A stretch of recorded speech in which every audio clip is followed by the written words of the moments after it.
my day. So I thank you for making it. Yeah, this is my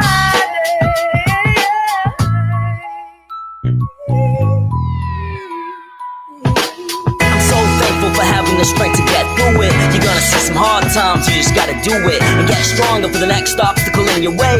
Screaming, this is my day, I ain't afraid of rain, cause every negative situation can be a blessing. Just a matter of your perception, it's all lesson. To see if you're ready for the next level of greatness and separate the ones that make history from the nameless. For me, my aim is to be famous, so I'm tested often. Failure ain't an option, equivalent of my coffin. But I don't wanna just be a star, I wanna make a difference in the world and avoid my undertaker. And everyone can relate in their own way, baby. Just follow what you love and say no one can change me. Sunshine or cloudy skies, I'm ready for it. Prepared for the rain, man, so go ahead and pour it. Looking like rain today, but you can get in my way. So I just gotta say, I thank you, I thank you, I thank you, I thank you for making it. Yeah, this is my day. Yeah, this is my day. Today is my day. So I thank you for making it. This is my day. Yeah, this is my day. Today is my day. Appreciative of everything that made me who I am. Giving me the tools I needed to support the fam. And I ain't meaning just blood, I'm talking all my people. Everyone that stuck by your side and helped to keep you motivated through times when you feel deflated and hated. Just wishing you were living heavily sedated. But then you're reminded that your time is now, you gotta take it. Can't be wasting your spirit on things that try to break it. So don't mistake it, I'm ready for anything coming. So my goal, the only direction I'll be running. No matter whether or not the weather against me. Rain, sleet, snow, hail won't fail, not M.E. And it's impossible avoiding every drop, but just know I'll never stop. I'm absorbent like a mob, then I shake it all up, just like it never happened. My gift to the world will be protected by my rap. Looking like rain today, but you can get in my way. So I just gotta say, I thank you, I thank you, I thank you, I thank you for making me. Yeah, this is my day.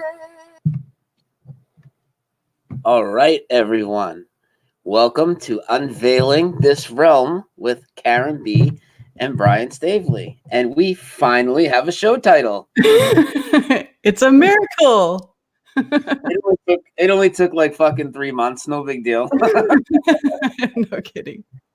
It's easier to come up with show prep for like a month's worth of shows than it is to just come up with the title. I think it's kind of fitting, though, don't you think, Karen? Because we talk about all sorts of different things kind of being unveiled. Yeah, I think it's a good name that is all-encompassing. Absolutely. So, thank you, everybody, for being here.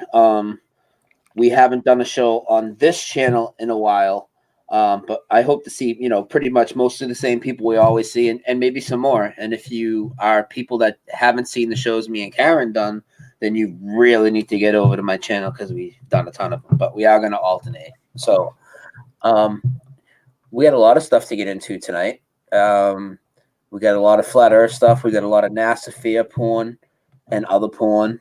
Other fear porn.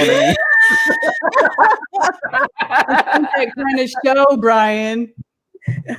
Oh, man. I don't care what the trolls say. Get it out of your head. It's already starting off bad. Yeah, and then a lot of other stuff to do with the globe lie. I got some Mandela Effect stuff I definitely want to talk about, especially when it comes to people in flat earth that are highly affected. I'm going to definitely talk about that, my experience at work, and basically how all these awakenings that we're going through, everything's really increasing, Karen. I mean, I've noticed that, like when David did his interviews the other day that you streamed both of them, and they had the callers call in. Oh, and, yeah. There were a lot of flat earthers that called in, where in the past, sure, one of them might have got through, but it's like it seemed like almost every other caller was a flat earther, and that's because there's so many now. That's the same reason I can go on my work now, and people talk to me about these things or a Mandela effect or something. Yeah, exactly. Exactly. Just let you know that this is growing exponentially. It's unstoppable. Unstoppable. Unstoppable. So I want to give a shout out real quick to two people in particular. A shout out to Martin Liedtke, who was on with me for his Awakening interview. Me and you, we both did that one together. And to Jason of the Disbury family, who was on with me. Was that yesterday? That was yesterday, yeah, right? Yeah, Jason was on with me yesterday. Yep. Jason was one of the main people responsible for the Globe Live tour. Of course, it's a lot of people are responsible for it, but you know what I'm saying. Really, really interesting interview. It was awesome to talk to him, and it was awesome to talk to Martin. We had a really cool conversation. That video has like 3,000 views right now already. The one I did with Martin. So Yeah. Well, Martin's got a big following with all that, yeah, Taria and the mud flood and the investigation of history basically is what it is. Because we don't know what our history is. Yeah, I got to ask him some really good questions. I think that he gave me some interesting answers to. So I really enjoyed that. So also I noticed something else today too. I noticed two things going on with YouTube. Number one, check your mods because mods are getting unwrenched because I know for a fact because Roxanne and Russian Vids both were unwrenched on my main channel when they came in my chat. I was like, wondering if it was even really them because I know they had wrenches. I saw that I was unwrenched on another big channel, and I know that they didn't do it to me. And the other thing that's happening is what I showed you with Flat Earth Fockers chat that just happened tonight, right? That was crazy. Yeah, that is crazy. I've never seen that before. Which is what was it? The Google mod team was deleting his comments.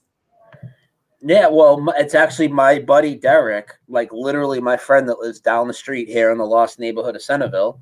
All right, he lives right down the street, and he watches Fokker all the time. We're all buddies, And he said something in the chat. I got to call him and see what he even said. I should call him. I'll call him on the break. But it got and he has a wrench, but his comment got deleted, and it wasn't Fokker. It was the Google moderator team. It removed his comment, and then Fokker couldn't even read the comment either. After on his own channel.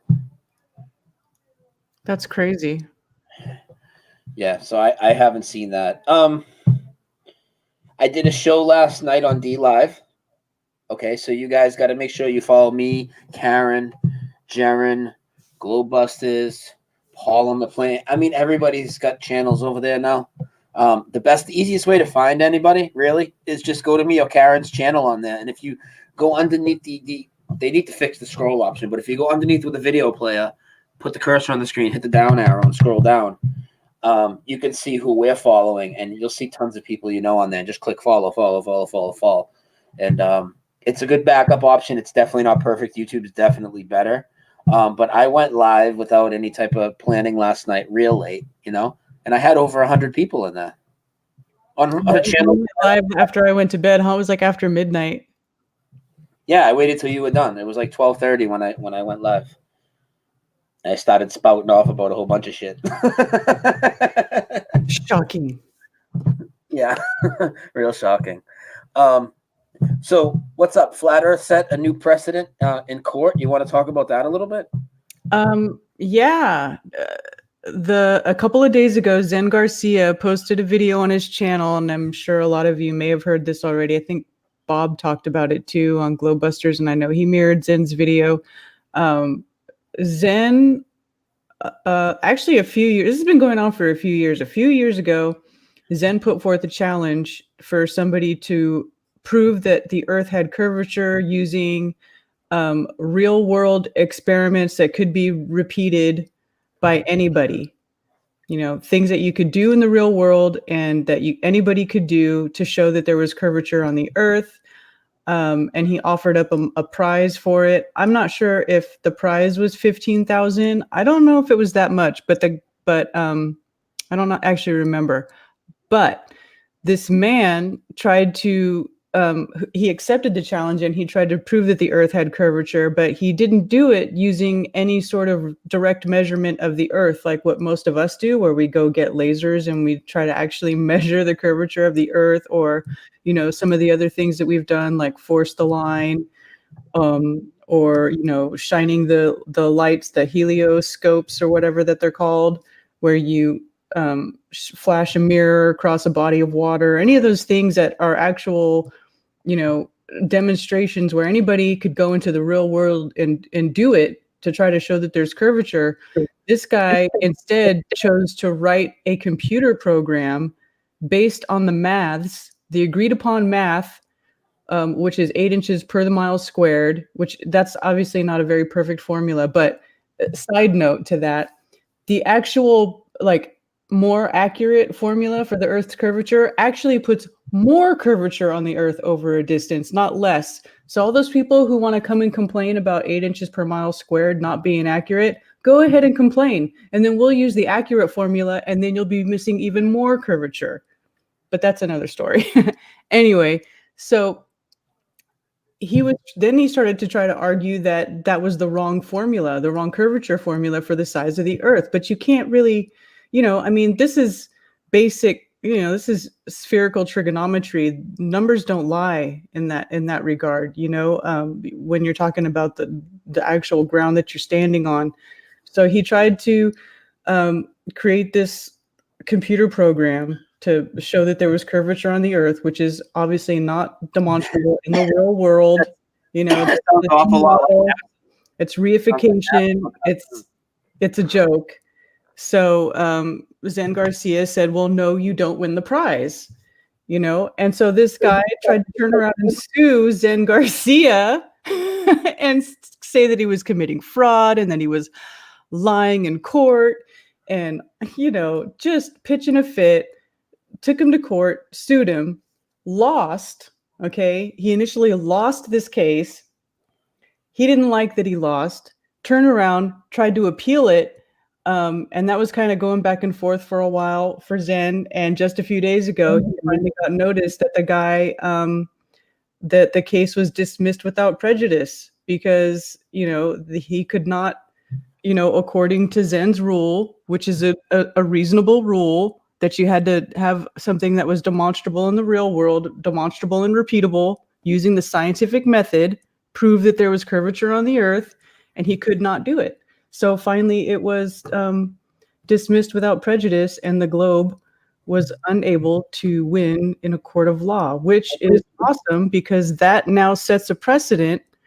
You know, it's documented, it's in the legal system that no curvature can be found on the Earth. So I think that's a pretty will it ever be. I think it's funny when they go in to try and improve the globe. It's just such a losing battle. Yeah, it's crazy. It is totally ridiculous. It really is. Well, that's cool that happened. Yeah, I think it's amazing, and I think it's great that that Zen, you know, I mean, it had to be really annoying for him to have to go through all that and deal with attorneys and going to court and paperwork and blah, blah, blah, and whatever he had to do. I mean, anytime you have to deal with the legal system, it sucks, but he did it and he prevailed. And so that's awesome. That's a huge score for Flat Earth. Huge. Yeah, definitely. You wanted to get into a little bit of fear porn from NASA, and then maybe we'll get into a whole bunch of other fear porn. I mean, we could talk about this all day, how much it's just pushed on everybody. Yeah. The other day when you and I were discussing what we were going to talk about for tonight, the theme, The Nightmare Before Christmas, sort of came to mind because this is our last show before Christmas this year. And so that's sort of what made me think of talking about fear porn. Yeah. And, you know, one of the biggest things with the fear porn is that they always use asteroids, right? I mean, you had a whole thing to talk about on that, didn't you? Yeah. Yeah. I forget what I was looking up the other day. I Well, was I'll tell looking you at what I something.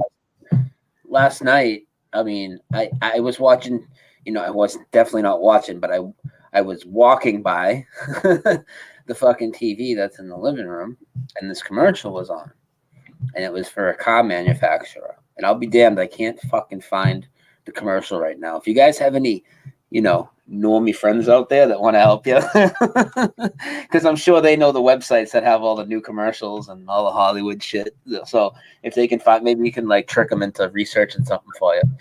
There's the car commercial. I thought it was like Lincoln or something, and it starts off by saying, "Oh, it shows an asteroid coming at the Earth to destroy the Earth." Right? This is car. It's so silly. It's just like, dude, this is days after you told me this is what we're going to talk about, right? It's like crazy, dude. I don't know if maybe I manifested this fucking car commercial into the TV. Like, what the fuck's going on here, right? But this car commercial's on, and there's an asteroid coming at the Earth, and it's going to destroy it. And the ploy from the car company is you don't have to have any car payments for 5 years, right? So they said the asteroid, they started out by saying this asteroid's going to destroy the Earth in 2023. So then they try to sell you a car and they say you don't have to pay for 5 years, so you're not going to have any payments for the rest of your life, like because you're going to die before the payments start to kick in. That was their marketing campaign, because the asteroid's going to kill you a year before you have to stop paying for the car. So you're going to drive it for 4 years, and then the Earth's going to get wiped out. You don't have to worry about it. That's ridiculous. I wonder how many people actually bought the car based on that. Dude, there's some stupid people. I mean, there's some people that like you see wearing NASA shirts and shit walking around. Like, I seen one guy. I told this story before, but he came into my work, not the place I work now, but my last job. And he came in, and he had a shirt on. It had a picture of a NASA logo, and it said, "Actually, it is rocket science." And I just wanted to fucking throw up. I'm like, oh my I've seen God. that. I've seen that shirt. I've seen that shirt. And that those are I see more and more of those. The shirts. We talked about that. I see a lot of people wearing them though. It just makes me sick. It's like, man, you feel bad for them. Do I you? do feel bad. No, I feel bad for them. You know who I don't feel bad for? The people that they call themselves researchers and they'll just attack us because we look at flat Earth. They'll attack the idea of flat Earth. I don't feel bad for them anymore. I'm pretty much pissed off with them and done with them. Yeah, I would agree with that. There's a lot of nice people that we can work on rather than people that have been fucking assholes to us.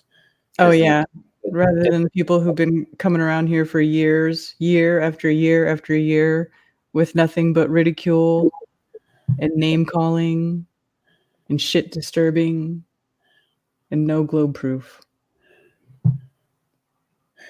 It's crazy how triggered they are too.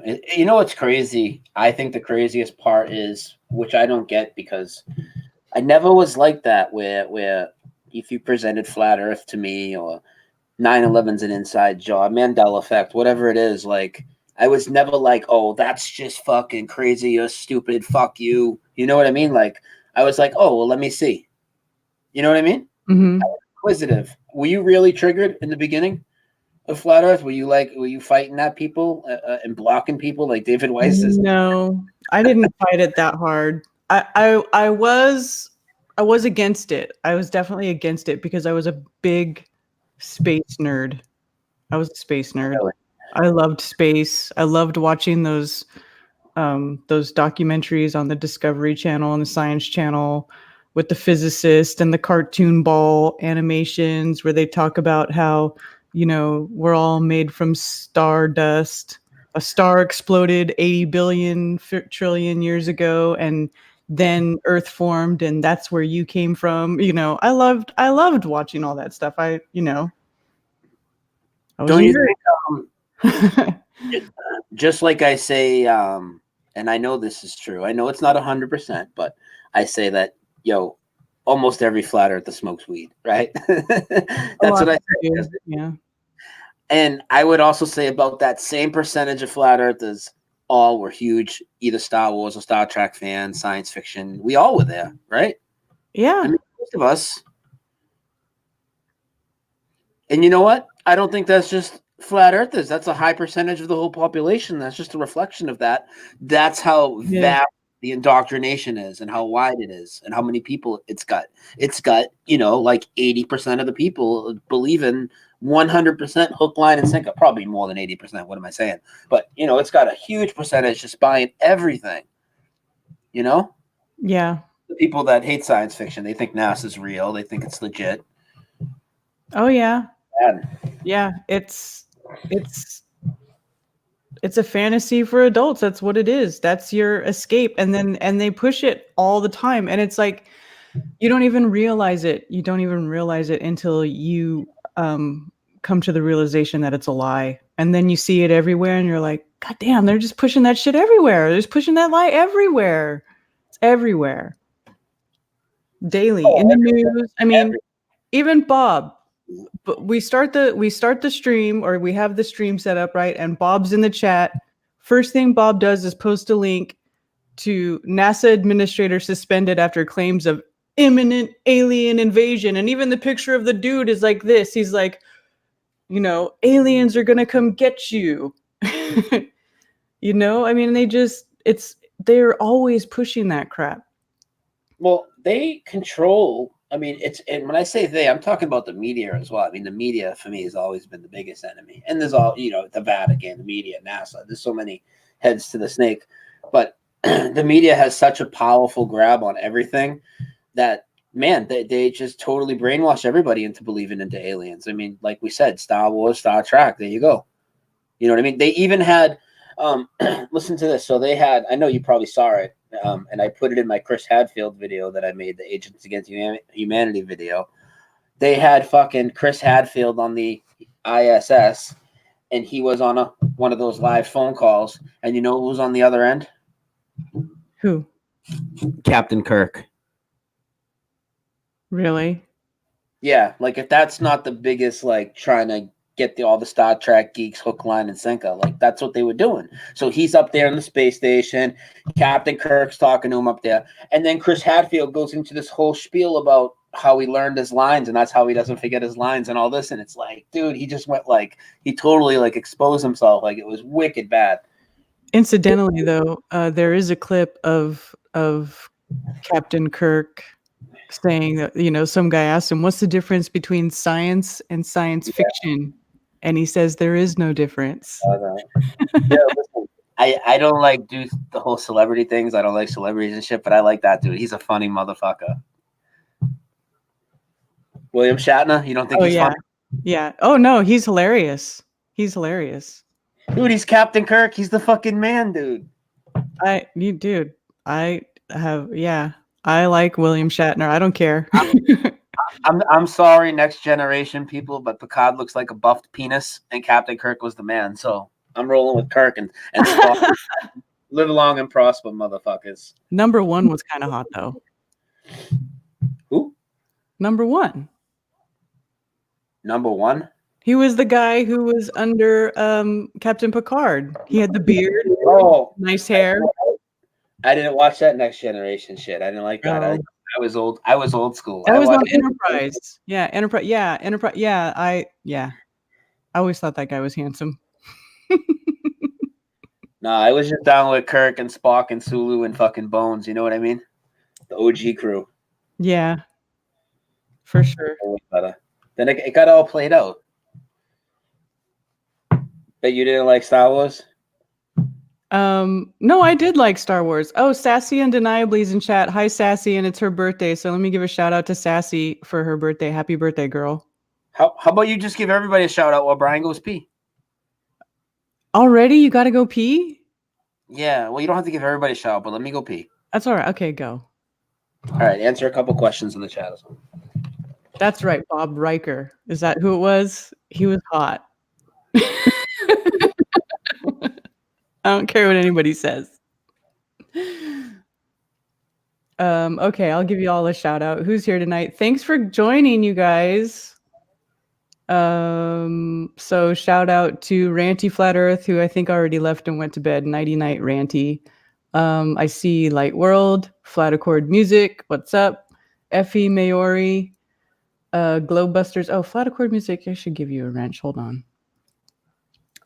Corey Murphy, Lorraine Alicia, Doc Michael, Tommy Rogers, Ghana Ball. Ghana Ball, is your picture Tom from MySpace?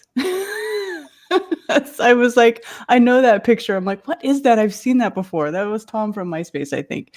Truth Seeker 69, Sandra Woods, Picnoid 1, Carla Red Pill, See, I'm back. Chris Fitzpatrick. Okay, I'm not done. For JM. everybody else, they can wait. All right. There's 200 people here. We'll be here all night. You guys get it. We'll get All you right, next. all right. I'm sorry if you didn't get shouted out. It's all Brian's fault. How about we switch gears and switch back? So we'll come back to the NASA fear porn, and because that's going to lead into a lot of other things and other types of fear porn and stuff. But I got 3 words for you, and then you explain the topic. Ready? Okay. Flat Earth Church. Flat Earth Church. Okay, there are some people. I forget the guy's name. He called into Strange World the other night. And they've started a church, a Flat Earth church, and it's called Church of the Flat Earth, and there's a website for it and everything. And they started it basically to take advantage of the legal protection that is granted to churches under, like, you know, to keep people from being discriminated against for their beliefs.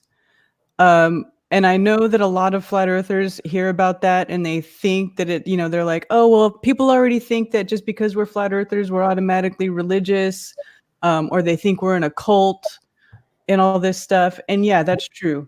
That's true. But you know, they do already think that. But if we have an official church that is officially recognized, you know, as a church, you then can, you know, take advantage of that and get under the legal protection of that church. So if you get fired from your job because you say you're a flat earther, if you lose custody of your children because you say you're a flat earther, if you don't, you know, it's like, say you don't do anything else wrong in life, you know, you're a good person, you are, you know, you have a job, you take care of your children, you know, you do your job well, and the only reason that you get fired is because you say you're a flat earther. Well, if you are a member of this church, you then have an avenue to take some sort of legal recourse, you know, as a result of that.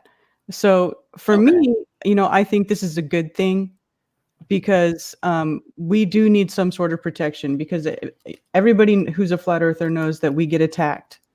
We get, you know, discriminated against. A lot of people have lost jobs. I've heard of people being thrown into insane asylums. They get thrown into mental hospitals. They lose custody of their children. Really? Whoa, you've heard this? Yeah. Earth? I heard about this one person who told their pastor that they were a flat earther. That pastor then, you know, called and had them committed, tried to call and have them committed to a mental hospital. And I've also heard of other people where their family had to try to have them committed to a mental hospital because of it. And so, in my opinion, you know, we do need some sort of protection from that stuff. And I know, you know, people, and if people already think you're religious, if they already think you're in a cult, well, what harm is it going to do if you then have an official church that you can then, you know, have some sort of legal protection against that stuff? Well, it's kind of like, you know, we never have anything we can grasp onto in the system to help us. So if you can do that, good. But what is the kickback going to be? How is that going to get spun? You know what I mean? How are people in the community going to feel? Do you think a lot of people are going to be against it because they just hear the word church, religion, and they don't want anything to do with it? Well, some people already are against it. And I get it. I totally get it, because I'm one of those people who, I always say I'm not religious. I don't label myself as under any sort of organized religion. I don't claim to be a Christian or a Catholic or anything like that. But I also don't have a problem with people who want to put themselves in that category or want to label themselves that, or who do follow that sort of thing. You know, I don't have a problem with that. But I'm not, I know I'm not religious. And I have over the years had to say, look, I'm a flat, you know, because people go, oh, you're a flat earther. I bet you're a religious nut, blah, blah, blah, you're a Bible beater. And I'm like, well, no, actually, I'm not religious, you know, but I don't have such an aversion to it that I don't see the benefits of actually having something where you can actually have legal protection from being attacked. I mean, God, we're talking about people losing their livelihood or people losing their children. Yeah, people losing their jobs. These fucking globe trolls are brutal, dude. That's how deep this shit goes. Like, these people are triggered to the point where they'll try and get you fired from your jobs. They do. I mean, look at Brian Mullen. Look at Brian Mullen. We don't have Brian Mullen anymore because somebody, because of that turd, that little evil little troll George Nutsack.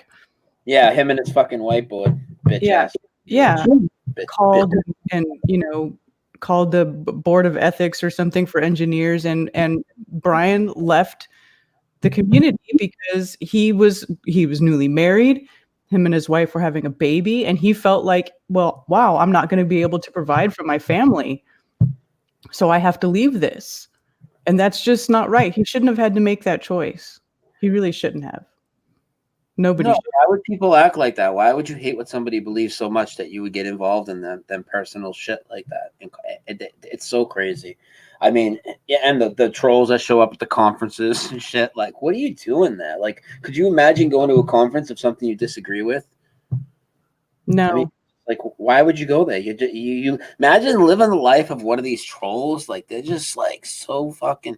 And you know what sucks is a lot of them, they weren't like probably bad people inside. They're just so deeply brainwashed and triggered. I still feel bad for some of them, you know. I do, for some of them, you know. Not all of them, some of them. Yeah, it's hard. It's hard to feel bad for some of them. Yeah, no, there's some of them. I mean, once they start talking disgusting shit about us, it's like some of them make me wish I knew where the edge of the earth was so I could push them off. Just saying. Yeah, I hear you. I didn't really reject flat Earth in the beginning either. Like, for me, it was because it was kind of my progression was headed that way, you know, from Apollo to satellites, the ISS, and then by the time I had heard of it, it was like, you know, I seen that disinformation piece, stuff they don't really want you to know. It's this channel with all these, you know, every conspiracy theory you can think of, right? And they're like 3-minute, 5-minute videos. And it was like a 3.5-minute video. It starts off, the fucking water's going over the edge, the disc is rising in space, the fucking whole thing, right? But the guy right away, he's like, they're showing like some spacewalk footage or something. And he's like, yeah, well, flat earthers, they think that, you know, all of NASA's imagery is fake. And I know people can fake pictures, but blah, blah, blah, blah, blah. And I'm just like, oh, hold on. That resonates with me. Because all Apollo imagery is fake and all 9/11 imagery is fake. Okay, I can look at this. It still took a little while. That was early. That was like summer of 2014. It still took late I wasn't fall. even really into the fake moon landings quite yet when I saw flat Earth. I mean, I had heard, I'd been hearing for a long time that they were fake. I just didn't ever really look into it. I just kind of was like, who cares? And then once I was looking into, I started getting into a lot of these different deeper, you know, truther groups and forums and stuff. And then I found people talking about how space was fake. They weren't even saying that Earth was flat. They were just talking about space being fake. It was really weird. That's weird. Now that I think about it, it was really weird. It was just more of like a fake space thing. And I thought, well, why are they saying space is fake? Like, I've, you know, sat out at night and looked up in the sky and I've seen, you know, satellites going across the sky. Because, you know, if you sit out there at night when it's really clear, you can see a little light just going across the sky really slow, you know, and they'll tell you, and everybody tells you, oh, that's a satellite. You know, I don't know what it is. That's way up there, you know. Now I go out there and I'm seeing orbs and all types of shit. So it's just getting crazy. Oh man, look at the sky through night vision. The sky is alive. The sky is alive. Anyway, The sky. We can talk about the sky in a little bit, but the sky, I think there's like some really crazy shit going on with the sky, like some sort of like almost like some sort of time vortex shit going on with the sky. I don't know what. We'll get into it after when we get into some deeper shit, but it's fucking crazy shit that goes on with the sky.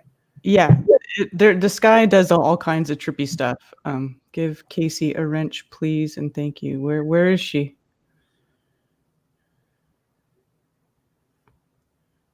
Okay, I see. Hold on. Bill says, Brian, all modern military aircraft designs are based on flat Earth theory. Oh, of course, brother. I know. That's my biggest proof, honestly. And I've talked about that. My biggest proof is airplanes on a spinning ball. There's just a million reasons. I mean, just that alone, you don't even need to know anything else. How can not only like how could a pilot, especially fly a plane north-south runway, land on an Earth that's spinning west to east 1,000 miles an hour, it's, you know, at the equator or wherever they are, 700 miles an hour, whatever it is, sideways at them. Not only would no pilot ever fucking attempt something like that, right? How are they going to come around and tell you that you don't even make any adjustment to try to compensate for such actions? It just works as if you're flying over a non-rotating stationary plane, as if. It's the craziest thing. That's the craziest thing for me. Plus the fact that there's no deviation, really. There's a little bit, but no deviation, really, when you fly in opposite directions, to and from. You know what I mean? If they're spinning at you, obviously, you get there like a third of the time, whatever it works out to. Yeah. It's like when I talked to that pilot when I was on my flight on my way to Amsterdam. That guy was so freaking cool. That pilot. I mean, he started talking to me. Once I told him, I said, I'm going to a Flat Earth conference. He says, "A what?" But then we just talked about it for like 15 minutes and he was so cool. He was just like, huh, yeah. And I said, now you don't ever compensate for curvature, right? I said that if you're flying 500 miles an hour and the Earth curves, 8 inches per mile squared, so it's exponentially going down. I mean, and you're flying that fast, I'm like, you should have to go down. Otherwise, you're going to go higher and higher. And I didn't even have to say that. I said, you should have to, compensate for that. And he goes, oh yeah, otherwise you would just kind of fly off and you could see the wheels turning, like he was thinking about it. He was like, huh. And I was like, but you don't ever do that, do you? You just fly straight and level. And he was like, uh-huh. And you could totally see him thinking about it. It was great. I wish I could talk to that guy again. That's all you got to do, Karen. You just got to get the wheels turning in their head, because once they actually just think about it, it's like, oh my God. And it's so crazy because it's like you've always known inside, but there's just this. It's almost like I say with the people that take those Mandela Effect updates. It's just like you have this barrier, this wall. They just won't take the fucking right information. And then once it's gone, it's gone. That wall, you kick that wall down in that guy's head. You know what I'm saying? That guy knows now. There's no way. How long ago was that? It was at least weeks ago, right? He knows. Well, that was when I was going to Amsterdam, and that was in the end of September. So yeah, that guy's a flat earther. That guy should call you back. You know what I mean? I bet you call one night. He might call in one night. He'll be like, "Oh, I was a pilot on the way to Amsterdam. You told me about the plane and the curvature," and I'm like, "Man, I knew I would have went to space if I just kept going straight." Yeah. That was so cool. That was one of the best conversations ever. I wish I had recorded it, but I didn't, because we just started talking, and then I was using my phone. I got the Flat Earth app out because he started talking about. He's like, "Well, I fly over the North Pole all the time," and I was like. And then I was like, well, do you fly over the North Pole, or do you fly over what they tell you the North Pole is? And he was like, well, I don't know. I guess it could be wrong. He was like, he didn't even argue with me most of the time. He was just like, it could be. Yeah. The whole airplane is definitely the easiest thing for me to see that, obviously it's not a spinning ball. And then obviously I just think it's so crazy how people will still talk about this curvature thing. And it's just like, can they at least come with something different? It's like nobody has I was on the top of the mountain and I was in a plane, and it's like everybody goes on these vacations and nobody has any pictures. In 2019, people are taking vacations and not taking pictures. It's amazing. You know? Hey, DRTRH is in chat. He says I'm a little drunk. I hate being drunk. Oh man, I thought you should just stick to the Did weed. you hear me just talking Wait. about using your app to flat smack a pilot, Dave? And plus, I got Nightbot spamming your app link. Me and Karen I'm off the feeling for Dave. just had that conversation how because she wanted to smoke some weed, she can't get no weed, so she had to drink instead. And I'm like, I fucking hate drinking, and the only reason I had 2 beers last night is because I ran out of weed. You know what I mean? I don't. It makes me bloated. It makes me bloated, and it makes me tired. Well, Makes you feisty though. You'll well, what are you drinking? And it makes you bloated. yeah, like Corona or Bud Light. Oh, Corona, see, you're drinking that piss water, Brian. You gotta drink good stuff, and it won't make you bloated. it's not piss water. It's called Mexican piss. Well, Budweiser's not Mexican. That's American piss. Oh, now the trolls are gonna make videos how Brian joined the urine drinking club and all this. He's drinking Mexican piss. He admitted it on the air. Oh God. Oh, that is a riot. All right. All right. What were we at next? So what? No, I wanted to ask you because my biggest one. We just talked about it. You know, about airplanes. What for you is just like that's it. There's no way we live on a globe. We see too far. Yeah. I mean, that's once you know what the math is for the curvature, once you know what it's supposed to be, okay, because they always tell you, oh, you don't ever see curvature because the Earth is so big, but they don't ever tell you how freaking big it's supposed to be. They don't tell you how big. They don't tell you the size. They don't tell you the curvature math. They don't tell you any of that shit in school. So you just assume, oh, it's just too big to see the curvature. But really, you should, if you get if in certain topographical areas, especially over water, like island in Hawaii or something like that, you should be able to see the effects of curvature. Well, you should. Karen, they talk about 2 sides of their mouth because then they sell you boats over the horizon as proof of the ball. Right. But then that can't be it because if you're standing on the beach and you look to the horizon, that's only a few miles. And that's not that's way too soon to be seeing a curvature if they say Earth is the size that it is. Yeah. I think we should open up the phones for a little bit. Open up the phones for a little bit. All right, I'm going to refill my wine glass. Go ahead. I'm going to open up the phones, and then we'll switch. Then we'll take a break later, and then switch gears. We'll close the phones. So the phones are open. Let me get the number on the screen, guys. There you go. 978-435-0006, as always. Oh, and before anybody calls, Bob keeps telling me in chat to mention that I'm going to be on the lounge on Jeranism, the Friday lounge tomorrow at Jeranism in the afternoon. I get to join the boys and hang out with the boys tomorrow. What time? Is it before? No, it's not. It's right when I go in, isn't it? 3:00? It's like 3:00, yeah. Yeah, you motherfuckers. 3:00. Yeah, motherfuckers. Sorry. It's all right because at from like 3 to like 5 or 6, it's real dead. So I can kind of like listen to some of it, but I can watch the chat. Mm-hmm. I was watching your chat when you had. Hang on, get the call. You're watching my chat. What? Unveiling the realm. This realm. You're on with the champ and the flat Earth New Age witch. Hey. Hey, who's this? Hey, this is Jake.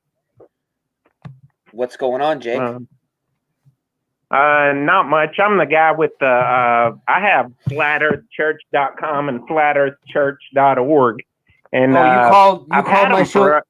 You called my show the other night, right? No, I called the one with Mark Sargent and Karen was on there. Okay. Yeah. The guy that lives in Rock Hill. Aren't you the one that lives in Rock Hill next to me? Yeah. Okay. Yeah. You remember. Go ahead. And Yeah, I've had those websites for talking about y'all talking about the Mandela Effect and all the different stuff like that.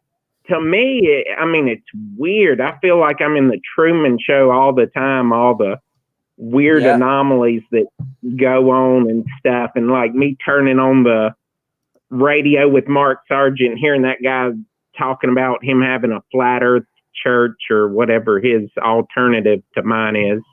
And that's just a tip of it. I mean, This other guy has Church of the Flat Earth, and you have what? Flat Earth Church. Flat Earth. I don't. Hold on though. Like, I'm missing what the big deal is. Is he trying to defame you or something? Is he saying bad things? No, it's just that's not it. I mean, What is it? No, I mean, I don't even post nothing on it. I just got those websites a long time ago because I figured someone would try to create something, so I did it preventatively. If you're not doing nothing with it, and the other guy's a good guy, and it's a different website that's similar, I don't understand what the problem is. There's not a problem. It's all cool. It's cool. Okay. Yeah, there's no problem. He's just saying he has it. Now, I know you were saying, like, did you still plan on doing with anything of those websites, or? Yeah, I'd like to get something going. I'm going to try to get a meetup going around like Charlotte, Rock Hill area or something. And, I mean, I've studied like Freemasonry and alternative stuff for way over a decade. I mean, I've been in this since probably 2006, finding out 9/11 was an inside job and stuff. And like, that just like made me not even want to go out in the society and stuff, because it's like everyone you try to tell about different stuff, it's like, no one wants to hear it. And it's pretty crazy, but, yeah, it's interesting. And it's just led me down different rabbit holes and stuff. And all of us, man. I mean, we've all gone down a million rabbit holes since 9/11, and almost, I'd say 80% of the people here all went through 9/11, at some point. All of us. Yeah. That's where I came from, bro. That's where I came from. Or I wouldn't be here right now. To me, I think it's I think that the Freemasonry and the people that structure society, I think they're intentionally like letting some of this come out, and I think it's like decoded in all of the symbolism and architecture that they put all around us and that they structure society from. And it's kind of like, in a way, like the movie Ants or all these other Truman Show. It's like it's like everything's a hidden metaphor. Even the show, there's a TV show called Wayward Pines, and that's a super deep show. It's like a show where everyone's trapped in this little town, and it's really thousands of years in the future, and no one's allowed to talk about anything. And if someone tries to talk, everyone in the town tries to shush them. And that show is really deep, and it cuts off on the second season. But if you look into it, if you really think about it, it's really explaining something super deep if you figure out where it's really leading towards. But definitely, I get cut off. No, you're here. We're still listening. Hey, so the meetups that you're planning on doing, would it just be flat Earth, or would it be like a Christian flat Earth thing? Like, do you want it to be related, church related, or what are you thinking with that? No,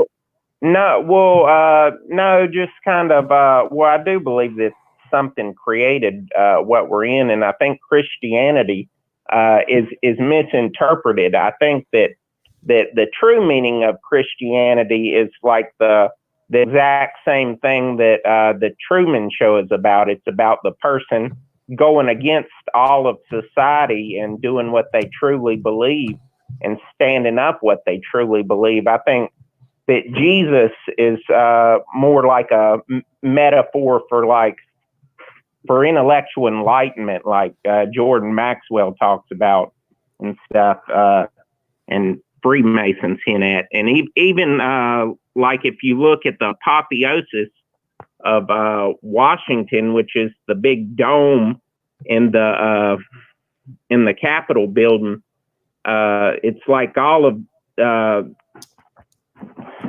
it's like the whole Capitol is like a, if you look at it from the sky, it's like a pyramid with an owl sitting on top of it. And if you go inside the dome, it's this big honeycomb structure, like you're inside of a giant beehive up. And at the very top, George Washington is posed like Baphomet, or like, which means baptized in wisdom, or the goat-headed god. And he's got one hand pointing up and the other one pointing down. Well, if you look at George Washington's feet coming from under the blanket, you can see like goat's hooves sticking out. But there's like a giant eyeball looking down through the beehive, and the giant eyeball is basically, it says e pluribus unum, so it means that the eyeball looking down through the beehive is like the beekeeper. It means that one out of many, so it means the person looking through their creation, looking down at the whole structure they set up. So the people that have set us up in this realm and don't let us go to all the sweet, awesome land that that they're hiding from us. And like 9/11 was an inside job of Stania. That's one of the pieces of land I'm going to confiscate.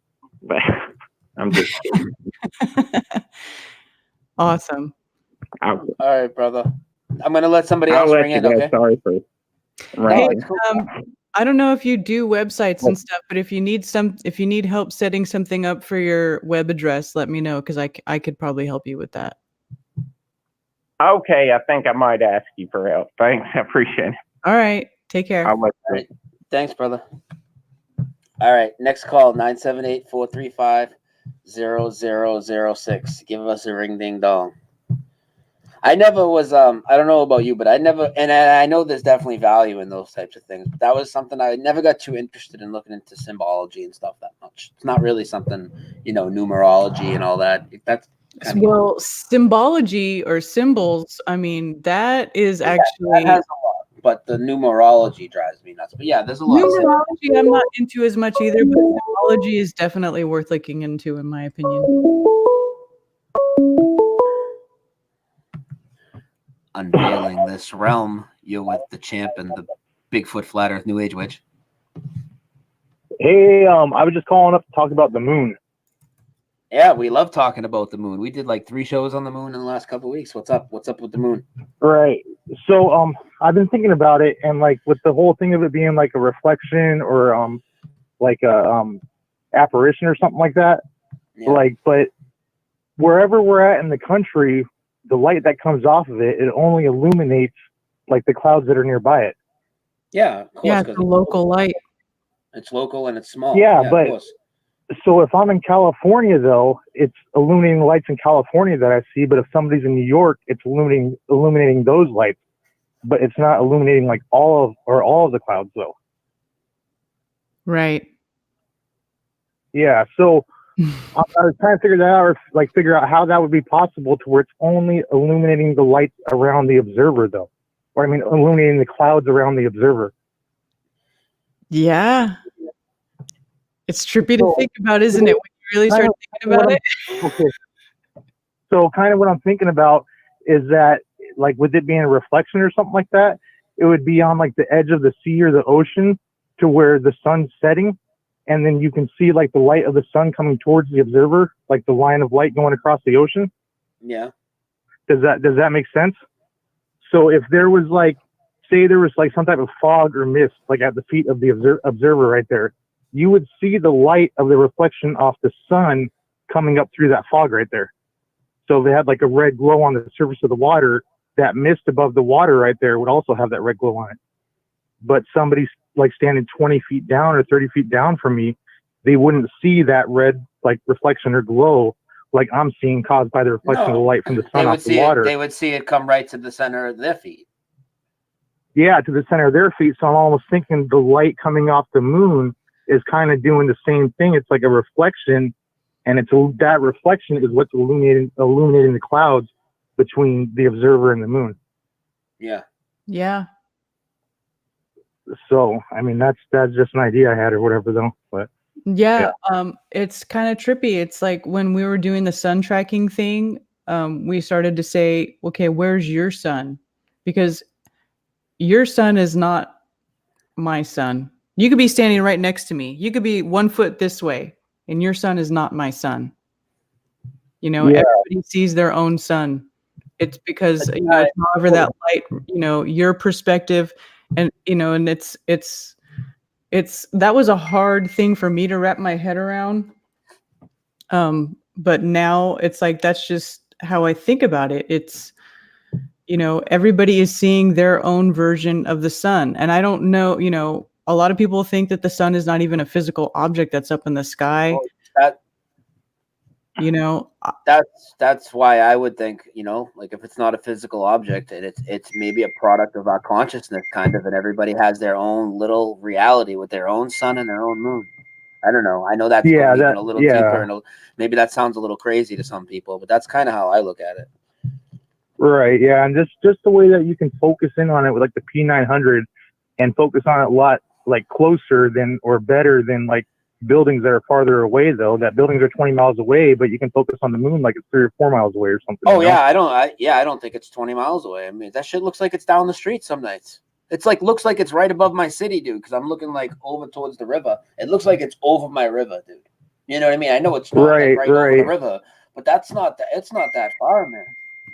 I don't know, man. I used to say no way to the 3,400 mile idea, and I would say like 200 or 300 miles maybe, but I'm thinking way less now, way less. You know? Right? Yeah, yeah. I'm leaning towards the reflection because the other day when I was driving down the road too, there was like some still water next to the road, like a lake or something or whatever, but it was perfectly still and flat on the top, and there was mountains and trees behind it, and I could see the reflection, like the perfect undistorted reflection of that mountain and trees in the surface of the water. But when my eyes focused on that, it wasn't like it was focusing, like my eyes didn't have to focus like on the mountains and trees that were super far away. It was like focusing on something that was closer.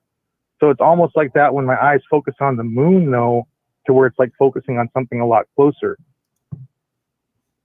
Yeah. If that makes sense, even though the clouds and stuff are like in front of it and everything too, you know? Yeah, so, I believe that both, you know, either, you know, I tend to think the moon's kind of obviously like a projected light or a hologram or something of that sort. Yeah. But and the sun, I mean, I tend to think of that more of a manifestation of energy, a point of energy or something, rather than a solid object. If you thinking about the solid moon and the solid sun suspended in the sky, right? Why do we believe that? Why do we believe that? We only believe that. We only lean towards that. Now, you can get into, they could have it up there with certain methods or, you know, certain things to do with the atmosphere and magnetism. But in reality, the only reason we think that there's things suspended up in the air is because we were always brought up to believe that. And that's the thing we're trying to get rid of, right? That whole indoctrination. Right, yeah. Why else? Why do we think that there's solid objects suspended up there in the air? I mean, we just default to that, you know. And I'm not saying they can't be, but I'm just saying that's not the way I'm leaning. And why would I? Right. Yeah, for sure. I've seen the moon glitch out, dude. Oh, go ahead. I've seen it. No, well, not just with like Crow's videos for the last several years with the lunar wave and all that. I've seen something similar on the bottom right corner of the moon where it was like glitched out. It was like it was cut off. You know what I mean? It wasn't rounded all of a sudden. And then it like fixed itself after. I've seen that. So I don't know what exactly it is, but it's not. I can't believe that the moon's solid. Well, see, this is back to like everything, us living in an electrical universe, and everything is electrical, and everything that we see and hear and feel is it's an electromagnetic wavelength, right? Like everything, sound and light across the spectrum is all different electromagnetic wavelengths. So, or a field perturbation, if you will, if you really want to get nerdy. So it's like whenever you see the sun, that is an electromagnetic phenomena, right? And then we are electric. And see, this is just the way I think about it. I could totally be wrong. I could be way off base here. I could be talking out of my ass. I don't know. But yeah, but we need to have these discussions. This is good. Right? Okay, so this is just how I think about it, and this is what makes sense to me. It's like we are everything here is electric, and our body, everything works electrically. We are, our neurons fire electric signals. Okay, so the way that I imagine it working is that the sun is sort of this a certain electromagnetic wavelength that's that's being manifested in the sky, and then you look at it and you only can see it because your eyes are made to sort of decode or transmit or absorb that certain frequency, and then your eye turns it into an image that you see, which is the disk of the sun. Okay, so it can't. So that's why everybody has their own sun, because your eye is what is sort of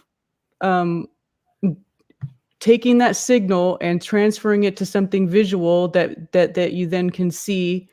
That's why everybody has their own sun, because you literally are looking at your own sun. It's your eye that is decoding that signal or taking that EM wave and making it into something visual that you can then look at and know where it is.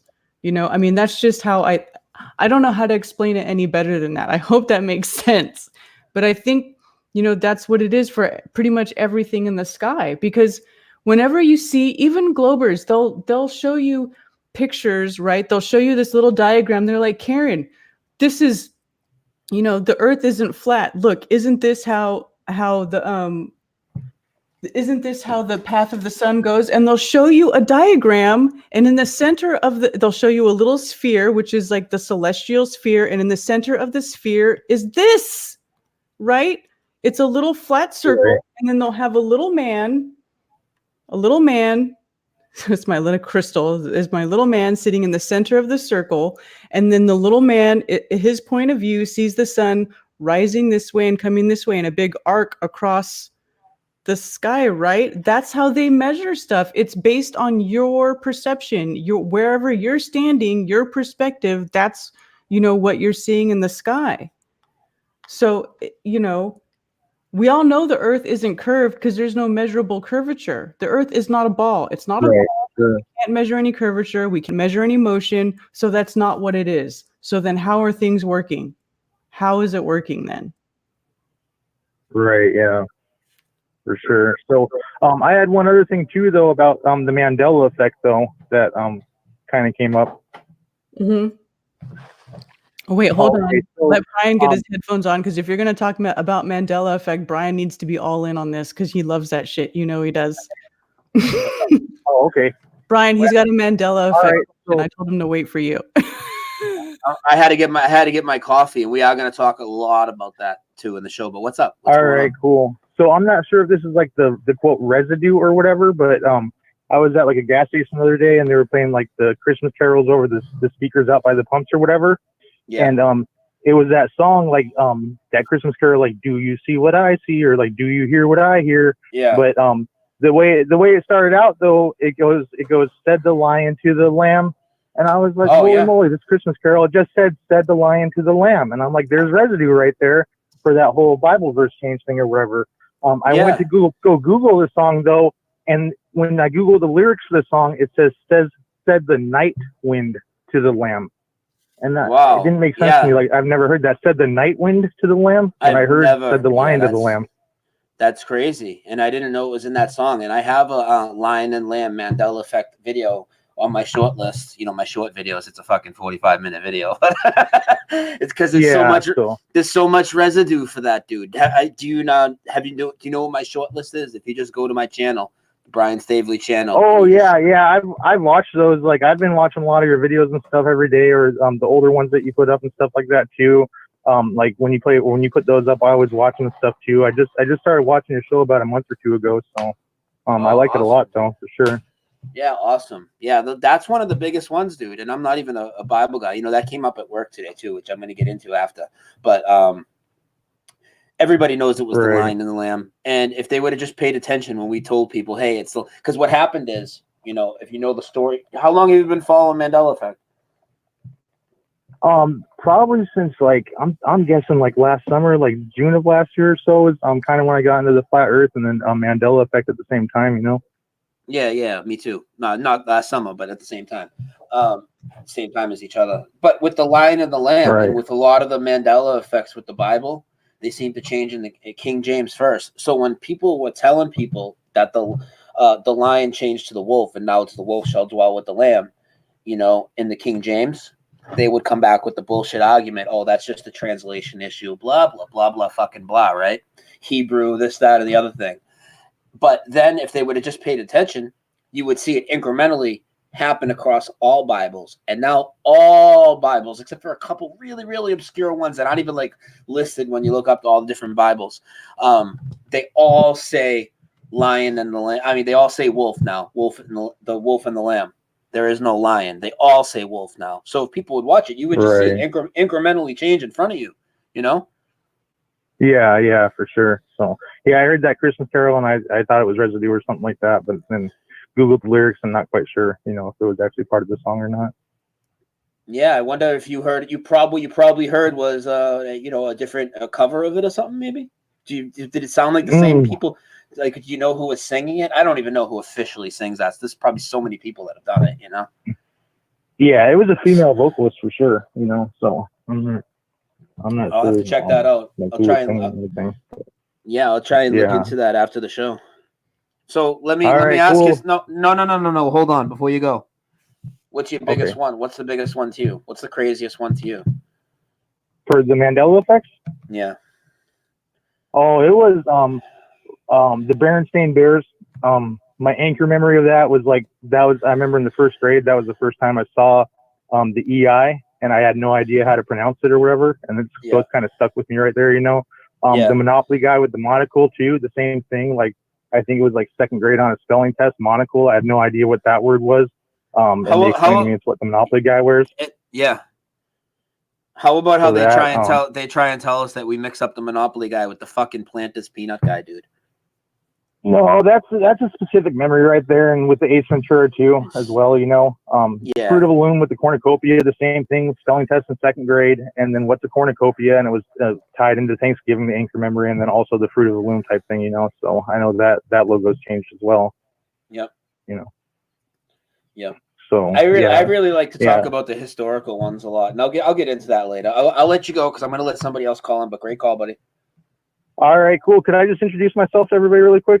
Absolutely. And if you have a channel or anything, you can post a link in the chat or have somebody post it. No. But yeah, I'm Yeetus McFetus, by the way. So. All right. Yeah. Oh, Yeetus McFetus. Yeah. How could I forget that name? People in chat. Dude, in other chats and stuff, but just want to say hi to everybody. We actually have a very important question to ask you. Okay, what's that? How the fuck did you come up with that name, and how much weed were you?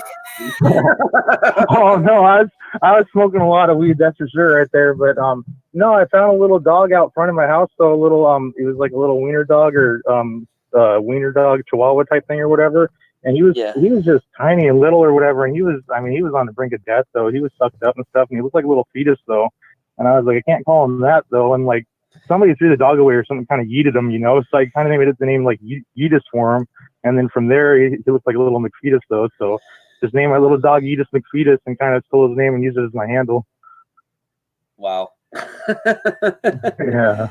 All right, brother. Yeah. But all right. Well, yeah, nice to meet everybody and stuff. And thanks for taking my call. Yeah. Thanks for calling. And hey, you talked about the airplane engines, got me all fucked up. And hey, you hold that thought because I am going to be getting into the airplane engines later after the break. Very definitely going to get into that. Next call, 978-435-0006. I got some interesting stuff for you guys regarding Flat Earth and Mandela Effect. after we take a break. I'll take another call though, and then I just want to take a quick. We're gonna take a quick break, play a song, 5 minutes. Actually, no, we're not gonna play a song. We have a video to watch, Karen. We're not even gonna take a break. We'll take a break later on. Okay. We have a NASA fear porn video we want to see people to see. Well, wait, hold on. Which video are you talking about? The crazy one that you sent me and that I sent you back. Oh. No? Remember we talked about that? Well, I don't know that you can play that whole video without getting copyright. Right. Well, fuck that video. Hey, hi, how are you? I'm really good. How are you guys? Is this Squeeze, the fucking guy with the intro to the show tonight? Oh, that fucking douchebag that makes that shitty ass music. Nah, fuck that dude. What's up, man? He is a handsome motherfucker though. I will say that. Absolutely. I mean, I wouldn't go that far. I wouldn't go all that far, but what's up? Ah, man, so rude, Brian. So rude. First of all, bro, I gotta thank you, man. You and the community brought me hi, Karen. I love you. Hi, thank you. You the community, like how much love you guys showed me on my music and everything. It really brought me back, man.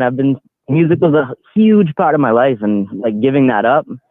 The main reason I gave it up is because every time I released like positive music that had good lyrics and shit, like nobody cared about that shit, you know?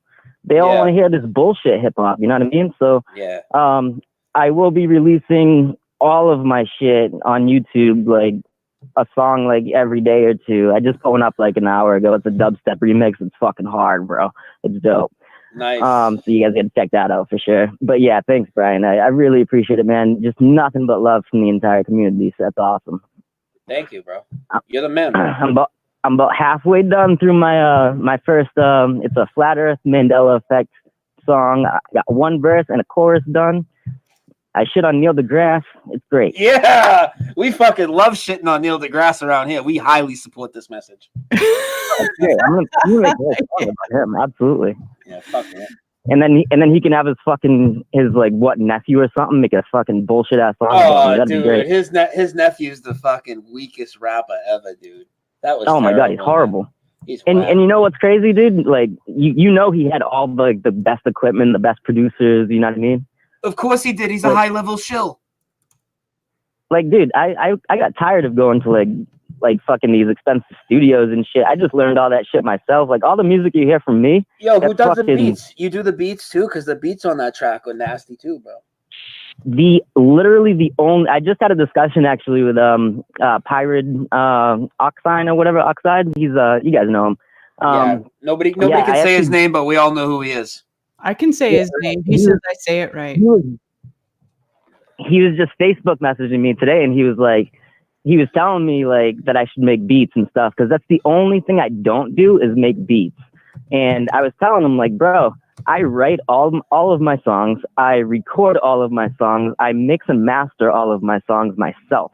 Like, nah, dude, I'm not gonna fucking make my own beats as well, dude. Like, there's only so much time in the day, you know? And I got so many fire-ass producers sending me beats all the time that why would I make my own beats?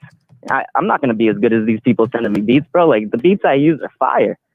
You know what? Beats aren't easy to make. It's not easy to make a good beat. It's a craft. You got to perfect that. It's like that's just like if a beat maker made beats for his whole life, like if he started fucking like trying to write and record and stuff, like, you know, that's going to take away from his beat making. I'm not passionate about making beats. I'm passionate about like the message, the lyrics, you know, shit like that. Like, but nah, I'm not going to get into that. So no, that's to answer your question. That is literally the only thing I do not do is make the beats. Absolutely. But everything else for sure. Most artists don't make their own beats. Most of them go to Dr. Dre and he has to go to the beat vault, right? And then he got his number one. Even further, Karen, most artists don't write their own music. Right? That's true. That's true. Like any artist that is signed to a major record label does not write their own music. It's in the contract. I've gotten many contracts from major record labels. They do not let you write your own music. I can guarantee you that. And people get triggered by that. You know Mike Williams, right? Sage Aquay, he's doing a lot of stuff about the Beatles not writing their own music, and people get fucking really mad at him, dude. They get really mad about that. It's so true, but and honestly, like that argument, I think it was Christian. I think he was talking about the Beatles, like it not being possible to make like 250 songs or whatever like that. I actually disagree with that because I have well over that, and I'm one dude. So I actually disagree with that. I still there's no way they write their own songs because they're a major fucking. But to the other point, though, if they have 250 songs, those are 250 songs that are published. They might have 3,000 songs. Yes, you're absolutely right about that. Well, I've probably recorded over 1,000 songs for sure. Yeah. And like, you know, made like 200 public or something like that. Because you're not going to use all of them. Some of my songs are garbage. I'll admit that. I recorded 3 songs and they're all trash. I suck, but it's a good time. Nah, Brian, you're the man. And my offer still stands, dude. Send me your lyrics. I will structure them so fucking good, bro. And I'll tell you how to say everything. Like I can train you so easily, bro. You should. Hey, I rap. Did you know that? Did you know I'm a rapper? Well, you can't have the name Karen B without being a rapper. I'm pretty sure you just automatically become a rapper after that. I only have one song published though. I'll spit something live right now because it's not that late. Last time I couldn't really do it. I'll spit something live right now if you do, Karen. I can't. Oh, you're not gonna do it now, but you have to do it. You're the rapper, dude. You did it for us out in the backyard the other night. All right, I'll do this is I call it a flowetry. It has no chorus. It's like 4 verses put together. It's like 50 bars, but it's dope. I'll try it. Ready? Go ahead. It's called The Light. It goes a little like this. Yo. Hey, the light at the tunnel is so bright that it's blinding. I put my shades on, I like everything I'm finding. I will be number one, boy, I did all the math, and I ain't follow no one, I cut my own path. I take the road that nobody knows, that nobody goes, cause right back it grows. I follow my nose, my eyes, my heart, and soul, let the universe guide me in life, it's my control. My positive energy, every goal I will reach it. Through my music, I teach it, baby, it's the secret. Take it or leave it, this ain't no last G shit. Anything can happen in life if you believe it. My future is bright and I will receive it. Like a dog playing fetch, I go out and retrieve it. And when I return, I will be a better person. Just speaking from the inside or leaving me the cursing. Lord, I put the work in, you know I'm a changed man. Score every time cause I stick to the game plan. Touchdown, home run, I go all the way. Screaming carpe diem, I will seize the day. Leave nothing on the table, it's dinner time, I'm starving. Shine like a pumpkin on Halloween, see the carving. My pen like a match, set a flame to the scrapbook. Each verse is fire, a collection of matchbooks. I'ma hang around for a minute like snap hooks. Lyrics lift spirits put together with fat hooks. Used to be a criminal, I laughed at crooks. Fans eat my words up, I am not a bad cook. Have them grad shook, college ain't my thing. I moved across country to get away from them gangs and the drug deal and the stealing and violence. Cause I know the biggest crime I could commit would be silence. I always felt different, isolated like islands. Looking at the world, now my music's my island. My tears run down to my hand, man, I cry pens. Eat the scheme of lava like praying a lion's den. Giving up your dreams and life makes you dying men. Surrounding me are crying men. Fear makes you a slave. Possessed by a shovel so they dig their own graves. Dude, you're the fucking man. I don't even know how you could breathe that long. That was fucking awesome. I use my diaphragm, man. Are you circular breathing? Are you like the dude with the didgeridoo? What? I said, are you circular breathing like the dudes with the didgeridoo? What I'm talking about? Actually, Karen, my secret to breathing is I put certain words in my songs where I can breathe in while I'm saying the words. That's circular breathing. Oh, is that what that means? Really? Yeah, it's circular breathing. It's like if you listen to the dudes with the didgeridoo, they're like the right, and they keep going. That's what they're doing. They're breathing in the same time that they're breathing out, and that's why they can blow in the didgeridoo for so long and not stop. Oh wow, I didn't know that. But yeah, absolutely, that's exactly what I do. And honestly, like if you listen to my songs, like you can hear me breathing like sometimes in my track. And the reason why you don't hear that in other songs, like other rappers and shit, is because they do not record their music straight through. Like every 16-bar verse I record it straight through, so it's real. Yeah. Artists don't do that. They do punch-ins. They do like every line or two, and then they'll stop. Yeah. You know what I mean? That's why their live shows suck, because they actually can't perform their own music. Because they don't record it like that. You know what I mean? And our buddy, the ceiling fan man, is in the house. And he said, no, it's Karen's turn. Yeah, I can't do it. Yeah. You can do. Hey, all I'm saying is to some of our mods out there, like, you know, Michael J. Smith and other people that know where to find this rap. If you were to forward something to me like that, I mean, there might not be anything Karen can do about me playing that. I mean, I'm just saying. You know what? Honestly, I'm not good at writing raps, but if somebody wrote a rap for me, I could totally rap it. Ha! Okay. You, everyone in the chat heard that. Brian, you heard that. Definitely keep that recording, Karen, because I will have a rap for you in no time, no problem. Well, you know, Absolutely. Me and Brian are gonna need an intro song, so. All right. Type in the chat. People are asking what you're doing. Guys. Oh, hold on, Sweeze. First, type in the chat anything so people can sub you, make it easier, and then tell us about the dream you had. He said he had a dream about us. It wasn't some weird like sexual shit or nothing, right? Well, I don't remember a lot of the dreams, so who knows? Oh God. Oh, okay. Good. And I love that there's a ceiling fan man. And ceiling fan man, how come that picture of that stupid ceiling fan satellite thing is not your profile picture? Yeah, man. What are you doing? Profile picture.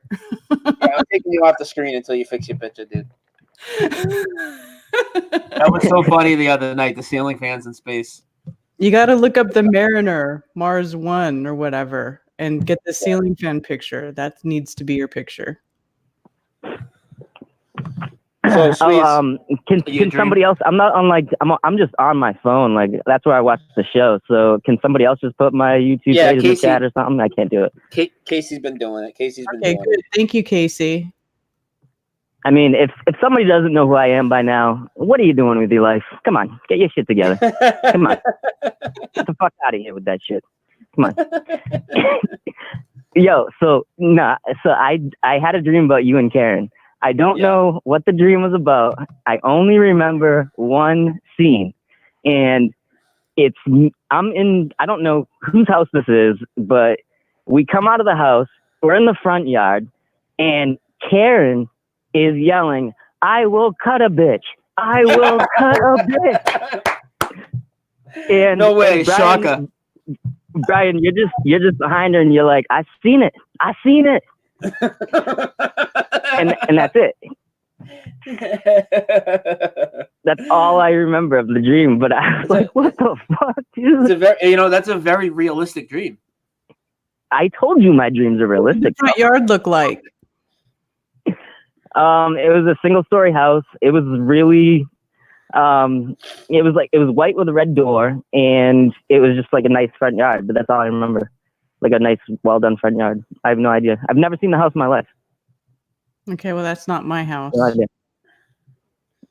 I don't know whose house it is. But you will cut a bitch at that house, apparently. She's got the fucking Crocodile Dundee knife. I bet you do. That's not a knife. Right? That's a knife. That's fucking hilarious. Yep. But yeah, I've kind of spent like the past couple of days brushing up on like all my flat earth and shit, because I told you, Brian, I'm going Saturday to flat smack the shit out of my entire family. Yeah. Oh, yeah. They actually are like organizing a flat smack for you, right? Now, can you tell that story again? Because there's different people on this channel that for some reason on subbed and bell to my channel, and you missed about 30 shows with me and Karen, by the way, people. But go ahead. Tell the people what happened, how you were invited to this like group flat smack for the holidays, because this is a pretty unique story, honestly. It's like I don't know exactly. I don't know who knows I'm going to do this. The only person that asked me to do it was my cousin Kayla, and she came to visit me like a few years ago in Vegas. And I just kind of planted some seeds for her, like the moon landing and, flat earth and blah, blah, blah. And I just kind of let it like sink with her. And I was just waiting for, just letting her do her own thing with it. I didn't hear about it for a long time. And then she's throwing a party with my entire, like my father's side of the family. And she asked me if I would be comfortable enough to basically talk about not only flat earth, but everything I research, all conspiracies and blah, blah, blah. So she asked me to do that, and of course I'm going to do that. Fuck yeah. That's going to be awesome. And that's this Saturday. Dude, that's the way to spend a holiday. Like I told you, the last 2 holidays I went down to my mother's side of the family. Fucking first holiday I get down there, and it was a bad time too, because my uncle had just passed, but we were there for like Thanksgiving and to like mourn him and stuff. and his two brothers, having a conversation. I go in there and I seen that stuff you've been posting about the satellites and the pictures being CGI and all that. I'm like, yeah, well, what do you think about that? Well, I think it looks like a cartoon. And then my other uncle's like, I seen the stuff you've been posting about the moon. And I got into a whole conversation about it. And now I know one of them and his girlfriend and his two kids watch our shows. That's awesome. My mother watches now. And then the next year I go down and the little kid, my cousins. So I go down with my cousin Corey, his sister Nicole's there, and her son's there. He's like 11 or 12. First thing he says to me when I get in the house, he's like, I know about Pikachu's tail. I know about the Mandela Effect. And then my cousin Corey's like, Ed McMahon. Everybody's like, Publishers Clearinghouse. Everybody knows he worked there. But of course, in this reality, he never did. So then I started talking about geography changes, And then she's like, I got your globe from 30 years ago in the basement. I said, go get that globe. Everything I told you is going to be not on that, but it's all what you all remember. Everybody remembers the Panama Canal going east and west and South America. I got two people that work today with South America. I'll tell that story. I'm going to tell that story after the break. But hey, I'm gonna let you go, and we're gonna go to a break real quick and come right back. Okay? Yeah, of course. I'll be here. All right. All right, guys. Love you all. Later. Thank you. I was muted. Aaron, I need a break, or do you need a break or no?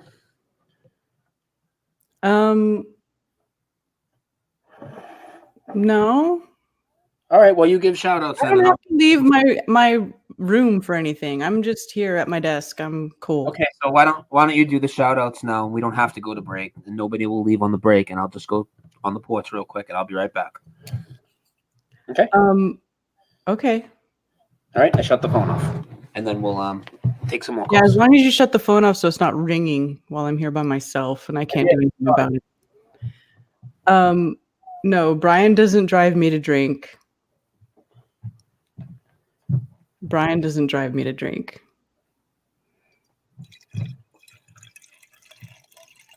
Globies drive me to drink.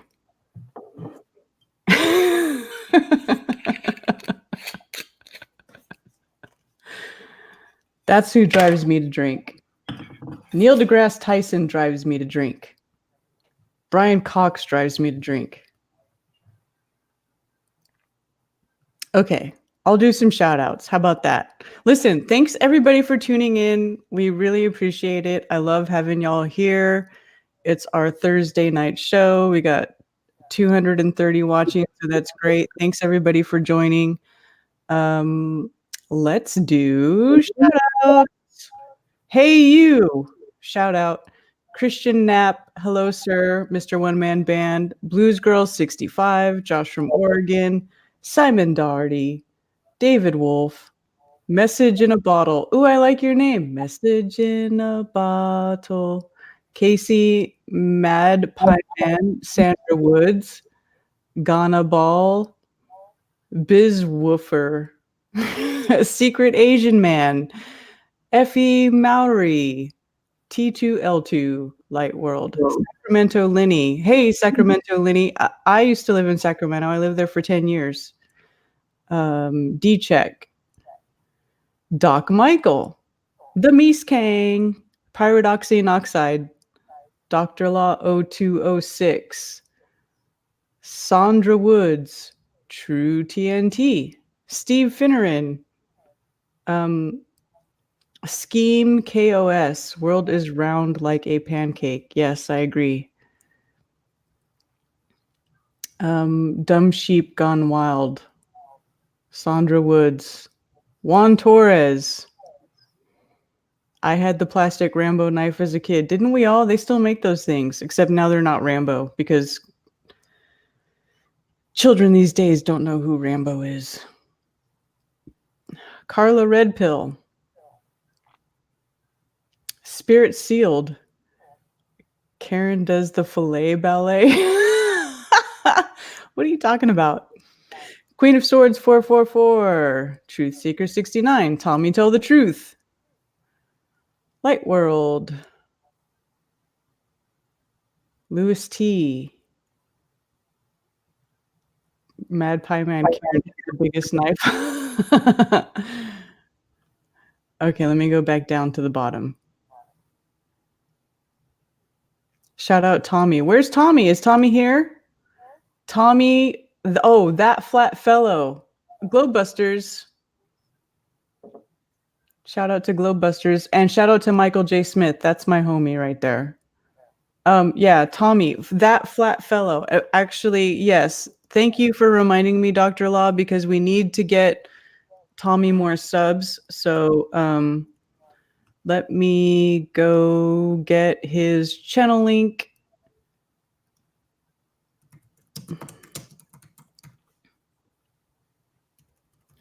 Tommy is this man who lives here in South Carolina. Well, I'm in North Carolina, but I'm very close to the border. It's the Carolinas, basically, is what we call it here.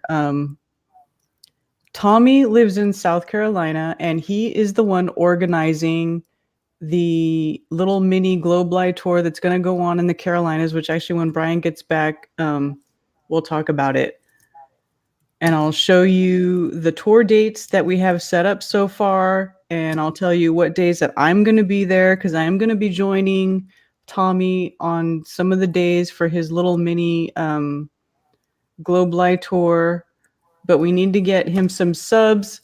Tommy needs to get to 1,000 subs so that he can live stream from his mobile device. Okay, and we all know that if you're going to be doing activism and you want to live stream it, you have to live stream it from a mobile device. Now, I will live stream the days that I'm there from my channel, but I can't be there for every day.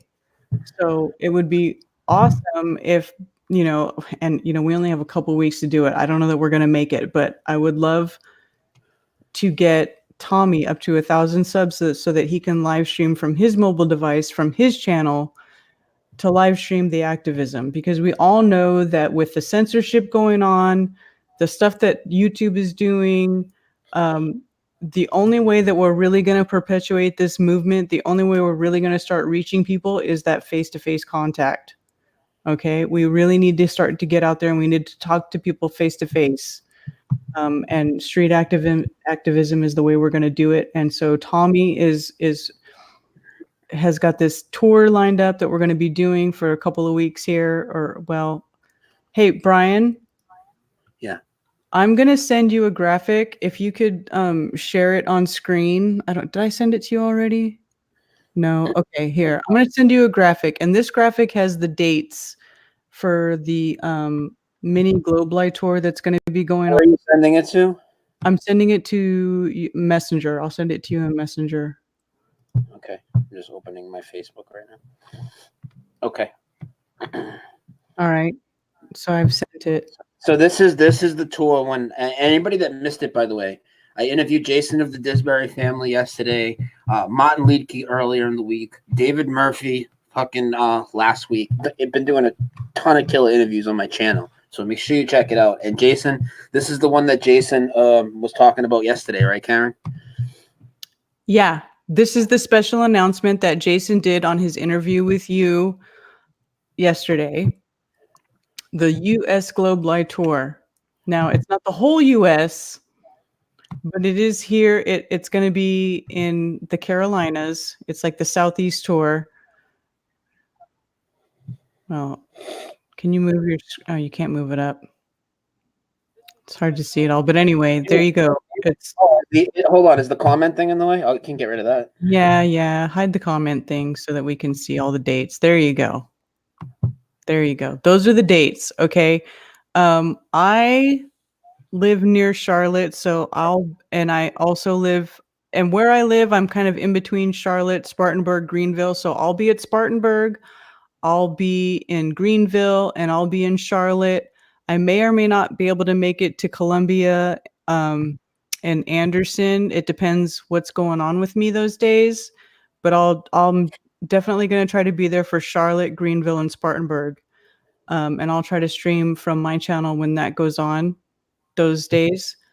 But Tommy's the only one who's going to be there the whole time. So if we can get Tommy some subs and try to get it so he can stream from his mobile device so that we can get the word out, start spreading truth. That would be awesome. All right, and you just put his link in the chat. Yes. Highlighted on the screen. And let me make a suggestion to everybody. That includes you, Karen B. Mm-hmm. You can do a thing that's called the custom URL with YouTube. You know that, right? Yeah, I have it. For me, I have it. It's for Karen B. Oh, you do have it. I didn't think I'd seen it on your channel. I've seen people sharing your link without it. So you do have a custom one. Okay. I do, but it's hard. It's hard to, I don't know why it doesn't show up a lot of the time, but I do have a custom URL link for my channel.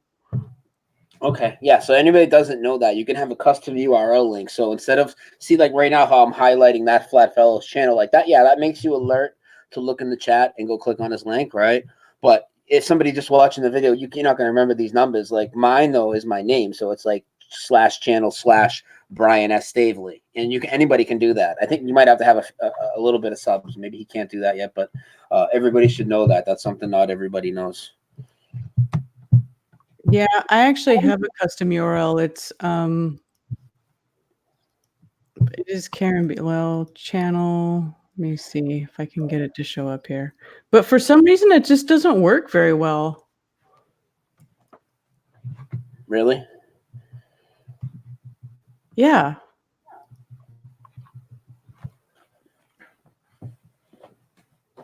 Hold on. Yeah. Okay, here. It's here. Watch, I'll put it in the chat. This is my custom URL. youtube.com/c/Karen B. And that works for my channel, but whenever I copy and paste the link, it never copies and pastes it like that. And I don't know why. That's weird. I have something to ask people about the chat. Maybe some of you guys know. When I watch videos, live videos, the chat is always ahead of the video, like 5, 6, 7, 8 seconds. So I'll see comments in chat that don't make any sense. Then 5 seconds later, I'll see in the video what they're talking about. And it always happens to me. I don't know if that's a setting or something or what that is. I don't know why that's like that. Is that like that for other people? It's been like that for me for a long time. And I don't know, just fucking wicked annoying, honestly. Phones are open. 978-435-0006. Big Red wants to know if you're a Christian, Karen. No. I do not identify as a Christian or any other organized religion. And in case you're wondering, Big Red, maybe you don't give a fuck, neither do I. I am not I don't do religion. I look at organized religion as simply the same control shit. A lot of people ask me that. And look, I have no problem with Christians. I love my Christian friends. It's all good. It's all good. Yeah. You're on with Brian and Karen. Who's this? It's Ceiling Fan. My man. What's up, Ceiling Fan? Oh, not much. Hey, thanks for naming me, by the way. I don't know if you've done that before, but I love it. What, like inspiring And, you to go change your screen name? I changed it everywhere. Changed it on my Twitter, my everything. It's all changed. What was it before Ceiling Fan? What's that? What was it before Ceiling Fan? It was, well, my first name's Richard. It was a woke Richard. I don't remember that name. But I changed my picture. It hasn't updated on here. So when it should hopefully by the next time it'll update because it takes. Yeah, it takes a little bit. If when you change your picture, it takes a little bit for it to change. But yeah, you need to have that Ceiling Fan picture to just. Hey, which Mariner spacecraft was it? Oh, I got it already. Don't worry about it. Oh, my favorite is the 9. Mariner 9 is my favorite. Oh, hang on. I'm going to put That's it up. the one with the chain to turn on the light in case it's flying around in the dark. Yeah. Big Red, the same guy who just asked me if I was Christian, said, "I seen you or not with your crystal." I am never not with a crystal, my friend. I will have it in my pocket. I will have it in my finger. I will always have crystals around me. I have them on my desk. I mean, Ceiling Fan. never without a crystal, dude. Never without crystals. I carry them in Ceiling my fans. purse. I got Straight out of Ace crystals. Hardware. Those the ones. What were they? Menthol crystals. We bought some just because of what you said, Karen, and they're great. Thank you for that. I love them. I love crystals. I mean, well, okay. He says I never asked about religion. I Honey, got some what is topics, Christianity? Brian, buckle up, man. As my friend Jacob likes to say, Jacob Israel. All right, brother. What do you got? So, okay, first of all, one of the things that's just I find fascinating is the whole upgrade thing. And Upgrade, you mean however you want to say it. You mean like the Mandela Effect updates that people take? Is that what we're talking about? Yeah, exactly. Sorry. Yeah, Okay. that's what I think you coined that, or at least I heard you say it first. Did you take the upgrade? Yeah, I didn't coin it, but go ahead. What I found is interesting is whatever you want to call it, awake or whatever we are, aware. As aware as we are of everything going on, why is there some memories that you can't, no matter how hard you force it, you can't flip it back? Like my entire life, the Rolling Stones song. I mean, I was a kid when I was listening to them, and it's I see a red door, I want to paint it black, like it says in the name of the freaking song. Yep. But yet, like my wife always heard it as the words "wanted painted black," which she agreed didn't even make any sense.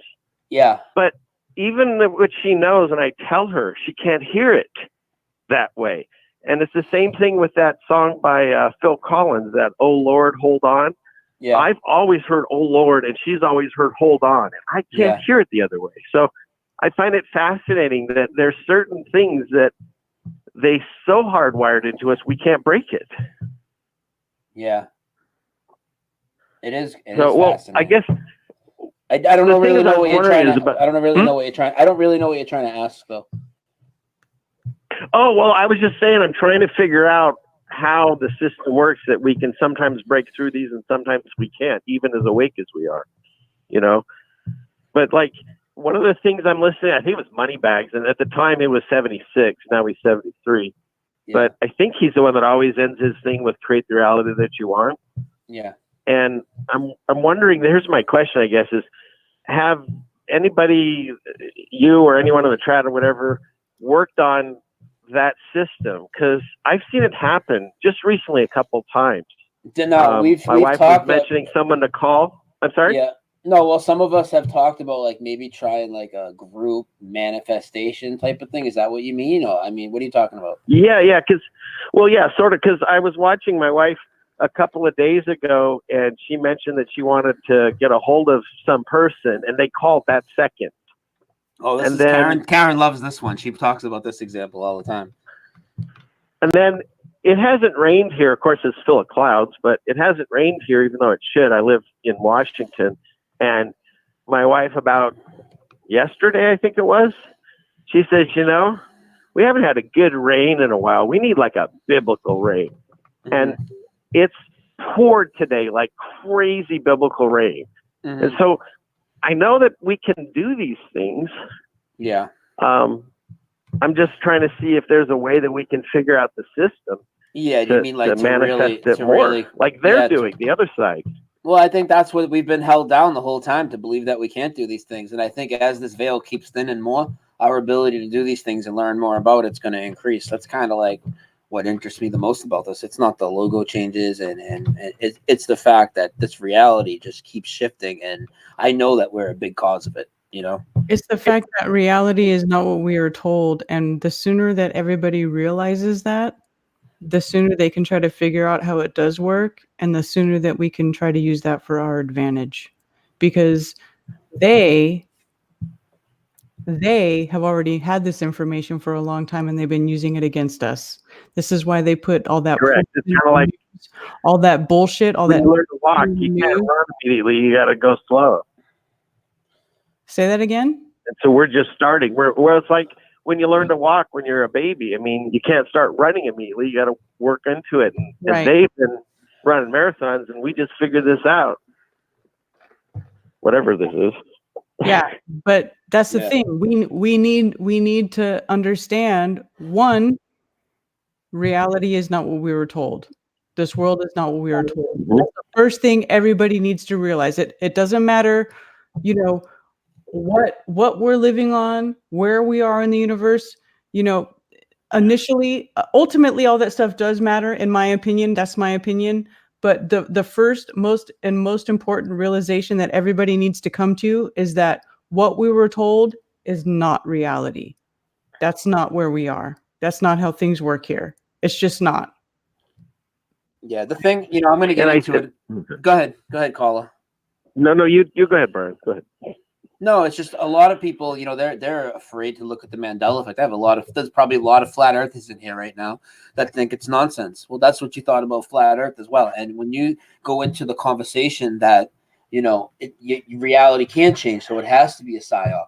Well, you're basing those rules of reality coming from the same people that gave you the 93 million mile away sun. You see how that works? Right. Yep. And you know, it's funny that not funny. It's I guess irritating or whatever, distressing that they're now altering things to make us sound even crazier. So like I was at a store the other day and they had all these Christmas socks up with the names of the reindeer. Oh yeah. And I said, yep. The guy that was at the checkout, he was probably in his 50s, 60s. And I said, hey, do you know that that's no longer the name of the reindeer because it had Blitzen on it? Yeah, and Donna. He's like, and what? Donna. I go, have you heard the Mandela Effect? Yeah.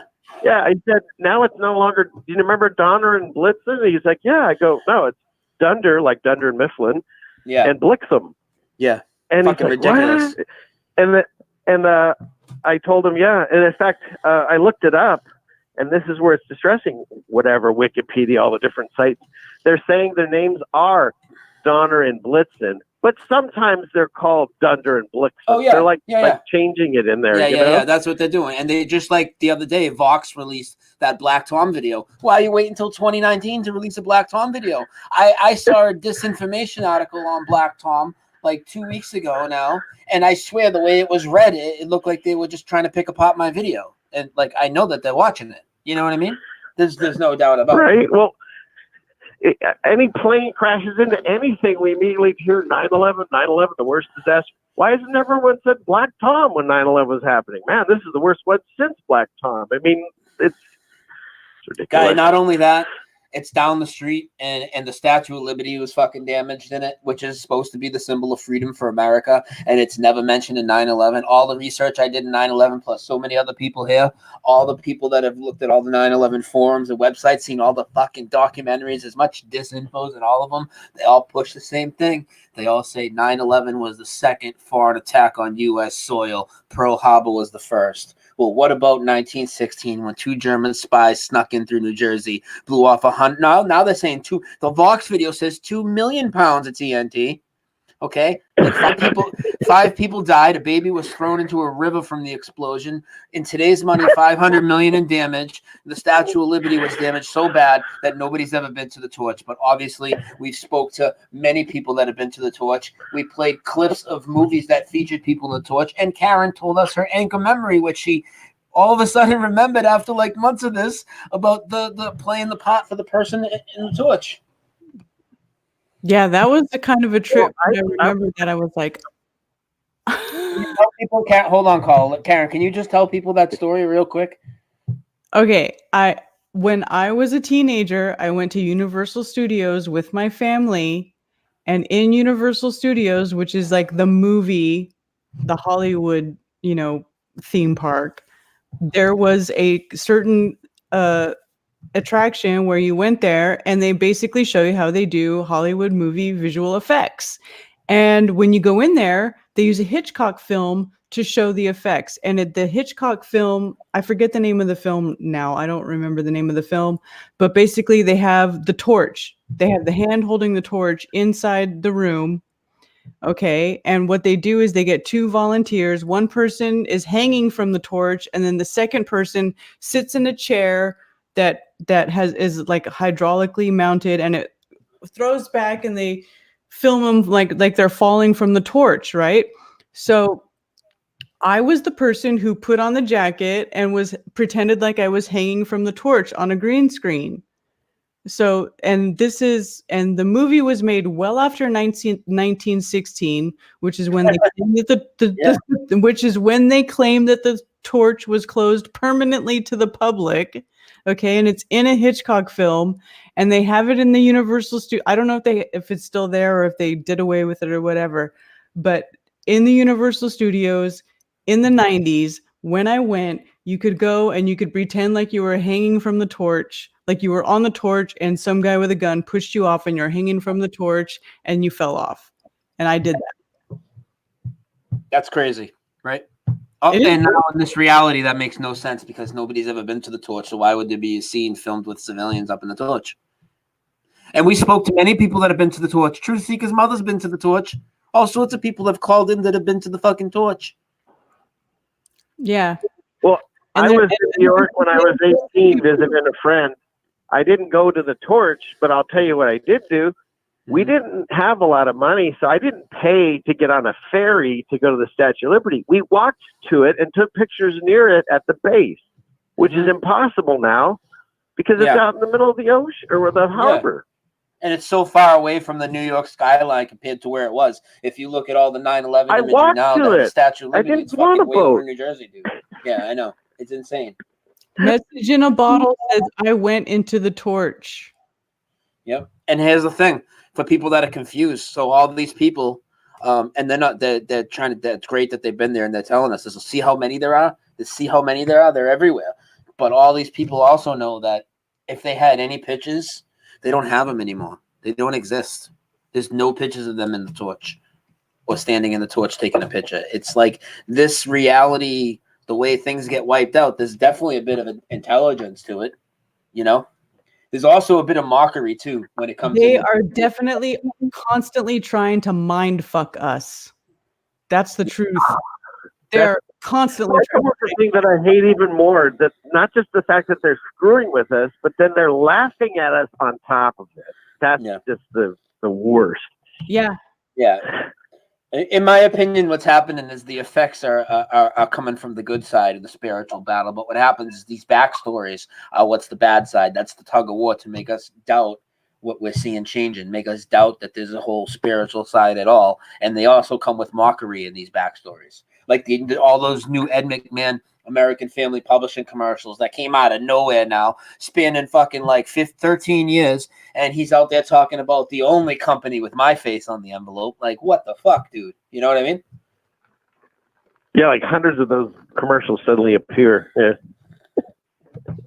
Yeah, and there's another person. But the thing, one of the ones that I used on that guy at the store after I went over the reindeers, and I said, hey, finish this sentence. You can't see the forest. And do you know what it's supposed to be? Through the trees, right? Why did that change? Yeah. Oh, yeah. Check it out. It's can't see the forest for the trees. What? No, I didn't know that. So that was a good one. You can use that one, and then people really freak out. That's one that everyone knows. Yeah. Yeah, can't that's great. For the trees. That's what it's always been for me. You guys both talked at the same time. What'd you say, Karen? I said, can't see the forest for the trees. That's what it's always been for me. What did he say it used to be? Through the trees. Oh. For me, it's always been can't see the forest for the trees. It's always been through for my reality. Hey, how about the appearance of the statue? Though? While we're on the statue real quick, how about the fact that the statue now is like taking a step off a platform, and the platform is now a star fort, which and these star forts have popped up all over the world, and one's underneath the Statue of Liberty. How about that? Yeah, it kind of looks like a dude. It looks like a dude. It looks like Owen Wilson. Her face looks like Owen Wilson. I had a great meme of it, dude. Dude, it was unbelievable. Unbelievable. Oh, okay, well, last question. I'll get off the phone here, but what do you think about? Because we were listening to, I think it was who was it put in your chat or on Karen's chat? Doc Michael posted a thing about a David Weiss interview. Yeah. On Overcast. Yeah. That was a great interview. And in fact, we were listening just before you guys came on. David Weiss does popular interviews. Doesn't matter what it's on. He crushes it every time. Yeah, he's the best at that. At confronting the, doing that kind of little back and forth. Well, one of the things they were asking about, because he started talking about the ceiling, and the guy's like, "What is that?" And he didn't really ever go over it because we really don't know. But I'm wondering, and what your thoughts? Is it kind of? I'm thinking it's more like a force field, because remember they always put everything out in movies and TV for us, and they like, what is that? Wakanda and the Black Panther movie? It's that kind of thing. I think it's some kind of energy, because it's all energy. This whole world. Yeah. And so it's a barrier made of energy that does something with the magnetic poles that we have. I mean, that's my thought.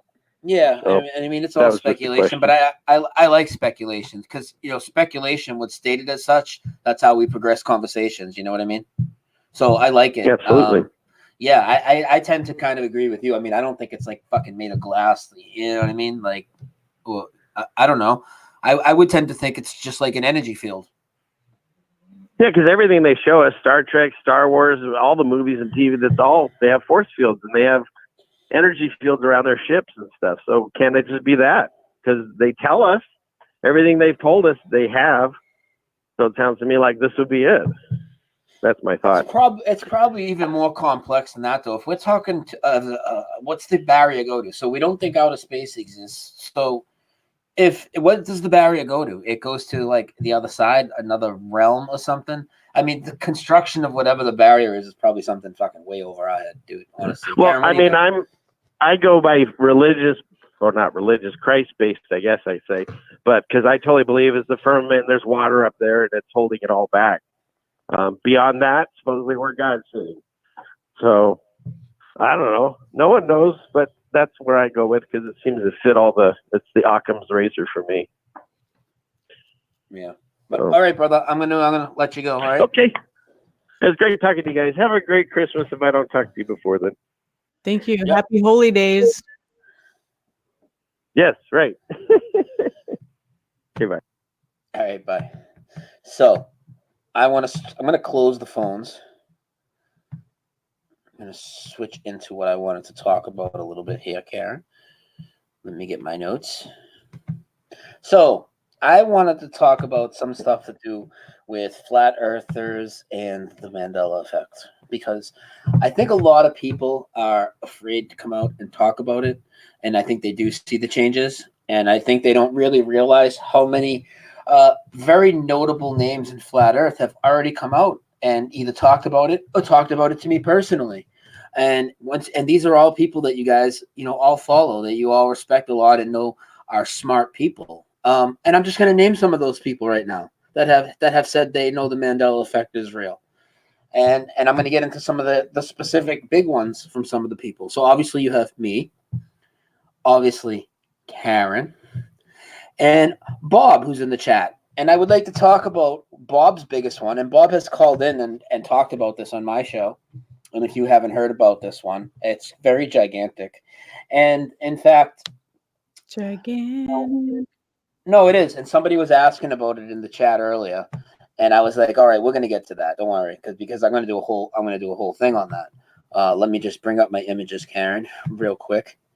Because people say, oh, why is it just, media changes and, this, that, these little things. Oh, it's not at all, my friend. Because in fact, if you look at if I was to say to you, where are the engines on a commercial airliner?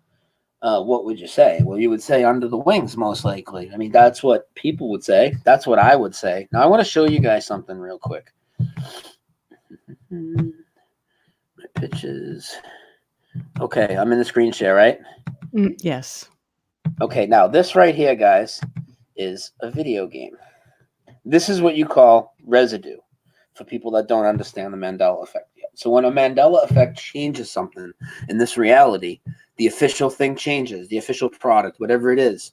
But parodies, games, cover songs, things like this that are done with human expression to mimic these things, they stay the same. Now, if you're going to ask, well, Brian, what do you show me an airplane for? Now, obviously, this is not real. It looks pretty good, though, but it is a video game. Looks better than any NASA footage from space, doesn't it? Well, okay. I still only see your window with just the plane. I'm not actually seeing the plane working. Okay, hang on. Then I have to do this full-on screen share. So this is like the biggest Mandela for so many people. Now let me get into my plane now. Now you see my whole screen, right? You see the plane now? Mm-hmm.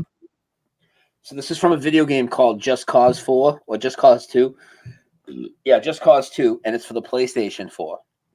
And the thing here is because this is how I remember airplanes looking, with the engines underneath the wings. Like this. Like this. You're like, yeah, so what, Brian, right? I mean, that's a fucking airplane. Genius. Like this. They're the way back under there. This is how I remember airplanes. But now... Wait, look, it's even different from... Wait. Hold on. Go back. I'm going.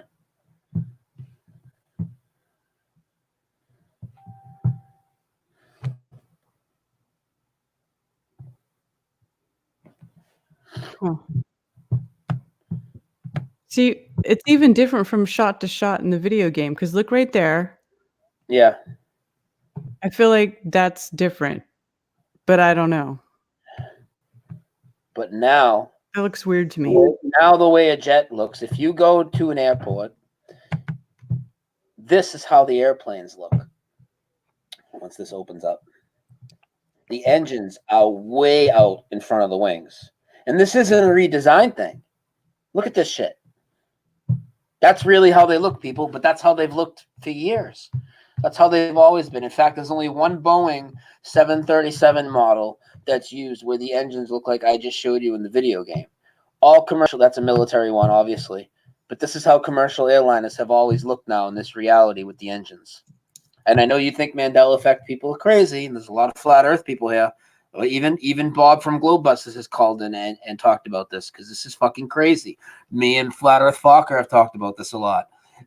Blaze from Meat Input has done a lot of videos on this. This is crazy. Look at that. That's that's what it looks like out the window.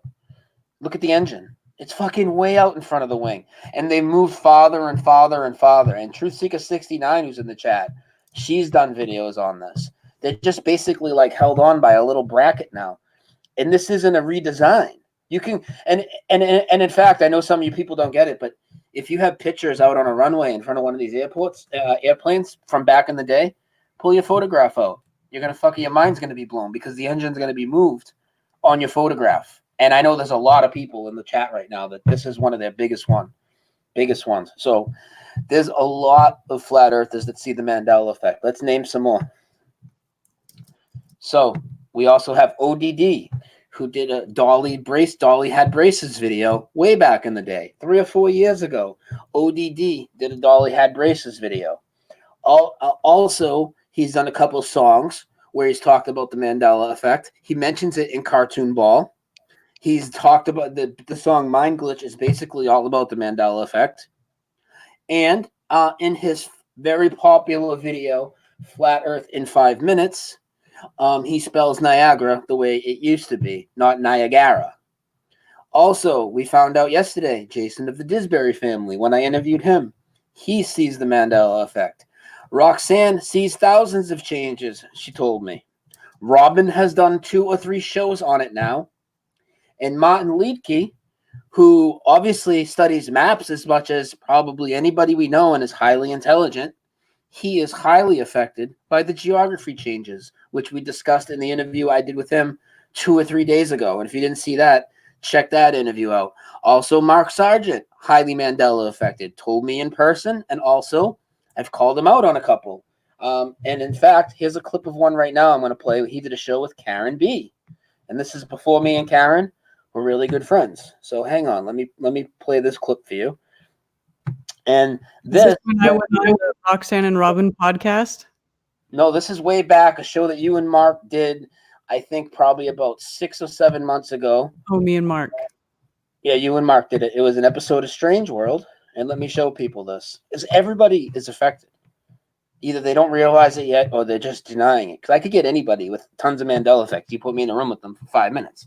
It's simple for me. So hang on. Let me just fast forward it to where I need. Okay, so this is an episode you guys did on June 12th, 2019, called Flat Earth. Can't we all just get along? And listen to Mark explain why he titled it this. He's, you know, it wears on people unless you have a really thick skin or you just don't care because you've got a mission from God, like me.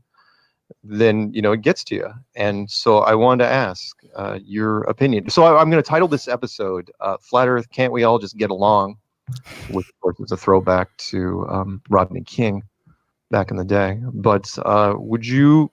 Can't we all just get along? Which is a throwback to Rodney King back in the day. Well, the problem with this is, and I covered this in a video last summer, a little bit before this, is the Rodney King famous quote, "Can't we all just get along?" Now it's changed, and he says, "Can we get along? Can we get along? Can we just get along?" And I'll play that right now. There it is. And it's listed, you know, can't we all just get along? But wait till you hear what he says.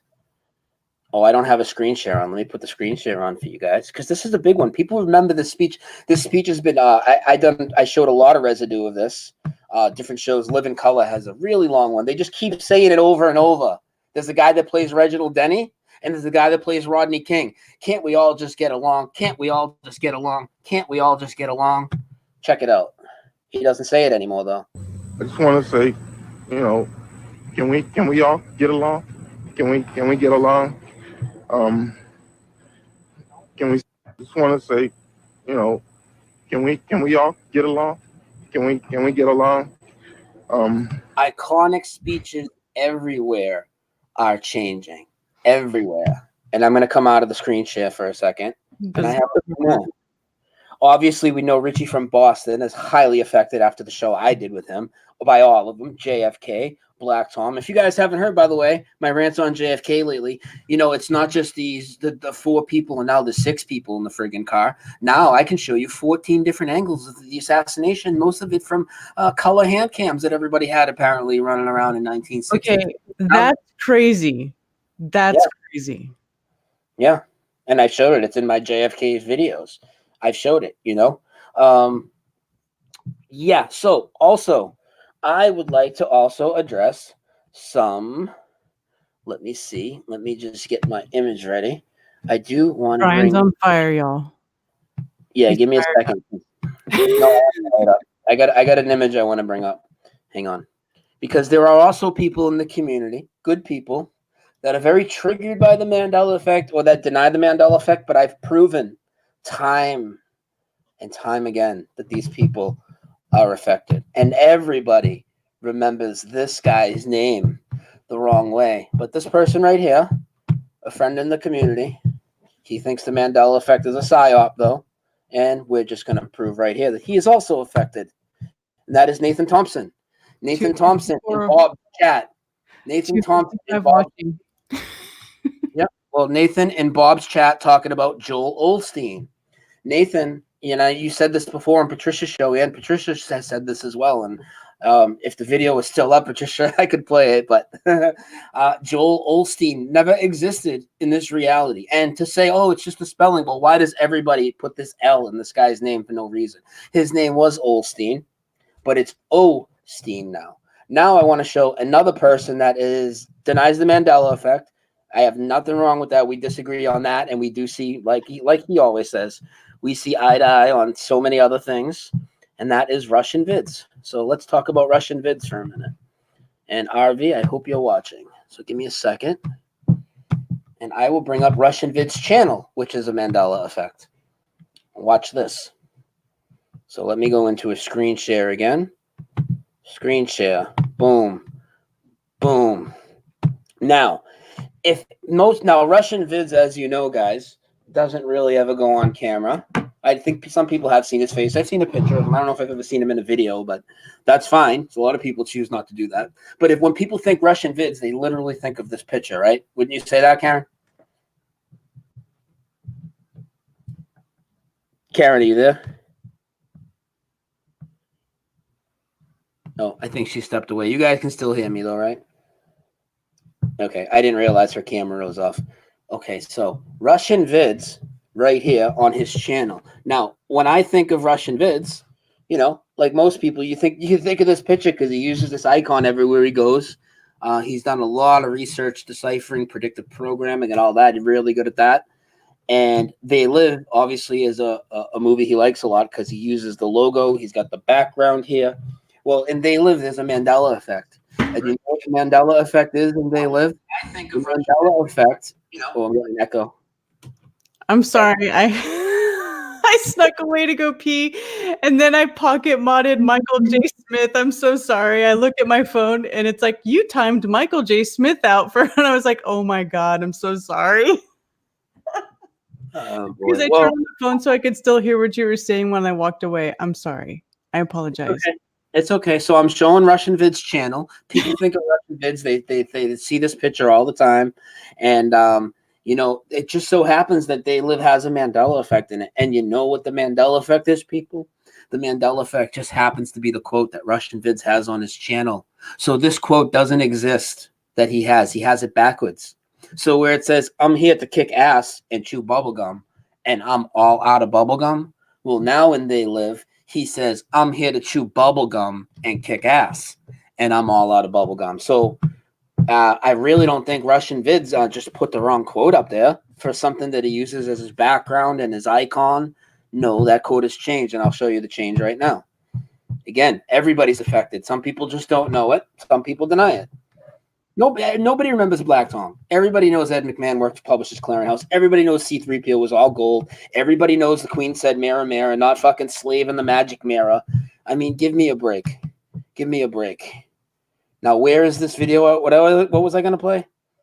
I don't know, but it's 11:11 Eastern. I'm going to play the They Live scene. I came here to chew bubble gum. No. Hang on. Am I in a screen share still? Yes. Yes, you are.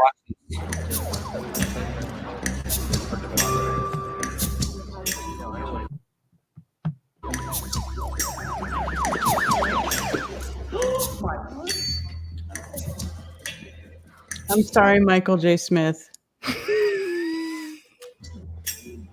Feels so bad.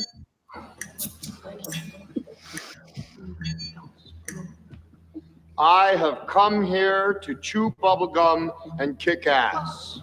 To chew bubblegum and kick ass. Not to kick ass and chew bubblegum, like it says right on Russian Vid's channel.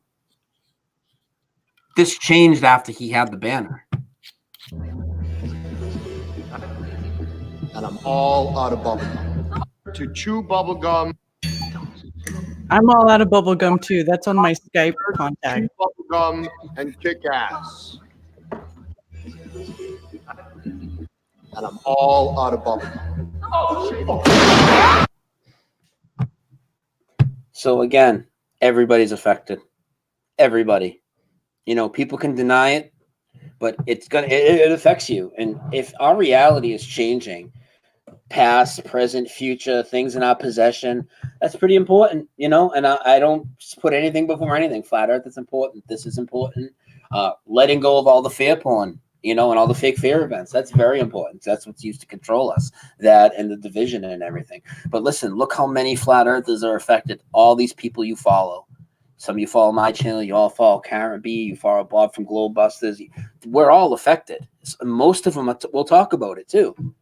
But a lot of people still won't. What do you think about that, Karen? I got threw a couple people under the bus, but not in a bad way, just to show that they are affected. And I catch people in Mandela Effect. Listen, I denied the Mandela Effect. And honestly, I'm going to tell you straight up, I don't like the name the Mandela Effect because I don't remember Nelson Mandela dying. And that might be why I stayed away from it for so long, because I was like, Mandela didn't fucking die. He's been in prison for 25 years. Like, I don't remember that. Okay, so that happened. And then the first Mandela Effect that I came across was when I moved from I moved from California to North Carolina in 2011, and it was 2000. I believe it was 2012 when I came across the Chick-fil-A logo change. Okay, because when I moved from California to Carolina, I was trying to learn my way around. I was trying to learn what was here because it's very different. Things are very different on the West Coast from the East Coast. Okay, you come here, things are totally different. Carl's Jr. is no longer Carl's Jr. It's Hardee's. Burger King, whatever. Not that I care about fast food because I don't even eat fast food, but I was learning my way about what was around here. And one of the restaurant chains that was here in the Carolinas that I never heard of living in California was Chick-fil-A. And when I first moved here, Chick-fil-A was without a doubt CHIC-FIL-A, Chick-fil-A. That's how it was spelled. Okay. And I know that because I was learning my way around this area. I was trying to figure stuff out. Okay. And I didn't have a normal 9-to-5 job. I was a stay-at-home mom. So my job was to learn the area. That's what I was doing. So I learned the area and I saw something saying, oh, now Chick-fil-A is now CHICK. And I was like, no, it's Chick. It's CHIC because when I first came here, that's what it was. I'm like, did they change it? And why would they change it? And I saw this whole thing and it was the Mandela Effect and blah, blah, blah. And and at the time I didn't really pay much attention to it because really, honestly, I didn't know about flat earth. I didn't know about a lot of things that I know about now. So at the time I was like, who gives a fuck about a restaurant logo? Who fucking cares? I don't care. Fuck this shit. And I totally wrote it off. And I didn't really pay any attention to it. So anything else that came my way that said Mandela Effect, I just was like, I just blew it off. So it took quite a few years and that is well before flat earth. Okay. So that's 2012. I didn't get into flat earth until 2015. So then I got into flat earth in 2015. And then everybody who gets into flat earth, that's a game changer. Once you get into flat earth, you're like, oh shit. Nothing is off the table now. Like that's pretty much where I went. I was like, nothing's off the table. If literally the ground that we stand on, literally the earth we walk on is not what they tell us, our place in the universe is not what they tell us, well, then you know what? Nothing is off limits. Okay. But even coming to that realization, I said that to myself when I came across flat earth. But if I'm truly honest with you and everybody else and myself, I wasn't thinking that way. I still wasn't thinking that way because I would still come across things that was like, no, it can't be. No, it can't be. Now, and that's the thing when you are waking up. It's like an onion. You have to peel back the layers. It's like there's certain layers. Like you peel back one layer and you come to a realization about something, but there's still certain things that you're not willing to accept. And it's different for everybody. I don't know what it is for you or Brian or me. Everybody's got something different, but it's different for everybody. But it's like a layer, right? It's an onion. So, certain things I still wasn't really willing to look at or accept. And then as time would go on, and I would, look at certain things, study certain things, I can't get into all the details now because it's way too immense. The amount of information I've looked at is way too immense. The catalog is like miles deep. I'm sure it is, as for anybody who's been in this for a few years.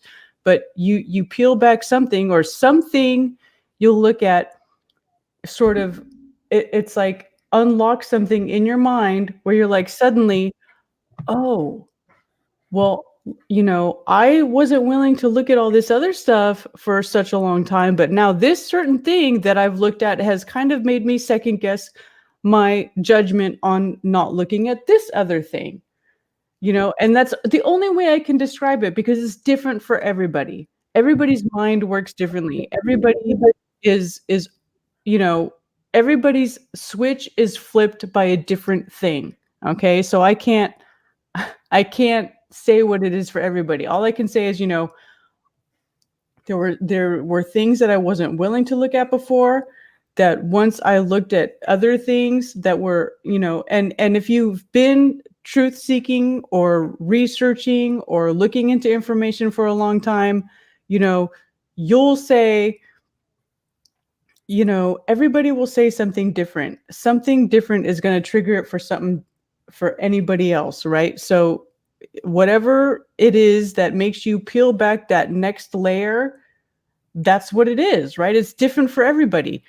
So I had to peel back. I saw, the Mandela effect before I saw flat Earth. I saw fake space. I saw this, and that. Okay. And I wasn't willing to look at it. And I had to go through a few different other avenues, and I had to go research a few different things before I got to that Mandela effect layer. And then I peeled that back, and then once I peeled that back, it really opened up a lot of other things for me as far as spirituality, our consciousness, our what our true purpose here is. I mean, and all that stuff sort of happened at the same time for me. Just sort of understanding what this realm really is. And this is why, we have this name, Unveiling This Realm, because that's what we're all trying to do. We're all trying to lift the veil. We're all trying to understand what it is, what and where and how it is. I mean, it's not just what, where, and how. How does this place work? What is it? What is our true purpose here? How do we function here? What powers do we have that they've been telling us that they have been hiding from us? What are they doing to us when they poison us? What effects does everything that they do to us have on us? We don't know what we don't know. That's all there is to it. We don't know what we don't know. I feel like I've been like rambling on. I'm sorry. No, you have. I want you to say one more thing. Wasn't it? Didn't you say it was somebody sent you? Maybe you said David. You said somebody sent you my thinker statue video, and that's what kind of drew you back in. Yeah. Okay, so David White. Now, I saw you do your show with Patricia. Okay, I saw you do your interview with Patricia, and I watched. And you said fuck. You said fuck this guy. Well, no, I didn't say fuck this guy, but I was just like, oh, that's just okay. I was like, he's a little bit conspiratarded for me. Right? I felt like, that's just, I wasn't really willing to go there. Okay, because I felt like it was a little bit out there. Okay, fine. That's how I felt at the time when I heard it. But it's just like flat Earth, the seed was planted because he was talking about all this stuff. Maybe I wasn't really ready to fully accept it at that time, but I heard him talking about it, and it was something that kind of sat in the back of my mind. Then David Weiss sends me a video. He sends me on Skype. He's like, look at this. And it was the thinker statue. And my family, okay, I have a huge art background. I have a lot of family members who are artists. I was heavy into painting, drawing, sculpting, all that stuff. My uncle, his name is Manuel Neri. He has works in the San Francisco Museum of Modern Art. Okay, he taught at the Academy of Art in San Francisco. He was married to Joan Brown, who also has works in the Museum of Modern Art in San Francisco. And they were all part of this, artist movement in the 50s and 60s. You can look their names up. Look them up. Manuel Neri, Neri, Joan Brown. Okay, that was my aunt and uncle. That's who I grew up around. Okay. And I have a lot of other people in my family who are artists. My grandma painted a lot. That's just a thing in my family. And if you were doing art in my family, they referred to that as the bug. Oh, she has the bug, or he has the bug. Okay. That's a huge thing in my family. So when he sent me that video of the thinker statue, and the thinker statue, I remember it being like this, because I remember even looking at it and thinking, nobody sits like this. This is not a typical pose to sit like this. Okay. So that's why the thinker statue always stood out to me, because you're thinking, because your hand is connected to your brain. And, there's a whole side story to that as far as like why you would touch your hand to your brain, because if you touch your hand to your brain when you're trying to remember something, if you try to remember something, you touch your hand to your brain. If you're thinking, oh, I forget where I put this, you put your hand on your brain, okay? That's what you do. So that's how I remember the thinker statue. So then I saw the thinker statue like this, and then everybody in the picture is doing this. I mean, it just blew my mind. I was like, holy shit. Okay. And so that's what kind of made me look into it and realize that there's something to this. There is something to this. And I was already looking into the whole higher consciousness thing, the telepathy thing, telepathy, telekinesis, all that stuff. Okay. All this stuff is real, remote viewing, all this stuff, the size of our brain to our body, the ratio, brain to body ratio is the biggest here on this physical realm. There is no other animal that has a brain to body ratio like we do. And there's a fucking reason for it. Don't deny it. They want to tell you, oh, you only use 10% of your brain at any given time. No, you don't. Yeah, you use all of it. You use all of it. They tell you that you used only 10% of it so that they can commandeer it and use it for their purposes. This is a very deep subject. But once I saw that thinker statue and I saw what was going on, I was like, okay, that's pretty undeniable, and then I started to think about other things that had happened, other memories that I was very sure of that were different from how it's supposed to be now. I thought for years, longer than I've actually been in flat Earth, more years than I've been in flat Earth are the amount of years that I thought that the Mandela effect was something that was not worth looking into. And now I see that it is very worth looking into. It is worth looking into because reality is not what we were told. It's just not. And the only way we're going to figure it out is if we open ourselves up to investigating every aspect of it. Leave no stone unturned. Nothing can be, it's just like when I came to flat Earth. Okay, well, if the Earth is flat, if the literal ground that we stand on is not what we were told, well, then no stone can be unturned. And Mandela Effect, as much as I hate that fucking name, I like the term reality shift. Right? Reality shift, because that's what it is. It's a reality shift. Once you realize that reality shifts, it changes, reality is malleable, the physical world is not permanent, okay, then that's when we're really going to start to figure stuff out. That's where we're really going to uncover things. That's when we're really going to discover our true potential, our true power, our place in this world, our worth. Okay? Don't dismiss it. Don't dismiss it. Look into it. Be open to it. Realize that you are divine. We are all divine. And the reason that this is happening is because we are divine. Okay? The only way that they can take our power from us is if we willingly submit it. Okay? And we are willingly submitting it through their mind control, through their poison, through their vaccines, through their brainwashing, through all the shit that they do to us.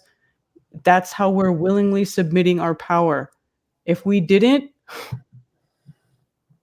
you just think if we didn't. Okay, so this is something that we all really need to consider. Yeah. Okay, I'm done. I don't want to I feel like I'm talking too much. I don't ever talk that much. No, that was good. I haven't really heard you rant that long about the Mandela effect like that. That was really good. And again, if our reality is changing, physical reality, to think that that's not important, it's crazy. And I can prove anybody here. There's nobody here. You can't debunk this. That's like some of the things will seem very insignificant, and I agree. Some of the things that happen, like I told Brian earlier, I remember Forest for the Trees. We're not all going to remember the same shit the same way. We're just not. You're not. And that's okay. That's okay. Yeah, that's a big step. That's a big step for some people when they get into it. They think, oh, because if they don't remember one, It's not the same for everybody, but it's just, but listen, but think about what we were talking about earlier when we were talking about the sun. Everybody's got their own sun, right? Because it's your perception of that electromagnetic wave manifestation. Okay. So just like you have your own sun, you are also going to have your own reality. And sometimes those realities overlap. And that is when everything, and I think it's always been this way, except now we're opening that line of communication. We are opening that discussion, right? So now we're going to discuss, people are going to say, well, I saw this or I saw that or I blah, blah, blah. And that's how we're going to figure stuff out. Communication is key. It's key. It doesn't matter if we all agree. We're not all going to agree. We're going to disagree, right? And that's good. That's good. People like to say, oh, flat earthers, you all live in an echo chamber. No, we don't. No, the fuck, we do not live in an echo chamber. We can't agree on a model. We can't agree on a map. We can't agree on a timeline. We can't agree on almost everything in reality. Most of what we can agree on is that, one, what the mainstream scientists tell us isn't true, and two, the earth does not move and it is level and straight. Okay, that's about all we can agree on. Although I like to add the third one, is that the sun is small and close, because they put the sun way the hell out there for a reason. But I think that everybody who is a geocentrist can agree that the sun is small and local. No curve, no motion. The sun is small and local. Reality isn't what they told us. Exactly. And if anybody's wondering what's on the screen, this is all these videos that show the JFK assassination now from all different angles. And they do show the assassination in each one of these videos at a certain point. It's not just like crowd shots and whatnot. It already showed it in this one. Then it'll go to the next video. And where are all these videos for all these JFK researches all these years? Why aren't there all different theories based off these videos? Why aren't these videos all in the Oliver Stone picture? And how have these videos been on the internet for years and nobody's even heard about it until a few months ago? I want to say maybe 4 or 5 months ago now, maybe a little longer ago when I did that video. I wasn't the first one to find them, but I definitely was one of the first ones to make a video showing all the different angles. And it doesn't matter who showed it first. I'm just saying it's been out for a while. This is crazy, all these videos. Insane. And the sound that goes with the Zapruder film now. Wait, look at this. Nobody's ever seen these videos. That's crazy. I've never seen any of that crap. Nope, nobody has. There's tons of them. Do any of them actually show him getting shot, or what is all this? Is it just the aftermath? No. Some of them they show the car, and you can see reactions happening within the car. I think this is one of them. They're all like wide shots, far shots. It's insanity. Insanity. And where are all the other theories for this? And everybody knows. I mean, Truth Seeker 69 has interviewed 400 to 500 vets on video, and they all say 4 people in the car, all of them. And I'm going to get to what happened at my work today in a minute. So this is crazy. I'll provide everybody the link to the playlist, so you guys can see all these videos. I mean, I might as well keep it running for a minute. I'll open the phones for a minute, and then I'll talk about my work experience so I can let these videos play. Okay, let me answer a question from chat. Outcast says, Karen B, do you think we have a firmament above us or no dome? This is a contentious detail, and just curious where you are for now with it. I am of the opinion that we do have a protective barrier, because that is logical to me. Mm-hmm. I mean, that just makes sense to me. That I could be wrong. My opinion could change at any time. But for now, as far as,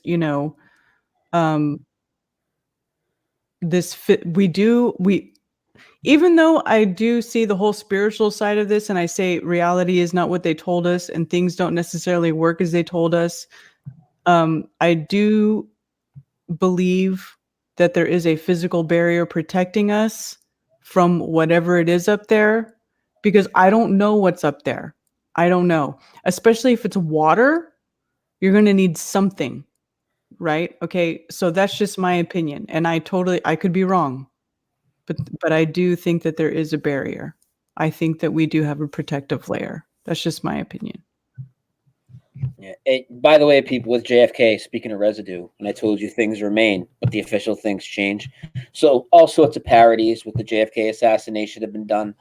My latest JFK video, I showed a newer Marilyn Manson video that was done. Full on recreation that they're doing. 4 people in the car. In The Simpsons, 4 people in the car. And also, most notably, in the late 60s, the Secret Service actually redid a motorcade through the streets of Dallas to recreate the scene, to study for ballistics and all this nonsense. And they use a 4-seater. And you know what people will say when you bring that up? This is what these so-called deniers, these so-called skeptics say, right? They say, oh, well, Lincoln wouldn't make the government another 6-seater. I'm like, dude, are you fucking shitting me? How fucking ridiculous of a fucking excuse is that? Lincoln wouldn't make them another 6-seater, like they'd have a choice. Second of all, they've had years to do it. Third of all, just like the camera on the moon facing the earth, right? Best free advertising of all time. What, they want to recreate the JFK assassination and you want us to make you another car? Sure. Actually, we'll pay you to do it. We'll make it every. You know what I mean? Look at all this footage. Nobody's ever seen this shit. Insane. Phones are open. 978-435-0006. And if we don't get called right away, I'll get into the story about my work, which has to do with Mandela Effect and everybody waking up to it. Everybody watching this show. There's probably a couple watching right now. Tara, if you're watching, you're the fucking best. She has a channel. I'm like, oh, what did your channel? Oh, I just cuss bitches out. I was like, oh, all right, I'll check it out though, you know. It'll be interesting to see. So while I wait, I guess I'll get right into it. And I can always pick it back up if I need to. So I get into work today. Now, I won't retell all the story, but if you've been listening to me and Karen on my channel, I've been talking about one day the girl at work, and I talked to her how people are just indoctrinated, and she was getting it. And then another day, somebody talks about the sun being a ball of gas at the bar, and I'm like, why do you think it's a ball of gas? Why do you think it's 93 million miles away? Then she's like, I think there's a firmament. And then she starts talking about the Josh Nowicki shot. And then I told the bartender that Alex Jones just pushes fair porn because he has the Alex Jones pills. He has them, right? And then I get to another day at work. There's 2 people that are working. They're like, "Yo," I'm like, "What's up?" "Yeah, I've been checking out your channel, and you be making money off YouTube." I said, "Well, no, but I did just monetize like a couple weeks ago, so a little bit now." "Why?" "Oh, well, you be doing like 3-hour streams and stuff." I'm like, "How much you been watching my channel?" "Oh, well, this girl showed me, and it wasn't even the girl I told you about." So more and more people, this is what I was talking about, like when David Weiss did the interviews that you aired, Karen, right? And I talked about it earlier. I think I'll say it again, though.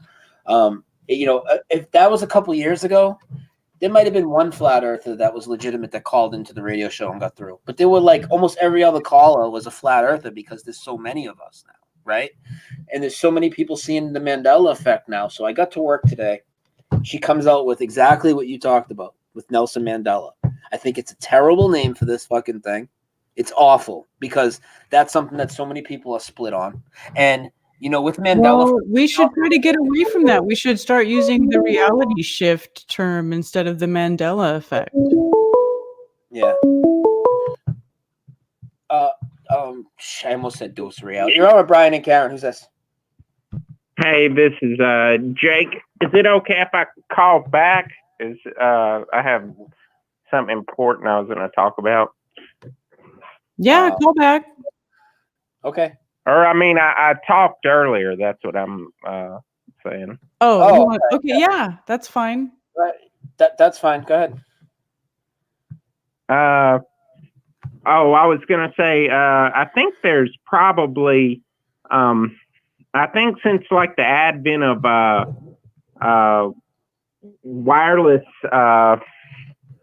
like radio signals and various signals, I think we live in like everyone talks about everything's made out of vibrations, but I'm a musician and stuff, and I think that there's something that we don't understand. I think people, y'all were kind of hinting at it earlier, but I think people take in energy all day and release energy all day, and somehow this whole realm is kind of powered by us or something like that, and it's created everything by in us. it. I think it's created by our consciousness, bro. That's why I think this whole Mandela effect works. Yeah, kind of. In a way, it's very strange, but oh, it's definitely strange, but it's definitely real, you know. So yeah, and okay. What else? Well,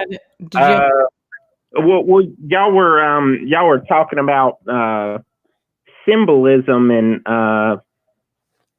or earlier y'all said y'all don't know much about it. I know in numerology, I know a lot about numerology and symbolism and stuff, but yeah, that's just I've looked at a lot of symbolism stuff. I know a lot about that, but Brian said he wasn't into that too much. Yeah, I don't discount it. I'm just not really into it, and it's the numerology that just really gives me a headache. Some of the symbology is definitely interesting, but the numbers, man, people just make so much shit fit. It's just like, I don't know. I can't get into it. That's just me. Yeah, it's well, I think that like our whole one thing that I've discovered on my own is I think that our whole alphabet. I think the Freemasons and stuff. That our whole alphabet is like a hieroglyphics to the hidden mystery religion, and I think it talks about flat Earth and stuff. And I think like the word God, I think there's like two types of energy, like masculine and feminine, and there's negative and positive aspects to that energy. And like tarot cards, there's like in playing cards, there's like the two male, like the black and the two black represent the positive and negative male, and the two red represent the negative and positive female. And like the diamond is like lustful, and the club is like something that you like beat someone over the head with, and then the spade is a digging tool, and the heart is like caring, and I think that the heart and the spade are like they form two triangles pointing up and down, like up towards the higher realms and the lower realms, and it makes kind of like the Star of David. And then the negative are like the female opening or the diamond, and then the club, which is like the male phallic shape. And if you look at a club and a diamond, that's what they're representing. They're like the lower aspects of male and female.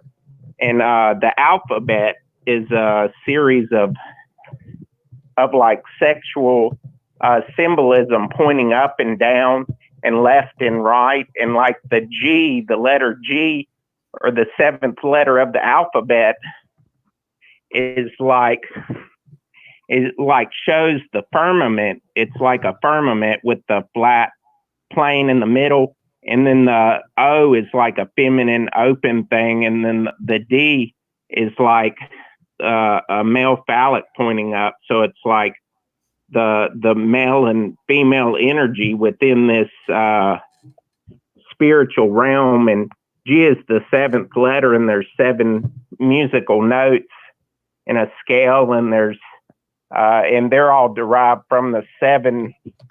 There's like 7 independently roaming planets or heavenly bodies that put out their own frequency. That it's sorry if I'm getting off track.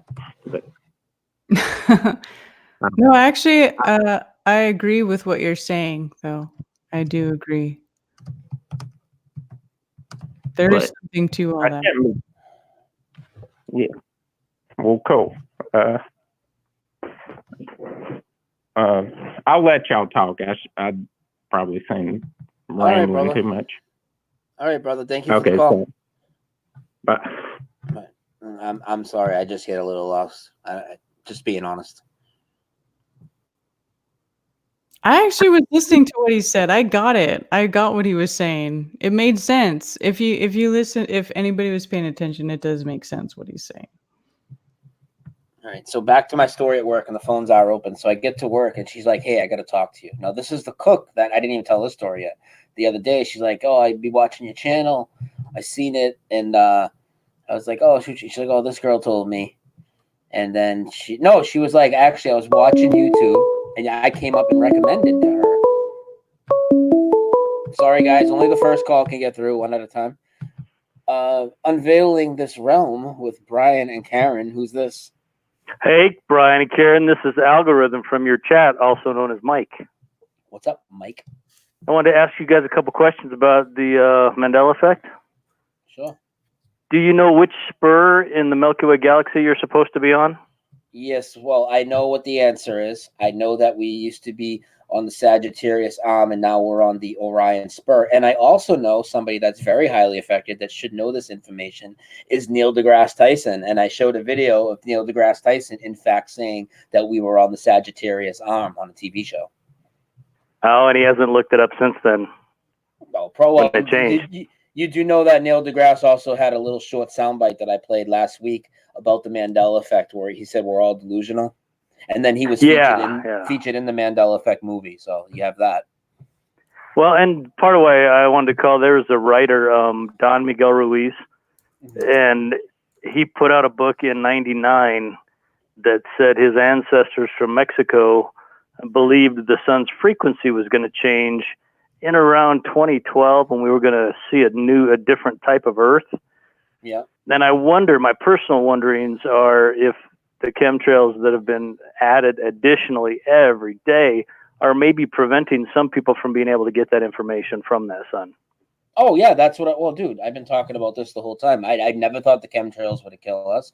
And I think obviously that it masks things in the sky, certain celestial events, certain things we're probably not supposed to see, right? Probably to block, nutrients from the sun. But besides that, especially since I've been coming into the Mandela Effect more, and I think it's our collective consciousness, I think it's a spiritual war. They want you to think it's all that other shit because that's all fear porn, but it is still evil what they're doing, and they're putting particulates in the air to impede our frequency and our frequency with the sun, which I believe we have a consciousness connection to. So that's basically my theory on chemtrails in a nutshell. Well, absolutely. We're on the same page. I think every time we level up as a collective, then another Mandela Effect comes out. Mm-hmm. Well, they haven't stopped. I mean, they just keep coming, dude. All the time. Yeah. You just don't see me covering. You just don't see me covering most of them because unless they're really big to me, personally, I don't go on about them. But if I know they're going to be big to everybody, I will definitely mention them. But I don't, cover every little one. I did that at the beginning, but for me, that's though. When some people think the little ones don't matter, but the whole thing with the little ones, and like I know Karen brought up the little ones earlier. The little ones are there because there's just so many. There's little ones, there's big ones, there's everything. It's just affecting fucking everything. And people think of trivial shit. You know that people don't know their history. They don't know their geography and stuff, but people know their music. People know their cartoons and their TV shows, right? Well, all that's changing. So that's what I used to draw people in. It's easy. Yeah, you're doing good work too, by the way. Thanks, man. Carla from the chat, Carla Redpill, she and I have been around this Mandela thing, I don't know, maybe 6 years roughly. In different places, and the little ones are, I think, more powerful for a lot of people than the big ones because, like you say, who really remembers the shape of Louisiana unless you live in Louisiana? Yeah. And now that it's not what it used to be, a person says, well, I don't really remember. Yeah. Or Queensland, Australia moved, and unless you're an Australian, or Queensland, New Zealand, unless you're down there, most people don't know that. Yeah. But then there are the big geography ones, and that's what got me because it was the Berenstain at first, right? First one I seen, and I knew it was always Berenstain, not Stain. but it wasn't the biggest deal to me. But I still knew, but I wasn't really grasping it yet.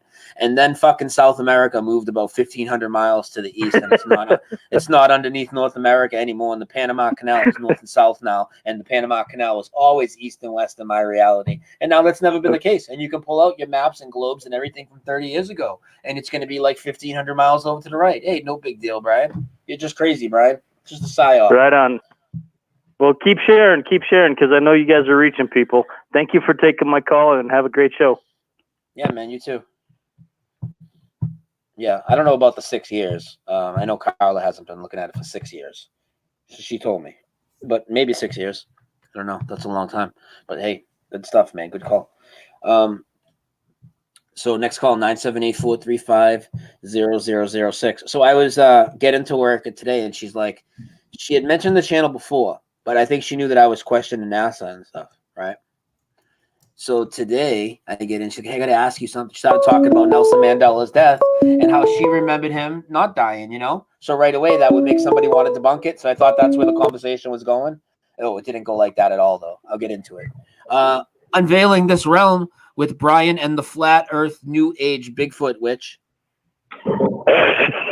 It's Ceiling Fan, one last time, real quick. I'm going to do an experiment. I don't want to say off the name of my town, but where we live, it has an interesting history about the name of the town and why it seems kind of spelled incorrectly.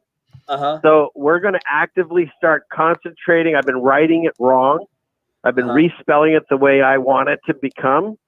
And so is my wife, and we're going to try to see what we can do. So if anything happens, I'll call in and let you know. It's actually a good idea. We're trying to experiment. Well, it's a good idea, and that's why I think things like the KJV and Star Wars and this stuff have the most changes, because they're the observed most. You know, I do believe that definitely ties into it. You probably have to get a lot more people than you and your wife to do it, but you know, what do I know?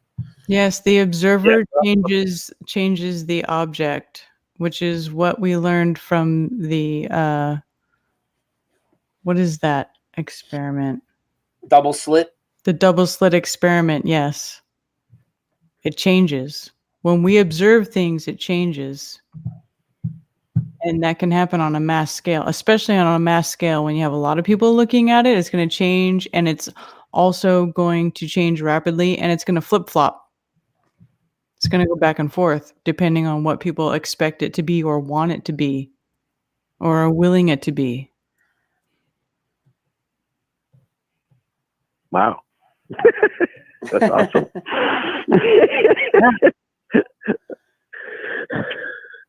Okay, well, I'll let you get back to Centralville. Yeah, hey, fuck you, man. Fuck Centralville. Fuck yourself. I'll let you get back to fucking the Home Depot, Mr. fucking Ceiling Fan, man. Yeah, right? All right. Talk to you later. Goodbye. Hey, pack it up. All right, next caller. Yeah, so I'm at work, and she's like, oh, I get it. And she starts talking about Nelson Mandela's death and tying it to the Mandela Effect and how she remembers he get out of prison, talked about whole anchor memory and everything, right? And I'm like, yeah, and that's why it's a bad name. That's what they do to these things. And I wanted to specify that before we get into the story. To name the Mandela Effect, to name this, what's happening here, this phenomenon, after somebody's death or not, is the worst type of Mandela Effect. Because out of any Mandela Effects there are, the celebrities that seem to have come back, that those are the hardest things to prove that they ever died. Like, that's like the worst thing to and I believe that's intentional. I believe attaching. It is intentional. And you know what? I never even saw what Fiona Broom looks like, this woman who supposedly gave this phenomenon the name, the Mandela Effect, and it showed her in that movie. I'm sorry, but you know, motherfuckers call me a witch. That bitch looks like a witch. She's a fucking witch. Why do you think they made her last name Broom? Exactly. Exactly. Her fucking last name is Broom. And you guys think I'm a witch? Take a look at that. Look at Fiona Broom. You know what? If I'm a witch, I'm a good witch. You're a witch, though. I'm a good witch. You're like Bewitched. You're that hot ass witch. Remember Bewitched? No. Yeah. If I'm a witch, I'm a good witch. But listen, seriously, all joking aside, Fiona Broom, look at that cunt. And you know, she looks like very similar to that Marina Abramovich woman who's 70. She's 70 and she looks like she's my age. Come on. Come on. Wow. So she's talking about the Mandela death, and then I got into it, and she wanted me to explain this thing to her, right? So I'm like, hey, what about, I laid into him. First, I went right to Black Tom. Right away, I go to the big gun, just like when people say, when you talk about 9/11, if you had to talk about it in 5 minutes, what do? Oh, I say I go right to no planes. I go right to fucking no planes. It's the easiest thing to prove. But I go right to fucking Black Tom on her. She's like, no, I don't know who Black Tom is. So I just go the whole thing, you know. I lay out the whole story of Black Tom. And these two are around me like, oh my God. Then I got into all of it. And they all have the same memory as me. We all have the exact same memory of things that never I brought up Black Tom to the biggest naysayer I know. You know who that is? Who? Well, I'm not going to say his name, but the Peanut Gallery. Oh, yeah. Okay. Yeah. Peanut Gallery from Mark Sargent. Yeah. Biggest naysayer I know. Yeah. I said, have you ever heard of Black Tom? Now, first I asked him, I said, have you ever heard of Torpedo Alley? And he did. He said, yeah, I know about that. I said, what about Black Tom? And he said, I don't know what that is. Yeah. Nobody knows what Black Tom is. Yeah, the first terror attack on the United States damaged the Statue of Liberty so bad nobody's been in the torch. And nobody's heard of it. I mean, no big deal. No big deal. So I went right to that. Monopoly, man. I got geography changes. We started talking about Cuba, and they couldn't believe Cuba. If you look at Cuba now on the map, guys, Cuba, the little island of Cuba, listen to me. Look up a map on your screen, guys. The little island of Cuba, this is a big one for me, is now huge. It's about the size of Florida, and it's creeping west so far that it's almost touching Mexico now, which changes the way the hurricanes would go through there and everything. It's absolutely fucking ridiculous. Absolutely. And when I had Martin Liedtke on, was it Monday, whatever day it was, one of the biggest geography ones for him is Italy, because the way it is now, and Sicily's almost touching Greece. So he said he used to sail through there, and it's totally different, and the direction of it's different now, and the size of it's totally different. Also, the location of New Zealand in retrospect to Australia. Australia was the land down under, but now New Zealand is way further south than Australia. So, you know, everybody's affected. The world you're living on is shifting. Time to deal with the people. Everybody is affected. Reality is not what we were told. Sorry, not sorry, but reality is not what we were told. It don't work the way that we think it works. It just doesn't. It just doesn't. No. It absolutely doesn't. So I went through the gamut with them. Geography changes, you know, the top 10 or 15. Dude, there wasn't even one that was disagreed on. I mean, the Timmy and the Well one is one of my favorite go-to ones, because that shows so much human emotion and interaction. For people that don't know what I'm talking about, well, you remember the show Lassie, and you know, this is 30 years ago. I used to watch Lassie, even longer than that, because I'm fucking 42 now. I was like even younger than 12 for sure. Unveiling the throne. Whoa! Turn the volume down. One that was disagreed on. I mean, you got to turn the volume down. Hey, can you hear me? Who's this? Yeah, who's this? Yeah, this is Ben. Ben Dover? No, man. I was calling into a podcast. I must have the wrong number. No, this happens to be a podcast. Oh, is it? Is this Brian? Yeah, this is Brian. What's up, dude? Oh, okay. Is Karen there? I'm sorry. Yes. Oh, hi. This is Ben from down here in Pensacola. I guess I'm delayed here or something. Anyway, I just wanted to call in and say that everybody's affected by this Mandela Effect. The biggest one that gets me is the one, what is it, Moonraker with Jaws and that little girl? Oh, Dolly. Yep. Hello? Yeah. Yeah. Dolly. Yeah. Dolly from Moonraker with the braces. Dolly had braces, right? Yes, she had massive braces. she didn't just have regular braces; they were massive. Because what would be the other reason that they would fall in love together? Well, Yeah. exactly. I mean, the scene doesn't even make sense anymore now. Nope. No. And it's just almost like it doesn't even make sense. But I mean, there's just so many of them, and I was kind of like Karen. I had kind of like brushed it off for a while, and the minute I started seeing more and more and more, and now it's almost like you said, every week there's something new coming up. Yeah. So Dolly is for the flat Earth community, especially. I can tell you right now, Dolly is the biggest, at least one of the biggest ones for Bob from Globebusters, and for ODD, and for many people I've talked to. Dolly is huge for them. I just happen to never have seen the movie, but I know how big it is for people. You know. Yeah, and like C-3PO, man, because I was a big space geek back in the day. He never had nothing silver on him. No, and he keeps changing, by the way. He was in one of those things or something, and there was a silver one next to him. Yeah. And then you the gold one next to the silver one, and you say, okay, well, there's a silver one, and then all of a sudden he's got a silver leg. Well, and the best part is if you look at the and I'll bring it up. If you look at the Ewok Village one, right? And you remember the scene in the Ewok Village where they raise him up in the chariot? Do you remember that? I remember something about that. I do. Well, hold on, I'm going to bring it up right now on the screen share. I have it ready. So hang on, it's right here. I think I'm on a delay here or something. Yeah, you're on a delay. But hold on, Karen, can you see my image? Yes.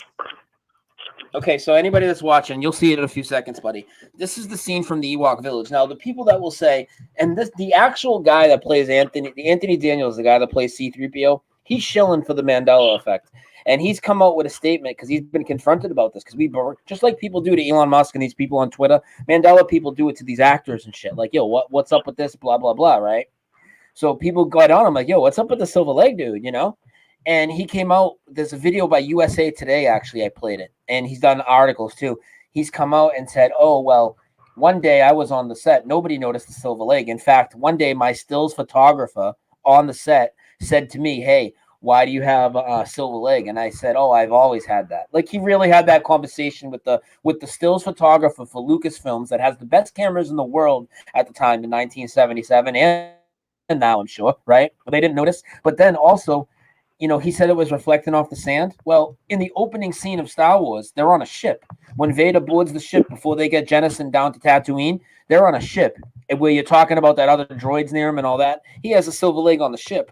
And now this scene in the Ewok Village where it's so blatant, the whole point of this scene that they put him in the chariot is because they thought he was a god because he was all gold. So they throw it out there in your face. The whole scene doesn't make sense now. And he just keeps changing. He has black gloves now, too. He has black palms. He didn't have black palms before. And in fact, that actually changed in a photograph of mine that I took when he didn't have black palms. My photograph changed, and then he had the black palms. Yeah. And that black palm thing you've been talking about, I've never heard of that. Never. Nobody has. And my dad was in World War II, and he came through that area, and he was talking about how guys were going up into the Statue of Liberty, and you can go up into the torch. Yeah. Yeah, so many people have been there, dude. A lot of people have talked about going to the torch or knowing people that have gone to the torch. Yeah. And I mean, this was 1940, 45 when they were coming home from World War II. And he said all the guys would go to the Statue of Liberty because that's the first thing you saw when you come in on the boat. So they would all go over there and I don't even know what island it was on. He never did say. Yeah. So that's another one there. See, so it's just like it doubles all the time. Yeah, it's crazy. I don't know how people can deny it at this point. And I'm going to be honest, this is going to trigger people, but flat earthers that say this is just a psyop, you sound just like Globies. That's it, period. Yeah. If you don't like it, fuck you. I don't care. That's how it is. Back to flat earth, Kieran, I don't know how to do this. I'm one guy. I'm down here on the Gulf Coast, and I would love to set up some banners like Jason did. But I want to hit the beaches on spring break when all the kids and everybody gets out of school, where are they going to go? They're going to go to the beach. They're going to be there for a week, and it's a perfect time. They're not going to do nothing but go out there and party. So there's nothing there that can stop anybody from talking to them. What do you think?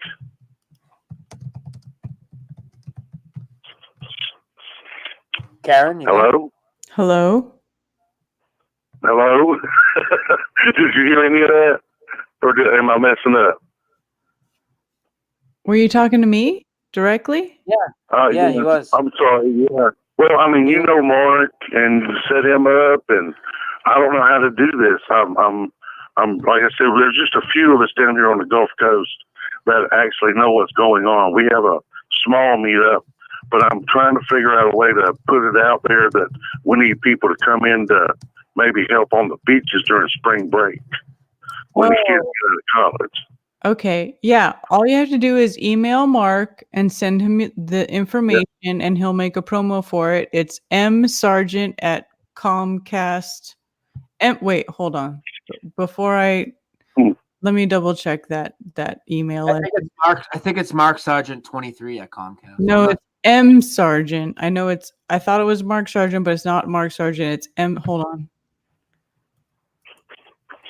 M Sargent.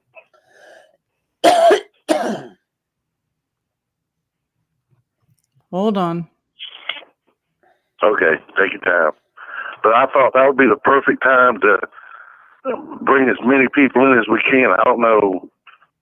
There ain't many people down here on the Gulf Coast. You know how it M. Sargent, Hello. Listen. MSARGENT 23 at Comcast.net. msargent23 at Comcast.net. You send your information to there, and Mark will make you a promotion for your meetup. msargent23 at Comcast.net. All right, that sounds like we got to start somewhere, huh? Then we got to find a bunch of people.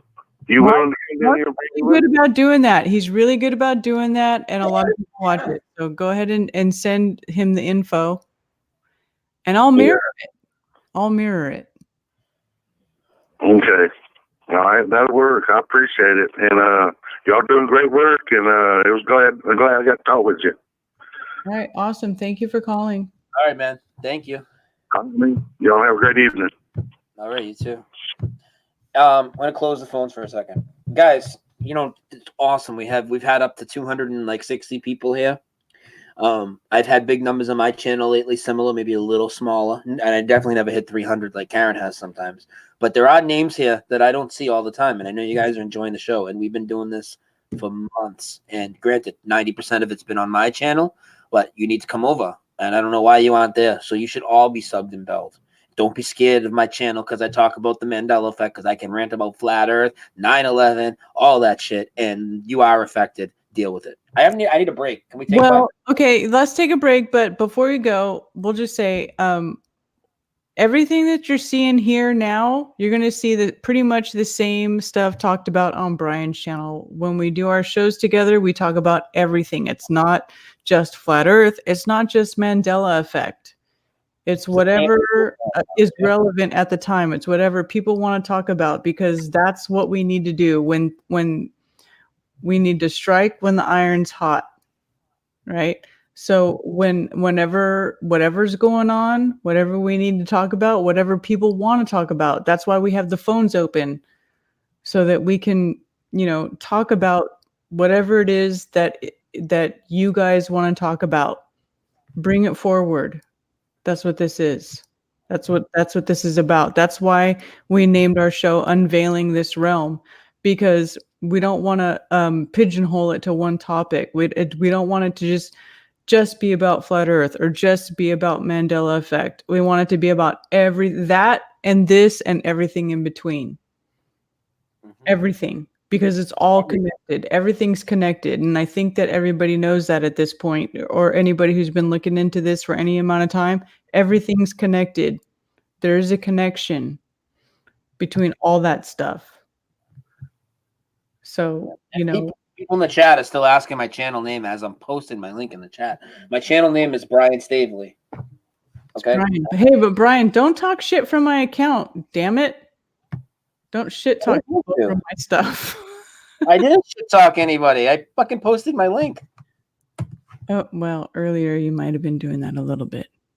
Yeah, but I didn't realize doing from StreamYard I was going to come up as Karen B. So I'm trying to chat on the YouTube when I can, but I have to be watching the StreamYard. So it's like, fuck. Did she give me the option? Anything bad that you see from Karen B, it's all Brian's fault. Oh, here we go again. If you don't like it, Brian said it. Hey, Trinity 4, Dave is in the house, dude. What's up, brother? Hey, Dave. Dave's the fucking man, dude. Dave, by the way, I interviewed Dave last week as well. Dave Murphy, Dave Manal, Flat Earth Fark, all in the last week and a half. Jason the Disbury family, Martin Leedkey. I had ex-NASA employee Jesus Freaking Computer Geek on. That was amazing. Photo Helix, all types of people. You guys need to check out my Awakening series, which is also displayed on the front page of my YouTube channel. But Karen, we need to take a break, okay? Okay, let's take a break. Thomas Knight is saying fake history. Karen B, what's your take? Listen, we're going to take a break and we'll touch on fake history when we get back. Perfect. All right, guys, you're listening to Unveiling This Realm with Karen B, Brian Staveley. We'll be back in about 5 minutes.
The greatest trick that I ever pulled was convincing the world that I didn't exist.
Finding meaning in the chaos, beholding light in Somewhere in the darkness, I got to go a deeper dive, finding meaning in the chaos. Behold the light inside.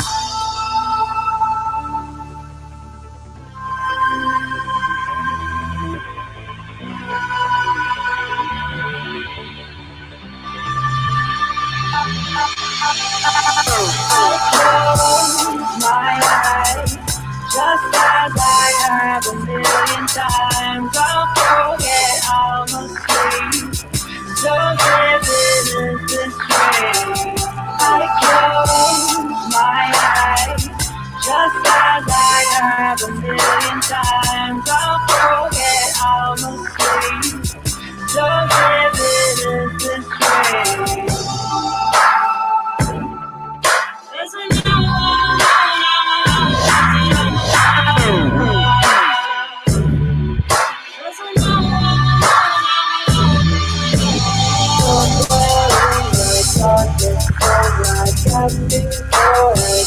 new finding meaning in the chaos.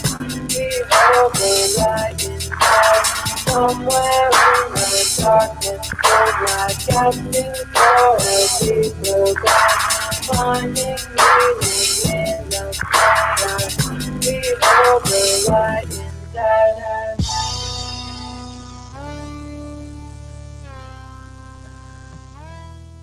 All right, everybody.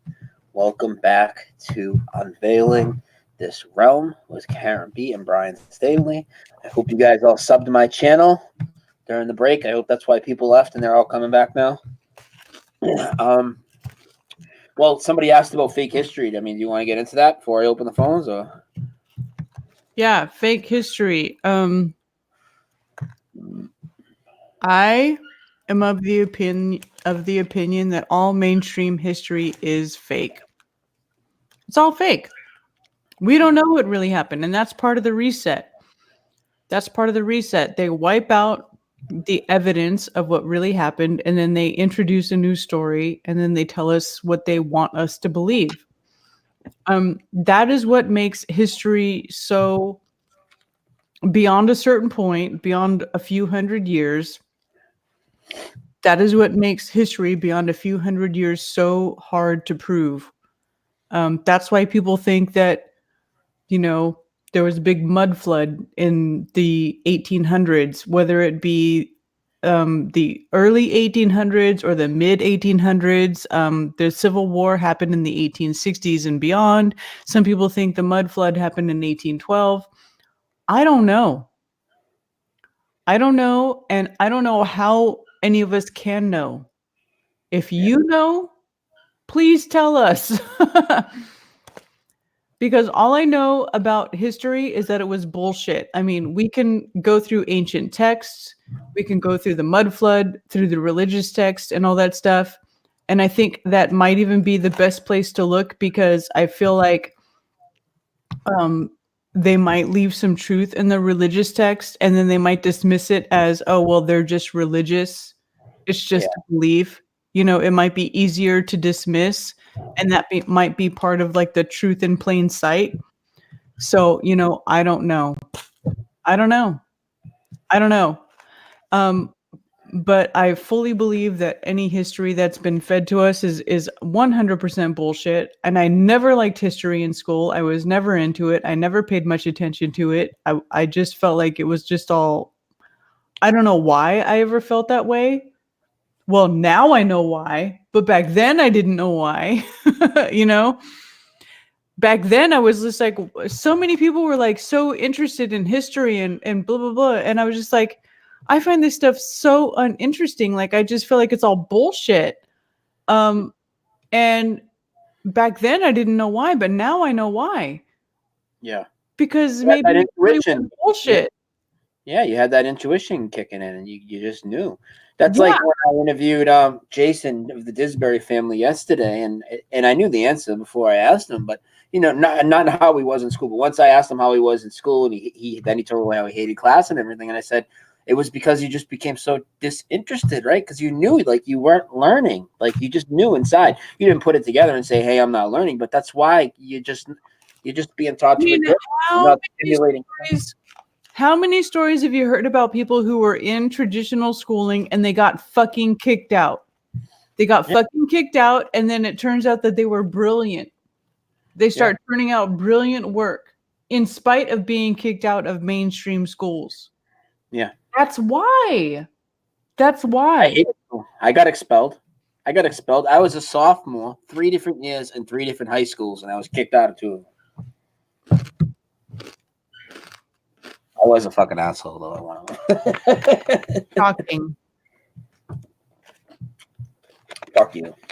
All right, I'll open the phones. That's why I have a hard time getting into history and stuff too much, because so many layers of lies. It's like I don't even know where to start. That's why I'm so glad about the flat Earth awakening and the Mandela effect. And there is a lot of history involved with all that too. But I'm just saying there's For me, a lot it was all about memorizing dates. Oh, this date was the Magna Carta, and this date was the Manifest Destiny, and blah, blah, blah. Whatever. Fuck all that shit. It was all made up bullshit anyway. That's right.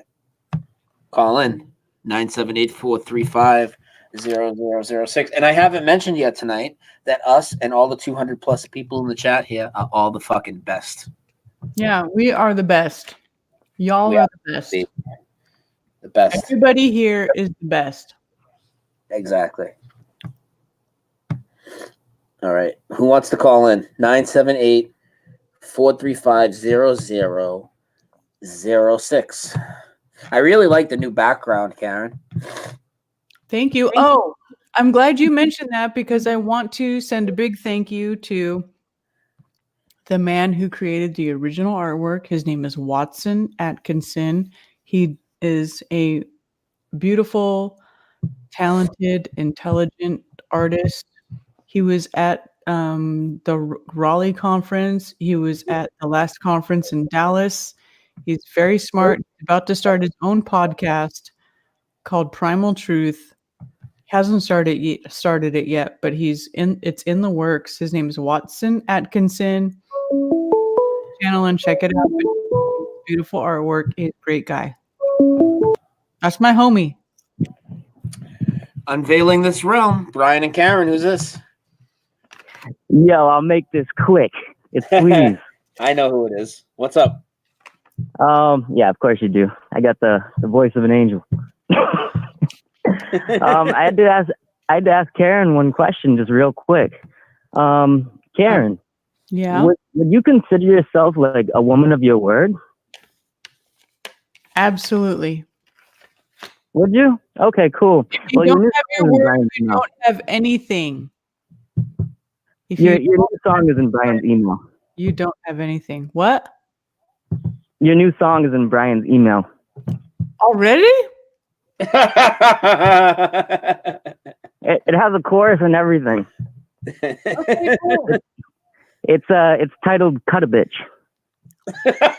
Oh, yeah. I am not messing with you. Oh, that's fucking awesome, dude. I seen that you sent me an email too. It said Karen B's rap song or something on it. That's fucking awesome. It's pretty funny too. We'll have to give her the chance to prepare it though. She can't do it live right now. She has to at least see it first. So maybe on the show. Oh yeah, because I'll have to kind of tell you how it's like structured. So like you have to say certain words in certain ways and stuff. But you'll love it, Karen. It's fucking badass. So yeah, Brian, check that out when you get a chance and send it over to Karen for sure. Yeah, no, I'll definitely forward it to her right after this. I'll send you another track too if you want. That way you have more, I guess. Yeah, I really like that first one. So send me another one. So I have another one for the show. Ooh, you're gonna love the other one, bro. It's a slip slap bibbidi bat banger. Absolutely, all right, brother. All right, guys. Have a great night. All right, bye. Bye. All right, next call 978-435-0006. 978-435-0006. Give us a ring ding dong, a ring a ding ding ding dong. So you have to rap now. You said. I've already rapped before. Listen, He said, "Are you a woman of your word?" Yeah, I am. Listen, I know that everything I say is on these streams is recorded for record. I wouldn't say it if I didn't mean it. If I say I can rap something, I just can't write it, but I'll rap it, I'll do it.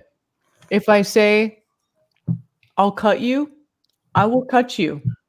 I will. I'm not kidding. I know. I'm not fucking around with you. Somebody call in before Karen kills somebody. 978-5-0006. Call in before there's a murder scene down in the Carolinas, down in Kakalakiville. What was the other? Did we talk about everything we wanted to talk about already? I think so. Let me check my notes.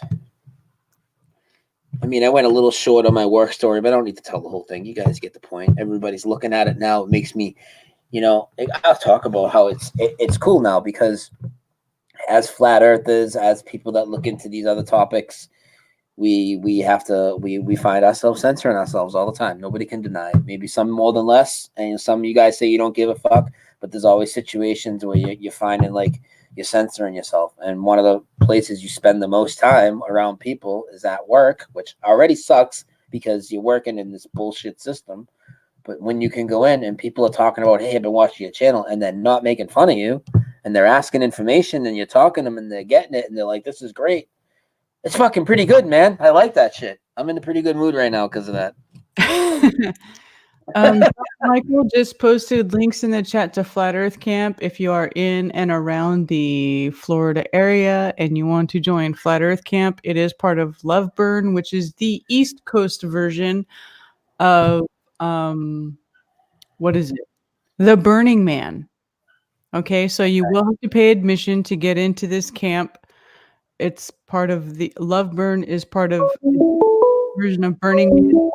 There is a flat camp inside of that if you want to click on the link that Doc Michael has provided. Karen B., where in Cali did you come from? From San Francisco Bay Area. I was born in San Francisco. Hey, we have a call. Unveiling this realm. You're on with Brian and Karen, who's being rude to you. Hey, it's Lord Help Us Tampa calling. Hi. How you guys doing? We are doing fucking fantabulous up in this bitch. Yeah, I see that. I was calling. I know you said you're not into numerology. I wasn't at first either until I started paying attention because some people can pull something out of nothing normally with the numerology, but sometimes it does connect. Have you ever watched the channel was it Mini Fish? Not me. Maybe Karen has. I haven't. Mini Fish? No. Yeah. Okay. Well, he does numerology and he's pretty well versed on the Bible. Mm-hmm. And I catch his videos every once in a while because it's like the numerology is, he just really gets into it, pulling numbers out of nowhere. But I noticed in each of his descriptions, he has the Lord's Prayer in each of the video descriptions typed out. And it says, forgive us our trespasses as we forgive those who trespass against us. Yep. So I found that little bit of residue and I'm like, bam, right there. Yeah. So anybody that doesn't know, and go ahead, Lord, help us Tampa, tell them to change because there are people here that, this is all kind of hitting them now. And these are huge Bible changes.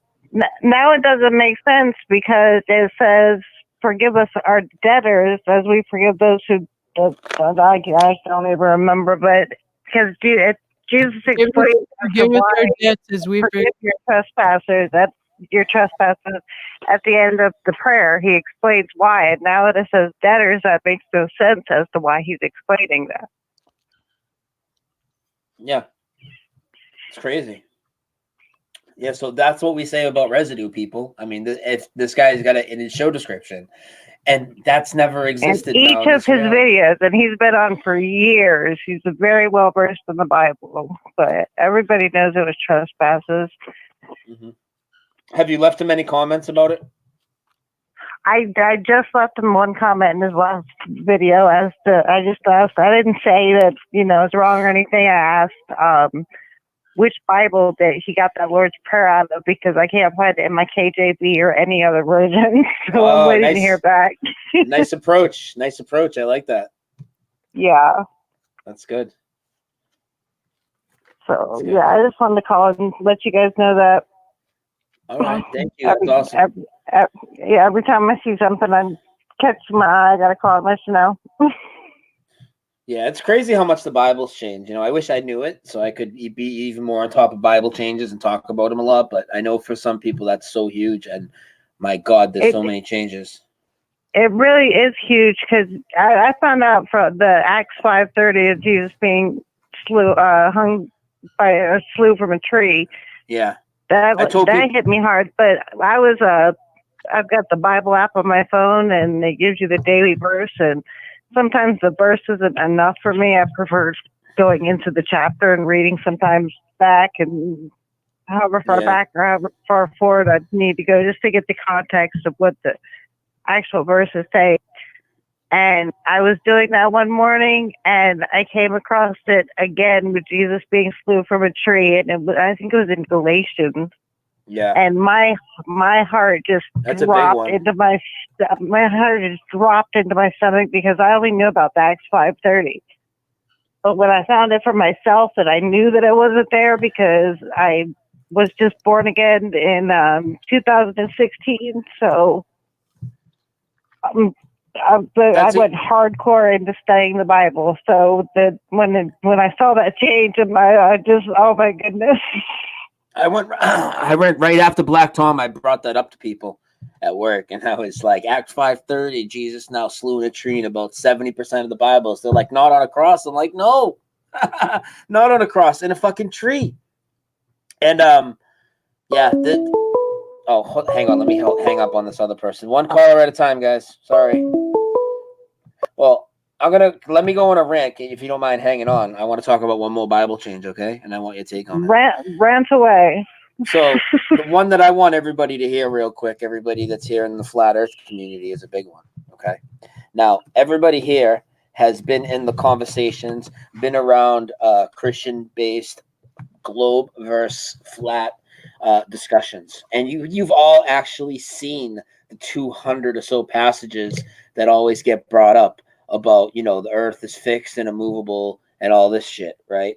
And so they'll use that because the people in these Christian-based flat versus globe discussions are taking the Bible as the word of God, or at least as the truth. You know, they're taking the Bible as literal truth. So they'll bring up to the globies about the 200 passages, and then you guys all know what I'm talking about.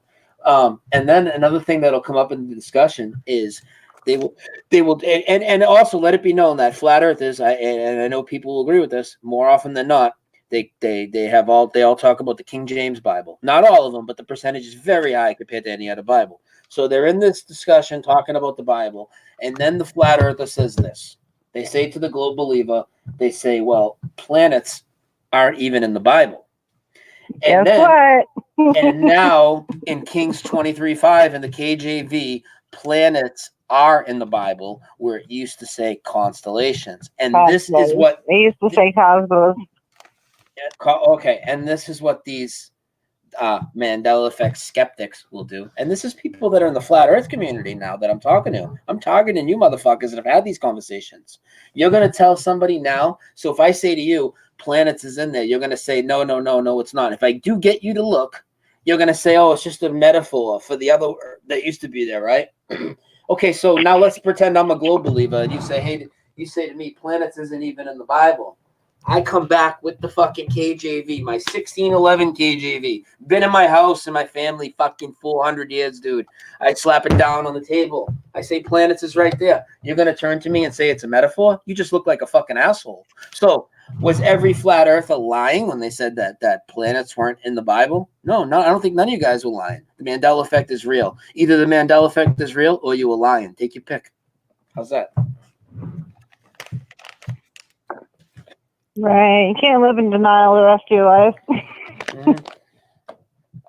Everybody knows it wasn't in there. I've heard the discussion so many times. I mean, come on. Years. I've been around a long time. The discussion's been had so much. The word matrix is in there like 8 times now. You come out of your mother's matrix instead of her womb. The fuck is that, dude? Right, exactly. I need to do more studying on that because the word matrix wasn't even invented yet, was it? Not that I know of. I know there's some people that say it was, dude. I didn't hear the word matrix till like around the time the movie came out, maybe a little before, you know. I know it's a real common word now. Not in 1611, homeboy. Right, that's what I'm saying. Like, okay. I've got my new research topic for the night. It looks like. Yeah, it's crazy. All right, well, you guys get to your next caller. Good rap. All right. All right, thank you. Okay. Bye, Karen. Bye. All right, next caller, 978-435-00. 1, 2, 3, 4. It's 1, 2, 3, 4 East Coast time. Oh yeah, it is. We're the best. 1, 2, 3, 4. See how nice this is compared to all the shows that spit hate and spew fucking terrible shit. This is what it's all about. Look at all these awesome people here. Everybody, you guys are the fucking best. One of you guys needs to call in though. Don't leave us hanging. We don't. 978. No, we spit love. We love everybody. I love everybody. I love my FE family. I love everybody here that has an open mind and wants to learn, is open to discussion, even if we don't agree. I love it. I love people that are open, are willing to have a civil discussion. We don't have to agree. We just have to have a civil discussion about it. And we're both going to learn something from it. And that's what I love. Yeah, we all have a lot to learn from each other. We all specialize at different things. I mean, all of us, we all do different things as far as what we do, just what we are and what we look at. And we're not all going to look, you know, put Mandela Effect number 1 or flat earth number 1 or chemtrails number 1. We're all going to have different interests based on our lifestyle, based on what's passionate to us, based on what affects our family. Is all like what I was talking about earlier. Different things are going to, everybody's onion is different. You're going to peel back those layers in a different order. It doesn't matter. Yeah. Hey, you're on, yeah. Who's this? Hey, this is Jeannie. Who? Jeannie. Jeannie? Jeannie. Nobody knows me. Yeah, no, but like Jeannie, That's like my a name. genie in the lamp. Genie in the bottle. Yeah, sure. All right, cool. What's up? Which is another Mandela effect because it was JEANIE, and now it's got the double N, right? JEANNIE. Yeah, I know. I saw that one. Yeah, and that's my name, so that's a big one for me. But I also want to talk to you about the fact that when I saw the Twin Towers in a video that you posted a while back, and I saw that it was empty, it threw me for a loop. Well, I've been trying to show people. I couldn't get off my couch. What? Yeah. No, I've been trying to show people this since 2010. They don't want to hear it. But go ahead. What happened when you first seen it? I couldn't get off my couch. I couldn't leave my house. Luckily, I don't work. I'm older and I'm retired, so everything's cool. Yeah. I don't know how people work and discover this stuff. Yeah. To me, it's like it's really stressful. I don't think enough people talk about I don't know if you call it depression, because I don't feel depressed. It's just overwhelming feeling of what the hell is going on. I don't think it's depression. I think it's just an awakening process. It's a transition, right? And I've been doing this for about 3 years. And then I honestly, I thought I was like awake or whatever you call it, like 2 months ago. Now I realize I'm not awake at all. Yeah. So the worst thing threw me for a loop. Yeah. And the emotional attachment that people have to 9/11, they won't look at it. And my point is, like, you guys by this point know all these other little events are fake. Why can't you take those same eyes and go back? You'll see all the same stuff. The crisis actors, the lack of death records, the photoshopped victims. It goes on and on and on. And on. You know, on and on. And I can't even get 9/11 truthers to look at my information. Most of them, you know. I've been talking about this since 2010, showing all this evidence. Yeah, and it's crazy, and it's almost too much. And I understand when they say, you know, people can't accept flat Earth and they can't accept this, but I think it's really true. Yeah, it really is. Because when you start looking at it and opening your eyes to it, and you start looking at other people, I feel like I can't even go to the grocery store and be normal. I can't be and around I have to these go people. and hang out with my friends. I can't. It's very difficult. And that's why I'm really happy to be able to call in and express this. And Exactly. That's like what I was saying earlier. It's an onion, and you're peeling back the layers, but everybody's layer order is different, right? Right. It is. And it's incredible. And it's an amazing thing that we all are be able to experience together. Exactly. It's like I can look up in the sky now and see way more than I did a month ago. Yeah, well, I've talked about this. Do you mean seeing more things in the sky, or do you mean your vision improving? Because both have happened to me. Mm-hmm. And the sky isn't yellow, or the sun isn't yellow anymore. It's white. I know. And I pointed out to my mom, and she's like, "Oh, you know, you're right. It's white now." Yeah. And you know, she's kind of on board with me a little bit, but you know, so it's an amazing experience that we're all going through, and you guys really work well together. Thank you for being there. Thank you. I don't know what else to say, so. Thank you. I think it's great. That's good. That's wonderful. I actually think that Brian and I work really well together too. That's why I agreed to do the show. A lot of people send me messages. They send me private messages. They're like, "You guys have opened my eyes so much." You know, I discovered you like a week ago, so. Huh? And I think I discovered you guys like a week ago. Oh, really? Yeah, like brand new. Awesome. Well, welcome. Good.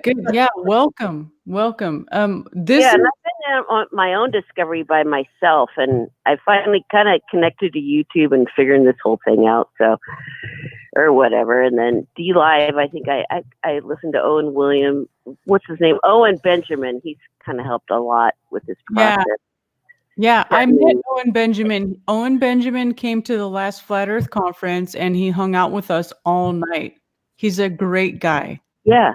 Very open-minded.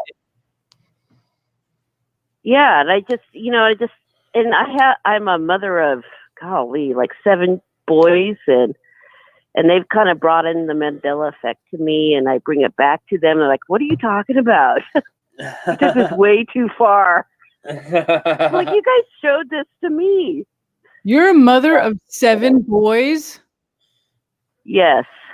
God bless you, woman. Karen, she just said that her kids showed her the Mandela Effect initially. Didn't you have a story like that? Was that you? Was it your kids that showed you?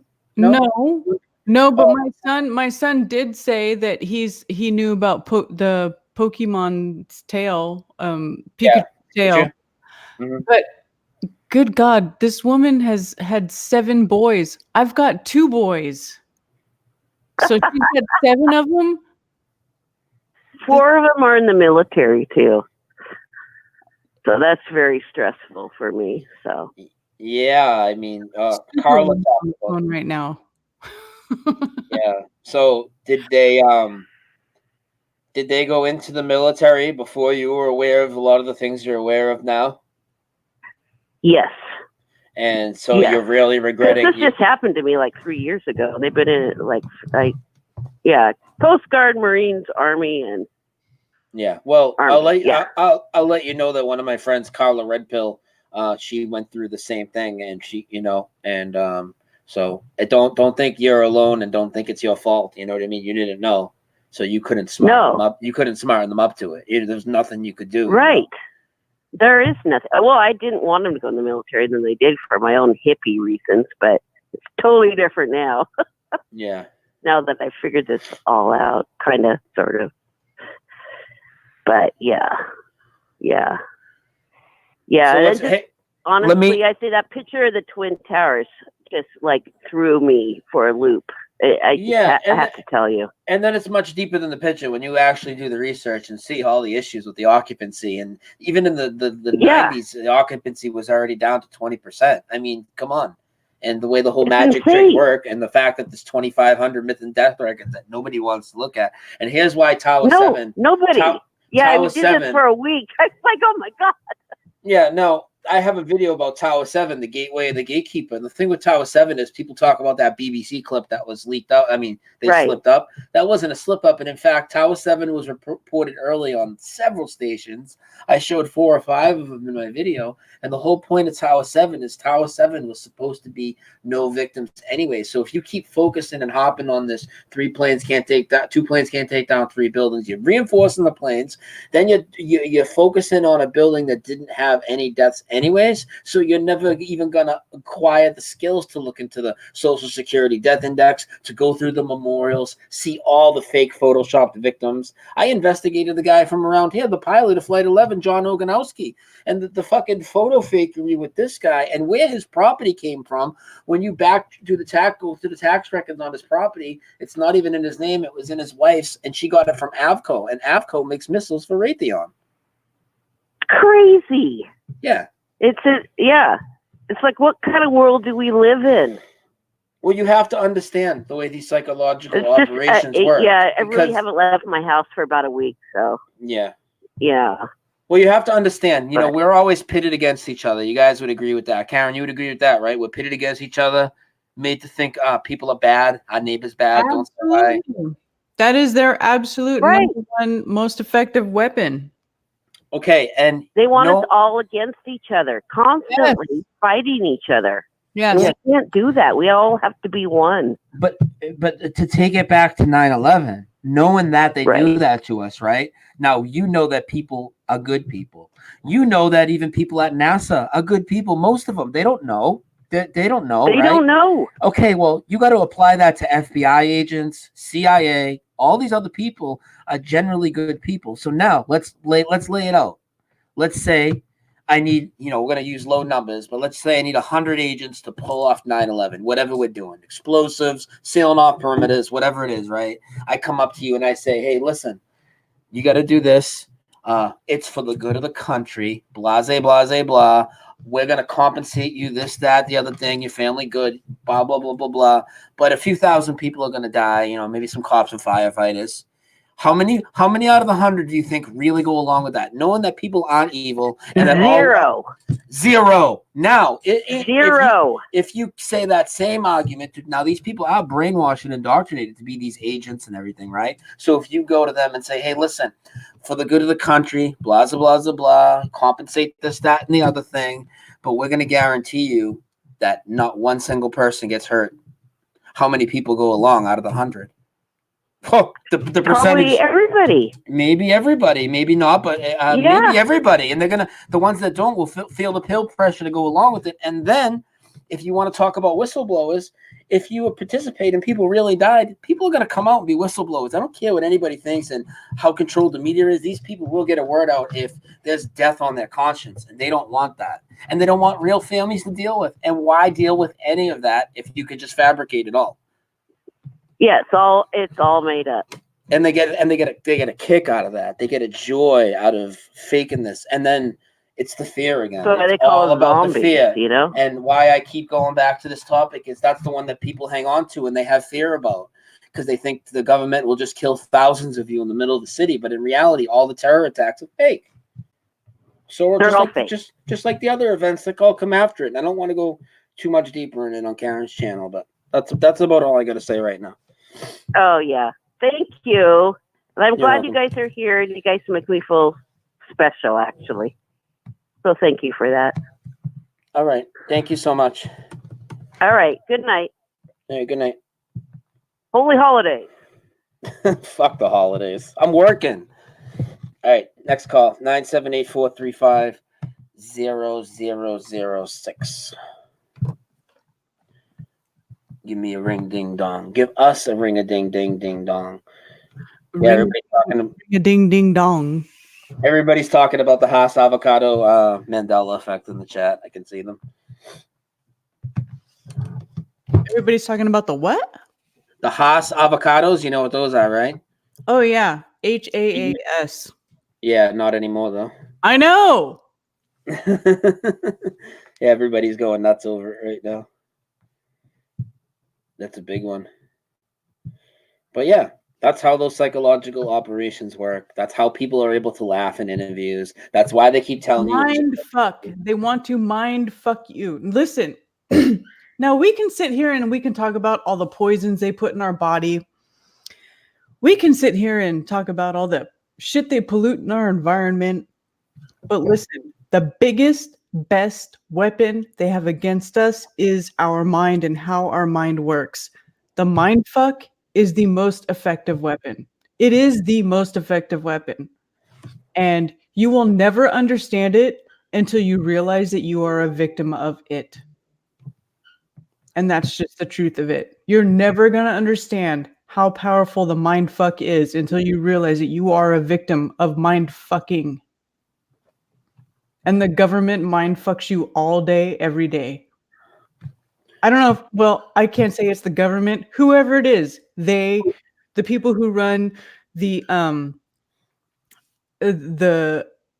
news networks, the TV networks, whatever it is that you're looking at on a day-to-day basis, the propaganda, you're never going to realize how powerful it is until you realize that you are being mind fucked on a daily basis. You are. Every single person is. Right? Am I right? You're definitely right. You're never going to get it. You're never going to fucking get it until you realize that they are trying to mind fuck you all the time. All day, every day. Everything you look at, every advertisement, every picture, every symbol, everything. They're trying to mind fuck you all the time. All the time. That's their most effective weapon because you don't see it happening. No, they present us with this fake system and this illusion of freedom and all this shit. And the biggest psychological weapon ever is the TV. It's a complete psyop. It is. That's why they put that fucking box in every home. That's why they made it all digital. That's why they made it free or whatever, you know. That's why they made it so accessible because it is so effective. It is so effective. The most powerful weapon is their mindfuck over you. And you have and it sounds fucking stupid, but knowing is half the battle. Just like fucking G.I. Joe said, and I've said this a whole bunch of times, knowing's half the battle. And it might even be more than half the battle. You have to know they are doing it. You have to know it, you have to recognize it, and you have to be aware of it. If you know it and you recognize it and you're aware of it, then you are much more able to bypass it or get around it or avoid it or not be affected by it. But goddamn, if you don't know what's happening, they're going to put you in a fucking trance. And they're going to have you buying all their stupid shit and buying all their stupid lies and propagating their stupid lies and perpetuating their bullshit propaganda. But you have to know they're trying to mind fuck you. Always. Mm-hmm. Every fucking second they have. 978-435-0006. What are you drinking, lady? Speaking of lady. Lady, I'm your knight in shining armor. No. I'm drinking flat rock. Flat rock? Fat cock? Flat rock. Drinking some fat cock? Flat. Drinking fat cock. Somebody call in before this goes south fast. 978-435-0006.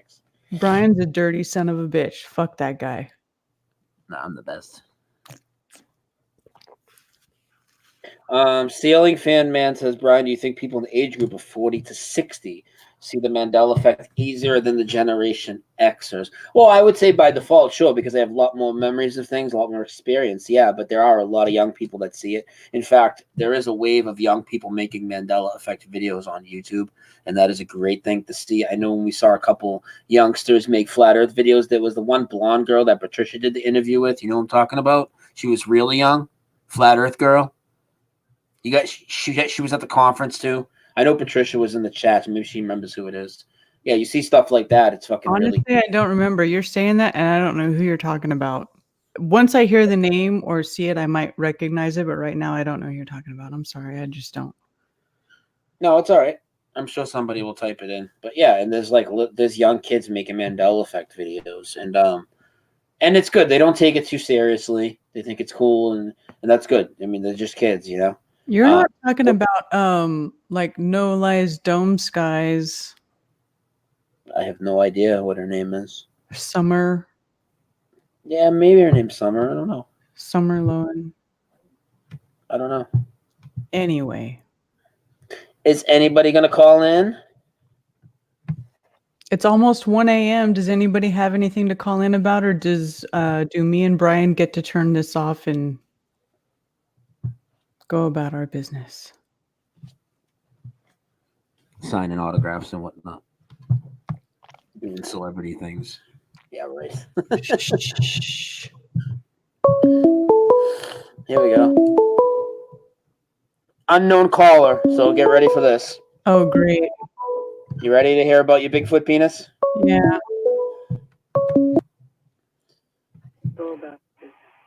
Turn down the volume, please. And then who is this? Oh, my name's Ralph.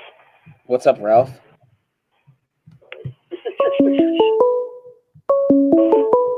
Ralph, what's going on? Can you hear me? Yeah, Ralph, what's going on? You're already an unknown caller. They're nice here. What's up?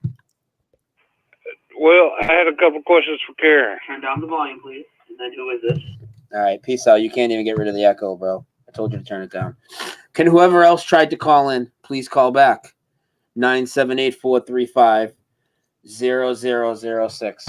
There was another caller. I wish. Listen, if you have a serious call-in question and you want to call in and talk to us, mute your watch page, and then call in.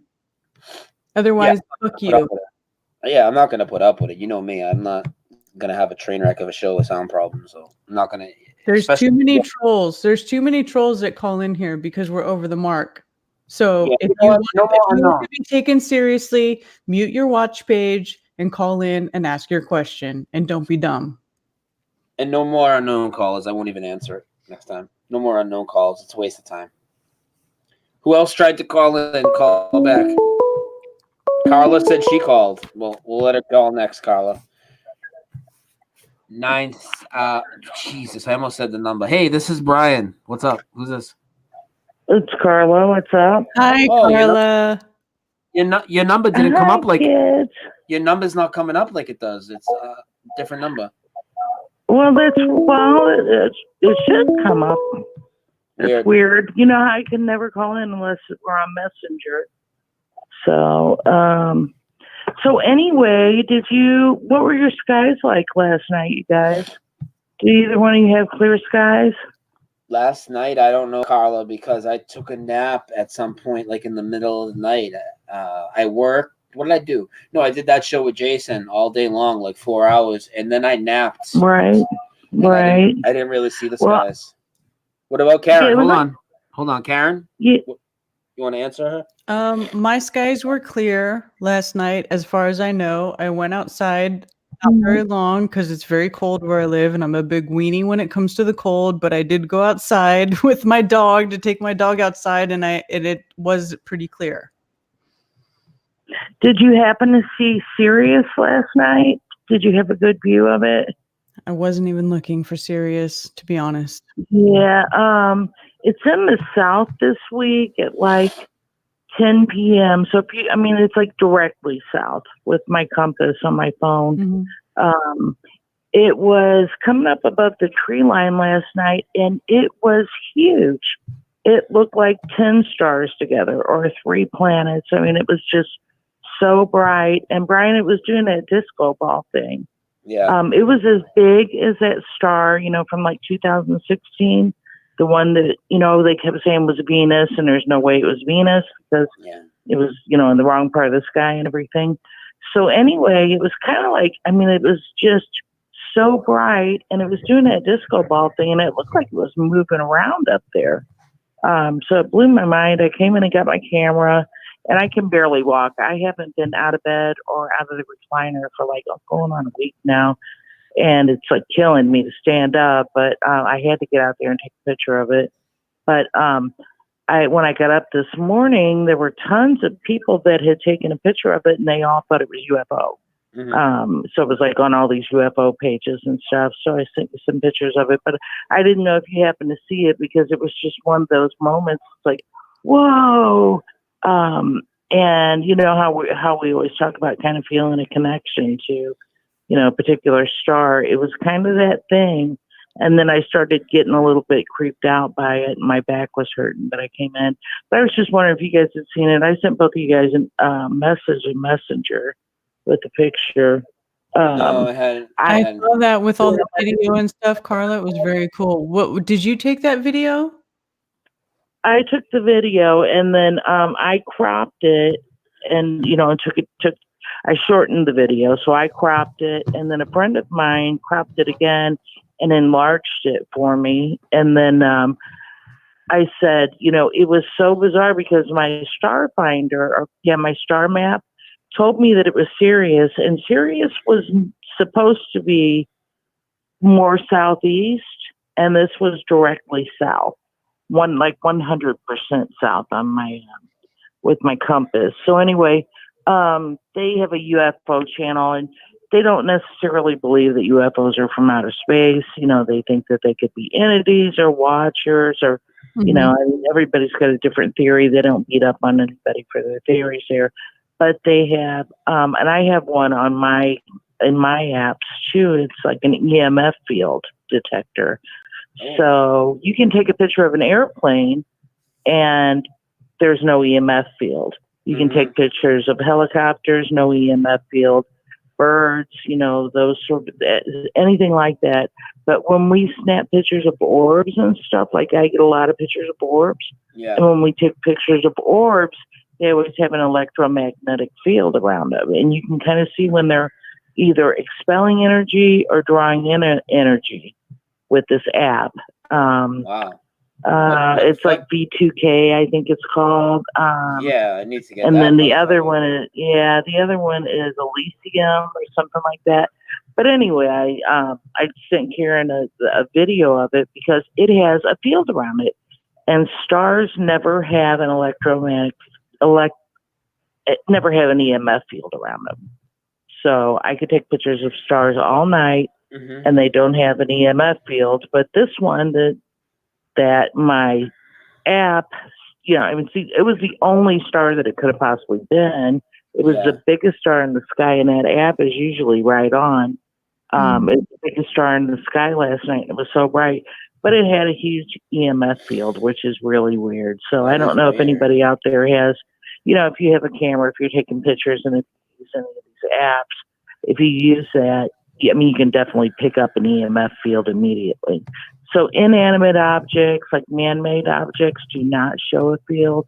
But these orbs that everybody's catching, these tic-tac-shaped orbs, the red orbs, the blue orbs, they all have an EMF field. So. I saw more today. Huh? I saw 2 more today. I was outside smoking, and I'm like, oh, right away, dude. And I'm like, here we go.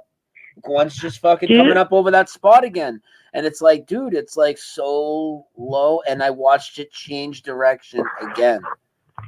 Yeah. Well, you saw my one video where it like changed directions and it stopped and waited for me to catch up with it with the camera. Yeah. You know, I'm filming the thing and I'm following it, and it stopped like midair. It kind of like backed up.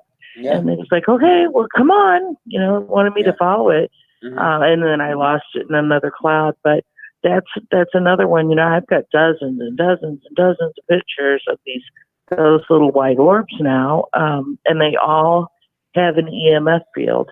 And like I said, they're doing something. They're drawing energy from the atmosphere and expelling it. So sometimes you'll catch them blinking on and off.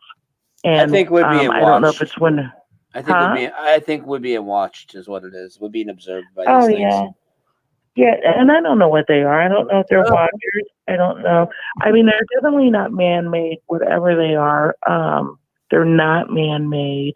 I don't know if they're like spiritual entities or if they are like the watchers or if they're angels or what they are.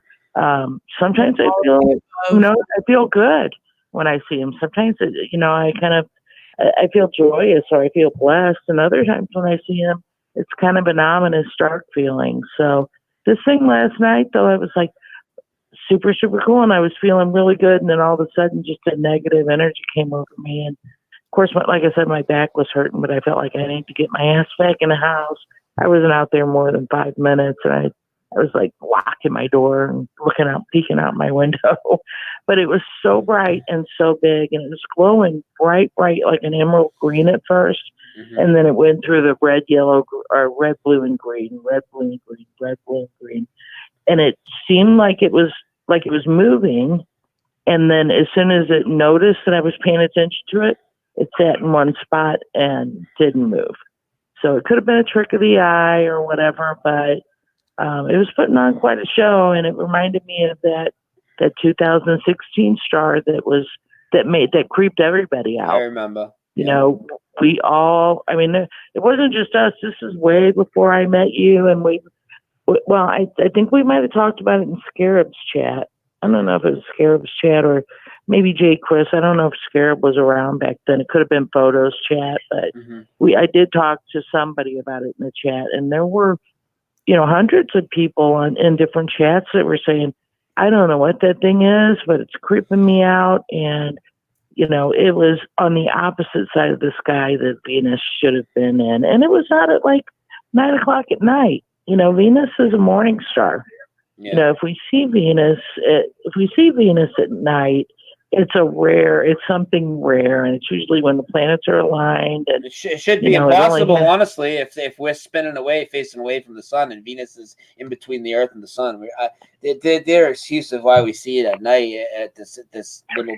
I mean, no, it just doesn't work for me. But yeah. Yeah. Well, you remember how big it was, and it seemed like it was super, super low. Like how stars, they look far away. Sometimes you'll see a star and it'll seem like it's like right on top of you. And that's how this one was.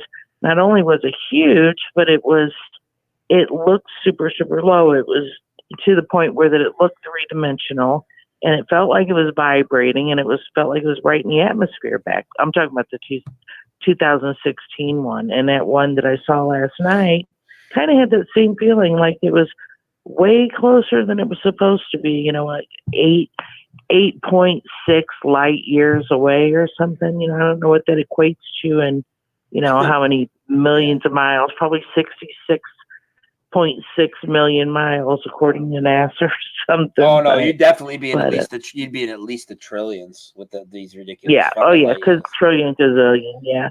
But anyway, I wanted you to take a look at that because it was really cool. Now the picture.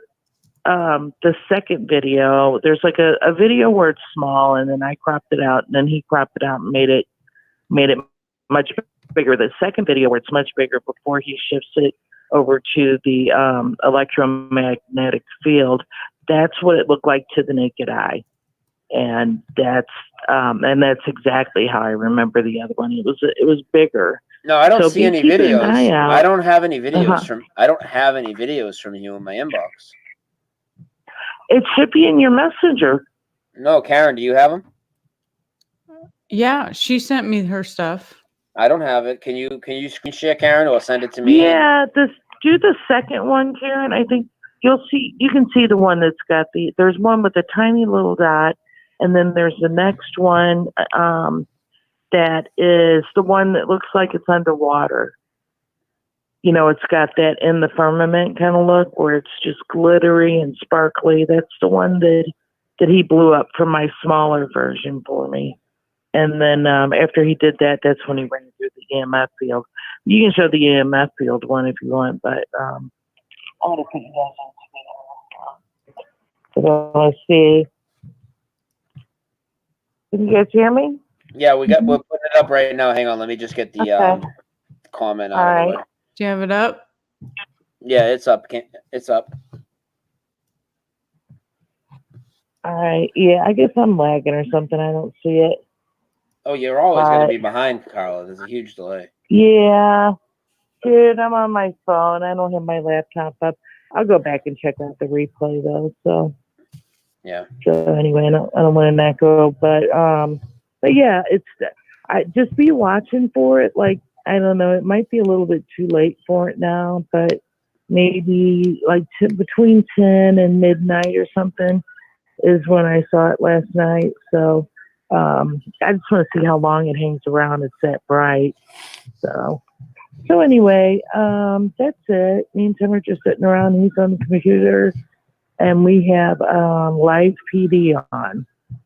So I don't watch a lot of TV, but you guys are what I do usually when he's watching TV. So shout out to everybody in the room. All right. Awesome, and Carla. I'll let you guys go. All right, hon. Have a good night. Talk to you later. All right. Good night, Carla. Thank you, darn. Thank you, babe. Bye. Bye. Karen, do you care if I take 5 minutes to smoke one more time? Last break, and then we'll come back for like a half hour. I seen you yawn. I'm getting tired, but I could do like a half hour more. I know people don't No, want. I don't care. It's cool. All right. Do you want to play a song, or do you want to do a shout out? No, don't play a song. Just leave it here. I'll talk You to can do a. How about fuck the shout out? How about you just see if they have any questions? Yeah. And we can maybe have a conversation from that. I'll talk to the chat while you're doing whatever. It's fine. All right. I'll be back in 5 minutes.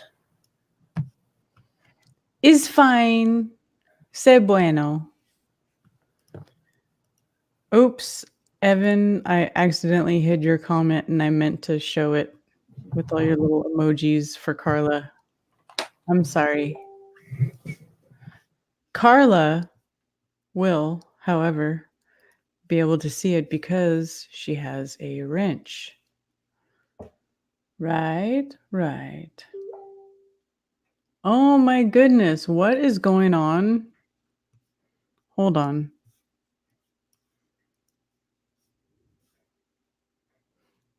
Oh, I see. I'm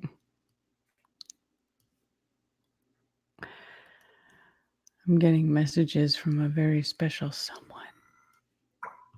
Very special someone. His name is Ted. He's really cute. All right. Hold on.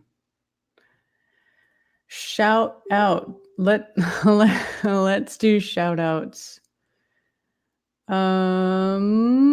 Peter James. Shout out to Peter James. Please don't block Karen B. What with these chemtrails? Thomas Knight. Yes, don't block Karen B. Steve Finneran. Yes, it is 1:11.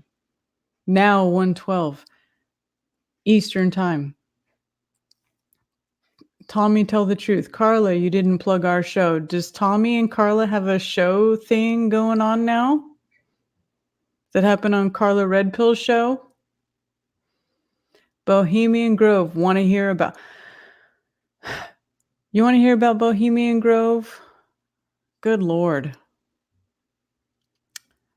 Bohemian Grove. That's some old shit. It's not even interesting to me anymore.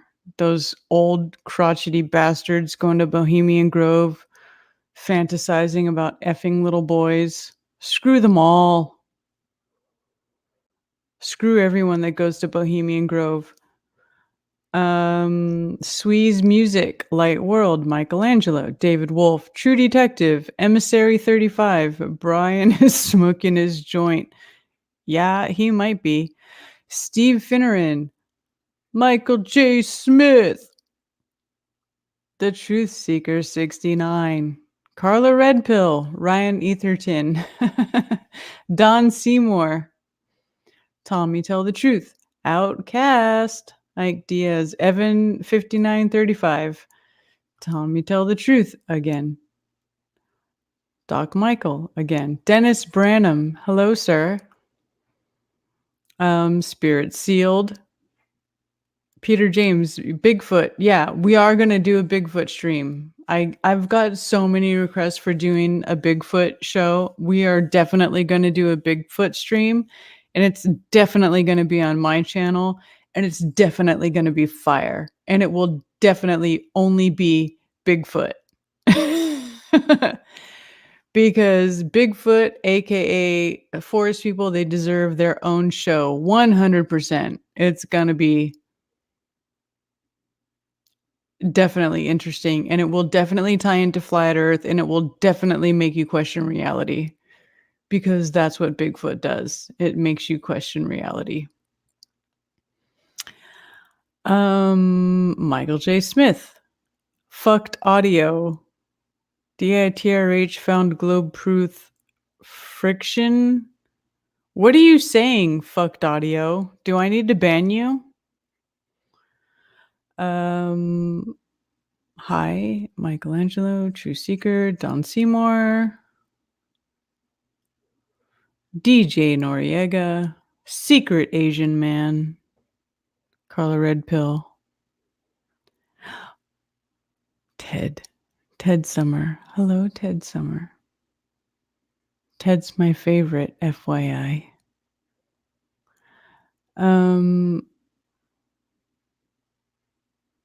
Who else is here? True Seeker, Spirit Salad, Peter James, Secret Asian Man, Outcast, Squeeze Music, Asian CL, which is nasalized backwards, Spirit Sealed, Fractal Escape, Ceiling Fan Man. We have had Bigfoot sightings, and I have a photo of a footprint. Yeah, I have a photo of a footprint in my backyard too. They're definitely real. Without a doubt. When people say, "Oh, hey Karen, are you a believer in Bigfoot?" No, I'm not a believer in Bigfoot. I'm a knower. I know they are real. I know they're real. I don't care what anybody says. There is absolutely nothing that anybody can say to convince me otherwise, because I have seen too much and I've experienced too much. Hey, Dank, Flat Earth Dude. Hey, what's up, Flat Earth Dude? Cheers. Lord Help Us Tampa, Don Seymour, Damien Rainbow, Drones and Truth, D-Check, Michelangelo, June Blossom.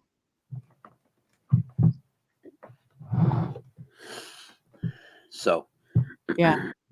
Sup. Speaking of the moon. Speaking of the moon. Anybody that lives anywhere in the East Coast right now, well, I don't know exactly where your perspective is, but right now the moon is doing its crescent moon on its back thing again. It's like this crescent moon. Okay, should I go look at it? Take a look. I don't know what it's going to look like to you, but that's... You're on the East Coast, so I might see the same thing as you, but I'll go check. Yep. It's doing the crescent moon thing like this. I don't have shit for a camera. My phone sucks dick. You guys can go take a... It's doing this. And like a week ago when we were doing one of our shows talking about the moon, the face on the moon not being there anymore and all that, there was a moon that was a half moon, and it was on its side like this, on its back, like like this. Half moon, full half, not even the crescent. Fucking big dogga. Crazy, dude. Absolutely crazy. The fucking moon bugs me out. It's all shifty. Where's the fucking moon? Because I just went outside and I don't even see it. Oh, maybe it's just over my fucking spot. I don't know. Well, that doesn't make any sense, because you're in Boston. You're north of me. You should be seeing the same shit. So where's the moon? Is it low on the sky? It's low on the sky, and it's actually looks like it's to my southeast a bit. I don't know how you can't see it. I don't see any fucking moon. But here's the thing. I am surrounded by trees. Mm-hmm. And forest people, as I heard you talking about. Yeah, but they have nothing to do with the moon. I know, I'm just saying. Okay. But I went outside, I see stars, I don't see any moon. That's crazy. So if you go outside and you face south, where's the moon? I don't know. Do you know the difference between north and south from where you live? Oh, that's what I'm telling you. That's why it's my southeast. It's My to house. your, it's to My your house is south. facing north. My house is facing north. I go out my back porch, which is south, and it's like over diagonally off to my left. So it's to the southeast. Okay. Is it? And it's just rising. It's low. Okay. Well, I might not just see it beyond my false horizon then, because I go outside and I don't see the moon at all. It's just not there. You're just getting old and your eyes are failing. Somebody call in 978-435-0000. Brian, come back to my house. I've got like 50 acres of they can't find the body. Yeah, I know. You're going to cut me. I get Behind it. my house. I get it. I get it. Somebody call in 978-435-0006. You take one or two more calls, and then I got to eat and go to bed. And thank you, everybody. And everybody, listen. Make sure you sub about my channel. And not only that, I did a show last night live on Dlive at around this time.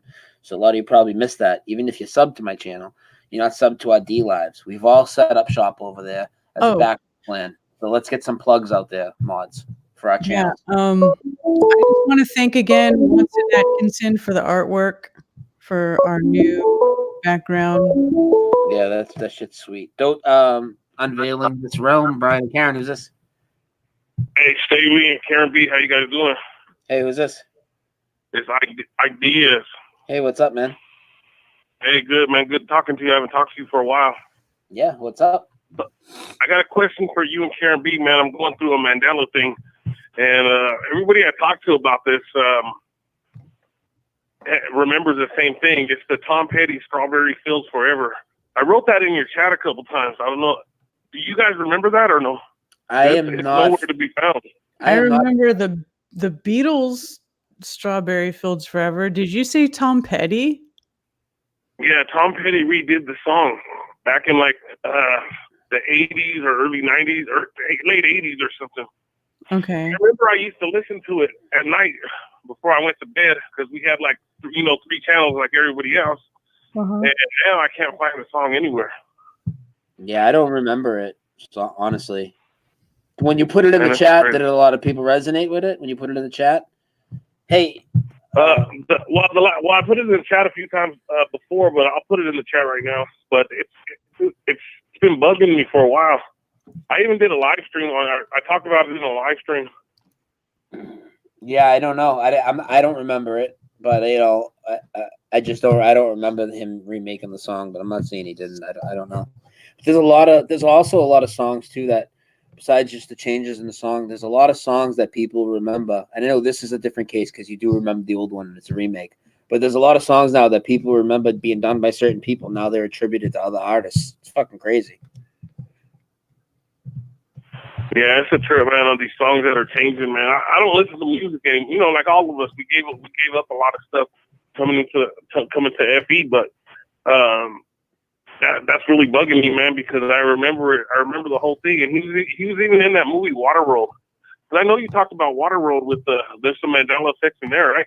I never saw Waterworld, so I don't think I talked about it. Somebody might have. I couldn't even tell you what effects are in it, though. I don't know. I don't remember that conversation. Might have been somebody else. I thought it was you, but there's all kinds of Mandela effects in that Waterworld, and Tom Petty's in that movie too. Yeah. So it's weird. It's been bugging me. You know what I mean? Yeah. Yeah. I hear you. Yeah. But I appreciate it. I just wanted to see, see what everybody says. Even in the room, if anybody remembers it, you know what I mean? It'd be awesome. I'm on the other phone, so I wasn't able to look at the. Yeah, I'm looking at the chat. Doesn't seem like anybody remembers it yet, but we'll see. Maybe. Yeah, that's cool. All right, Staveley and Karen B, I appreciate it. You guys are doing awesome. Keep up the good work. Thank you, brother. Hey, thank you. Cheers. Yeah. It's like Ideas, if you guys don't remember. All right, Ike. Awesome. All right, I'll talk to you guys later. Thank you. All right, bye-bye. All right, I'm gonna close the phones. We can take a couple questions from the chat now if anybody has any couple questions, and then we'll start to wind this baby down. Because Karen's yawned a couple times, I've yawned, and when I yawn, I'm getting Yeah. Oh, and it's been over 4 hours. That's a long stream for me. Shut up. And Carla is gonna go live after, so if people want to see Carla going live after, sub and bell Carla, and she's gonna do some sort of stream after this. And I know Carla, she'll be on still when we wake up, and Karen knows that's a fact. I woke up this morning and Carla was streaming, and I was like, "Hey, what are y'all doing?" And she's like, "We've been streaming all night." And I was like, "Holy shit!" All right, guys. Please sub our Dlive channels, please. If somebody can link those, Karen, you want to put some links in Dlive. And what I'm gonna do when we close this show out. I'm not ready for that shit. All right, well, somebody else can put it in. I was just asking you to drop links, not to go live. Everybody knows you're the fucking spam artist of flat Earth YouTube chats. I am. Oh, listen, y'all. I am gonna be on Jaronism tomorrow on the Friday Lounge. I'm gonna be with Jaron. What the hell is this shit I'm hearing? It's not on my end. Oh fuck! It's Dlive. You turn on the Dlive shit and starts playing. Yeah. Okay. Anyway, I'm gonna be on Jaronism tomorrow with the Friday Lounge with Jaron and Iru and Rodrigo and Bob. It's like Globebuster. It's like pre-Globebusters, but I wormed my way in there. So I'm gonna be on with them tomorrow, and I'm gonna disrupt things a bit. Because honestly, I love Jaron and I love Iru and I love Bob and all them, but it's like the same shit cloned over and over. Uh-huh. Am I wrong? I love them. I love them. I love them. And they need to get some fucking bitches up in the joint. But it's just, I don't know. I just want to go in there and Jaron even says he added me to the group and he put in there, he's like, Karen B wants to talk shit about you guys, so I figured I'd give her the floor. Okay, that's a good intro. Karen B wants to talk some shit. I'll take it. No, it's at 3 p.m. Eastern, so 12 noon Pacific tomorrow. Okay, so check that out. And then what else do we have going on? I've got nothing lined up, but you know me. You know, You don't have anything for tomorrow? Tomorrow, no. I work every Friday. I watch Robin's show usually in the afternoon. I'll be at work. Then I'll be at work when you're going on Jaron's. When I get out, I got something I got to do, and then I work every Saturday night as well. So what I usually do is, if I'm going to do my next show, will either be maybe I'll do something Saturday after work, or Sunday, most likely, definitely something either before or after Globebusters. Okay, so there's that, and then there's Globebusters on Sunday. I don't know what's going on Saturday, but I'm sure something will be happening. Anyway, there's all that. Tuesday nights I do Strange Road with Mark Sargent. I'm doing an interview within the next couple of days with this dude Adam, who he interviewed ODD like recently. There's an interview that ODD did on the Skies radio station, and then he wanted to talk about Mandela Effect, so ODD told him to contact me. So I checked out the show that they did. It was a really good interview. The guy's a good interviewer, so I told him I would do it. So I'll probably do that on like Monday or something. That'll be on his podcast, but I did tell him as long as I can mirror it and you don't care. So, I mean, I'll try and put it up, real fast on my channel. Maybe even Monday I'll get it up, or within the next few days after that. It's going to be a full-on Mandela Effect interview. So awesome. Yeah. All right, so we're going to close it down. Here's what we're going to do. We're going to play some music, like after, we're just going to go silent, play music to give you guys an extra, 10 minutes to exchange links, Dlive channels, whatever it is you guys want to exchange, sub each other, bell each other. Carla Red Pill is going to go live after this. So please sub and bell her channel. Help her build her channel up more. And Thank you, everybody. Yeah, and I also want to promote one more time before we close it down, that flat fellow who is doing the U.S. Globeli tour, the mini little U.S. Globeli tour. We want to try to get him to 1,000 subs so that he can live stream from his channel. Sean Becker, I see you. You're unblocked. I got you, buddy. So there's that in the chat. So please sub that flat fellow. Give him some support because the street activism is the absolute number one way to get this movement growing with all the censorship that's going on. So go on with that. And then, sub me, sub Brian, click the bell so that you can see our shows every Thursday. We talk about everything, as you can see if you were here tonight. We talk about all of it. We don't bar any subjects. We'll talk about all of it. We want to find the truth, just like everybody else. We're just trying to figure this place out like everybody else. So if you're into that, join us every Thursday. Sometimes it's my channel, sometimes it's Brian's channel. And Right? honestly, more than every Thursday. I mean, we've been doing 3-4 shows a week a lot of times. Yeah. We're just guaranteed every Thursday night. This Yeah. is where it's going to be. But Karen always hops on with me, and we go live like a lot. So if you want sub the bell to me, you've missed a shitload of shows that we've done. Yeah. Yeah, exactly what Brian said. We're guaranteed to stream every Thursday night. My schedule is a little bit more sketchy than Brian's. Although it just depends on what's going on. Sometimes if we're both off and we have the inkling, we'll do a stream, we'll talk to people, we'll talk about something, we'll, shoot the shit. If not, you'll find us either at my channel or Brian's channel every Thursday at this time at 9 p.m. So that's it, y'all. Yeah, and anybody that's heard me talk about the Mandela Effect tonight, and if you're still trying to get into it a little bit, best thing I can suggest to you is when you get to my channel, I have a few playlists. If you just scroll down a bit, you'll see a Mandela Effect short list. And what that is 30 videos about, I get like 29. Each one is only one Mandela Effect. So find one that you know. If it's a movie you've seen or a historical event you know something about or anything. And just watch the video and you'll be pretty much fucking blown away. And Robin is in the house lifting the lid. What's up, Robin? You got here a little bit too late. And Robin, by the way, I am going to get you on here soon too. It's just it'll probably be a couple weeks out, but you'll be on here soon. I got to get a couple. I love Robin. Robin's the great man. guy. Everybody needs to check out Feel Good Friday. Every Friday, Robin just got all good vibes over there, and he plays basically flat Earth highlights of the week. Yeah, he's got a great format. So check him out. And then sub me and Brian. You'll catch our streams. You never know where we're going to show up. Every Thursday, it's going to be either my channel or Brian's channel.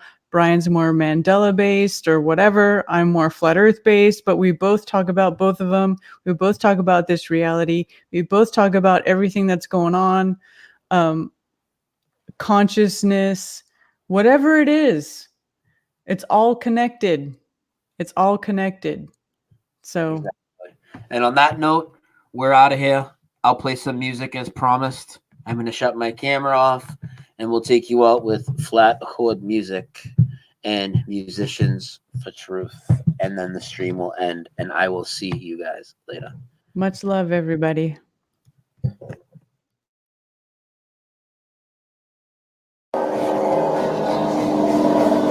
Forget the politicians. The politicians are put there to give you the idea that you have freedom of choice. You know, you have no choice. You have owners. They own you. They own everything.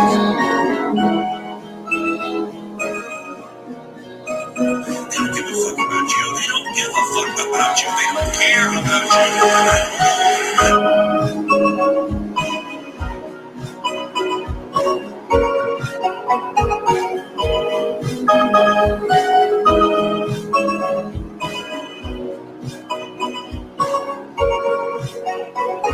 At twilight, sometimes my mood swings and dumps me to the ground.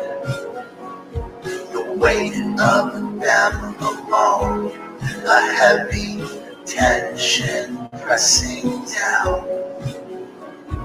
Tears I cry won't be drop from their eyes, and unless my soul is called to take flight, I will live and die as I see fit. They will have none of it. Spies mingle with streetlights, poison pens tag up the sky. Tell my vision spread and interact as advertised. Everything that was beautiful became ugly. They stole from the sand and sea to smear it muddy, erecting empty towers to detonate at the crossroads of ash, marine, and hate. Tears I cry won't be drawn from their eyes, and unless my soul is called to take flight, I will live and die as I see fit. They will have none of it. I will not adopt their sorrow, or let them make me hear these serene nights. I will live until I die, and they can't buy the rights.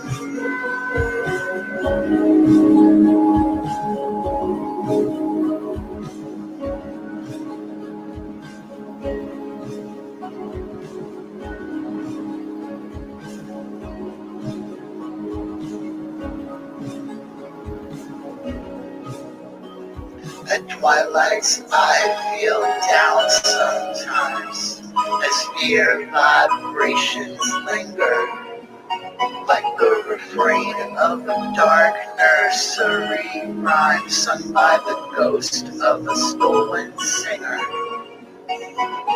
And they have always been here, and so have I. And only one of us can crack the sky.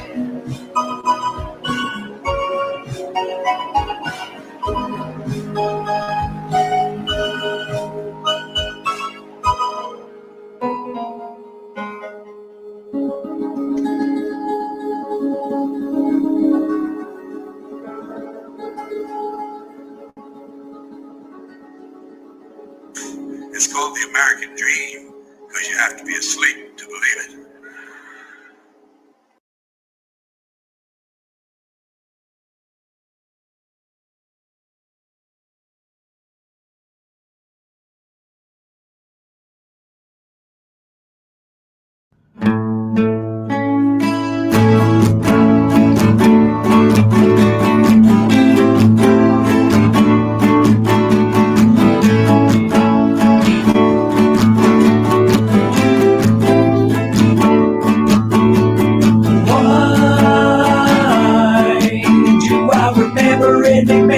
The big check in his hand. Yeah, oh no, oh no. Why do we see the Tin Man with a pipe wrench in his hand? Yeah, oh no. What are you doing when you say you're wrong? That your mind is gone. What do you think when you change your song? Hold your breath, hold your breath, trust yourself,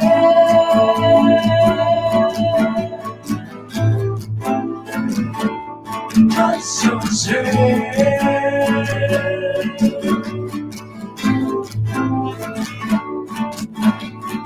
Why? Oh, recollections not in line, things are changing overnight. Yeah, oh no, no, no. Why traces fade away, but the memory remains. Yeah, oh no. What do you do when they say you're wrong? When the proof is gone, what do you think when they change their song? Hold your breath, hold your breath.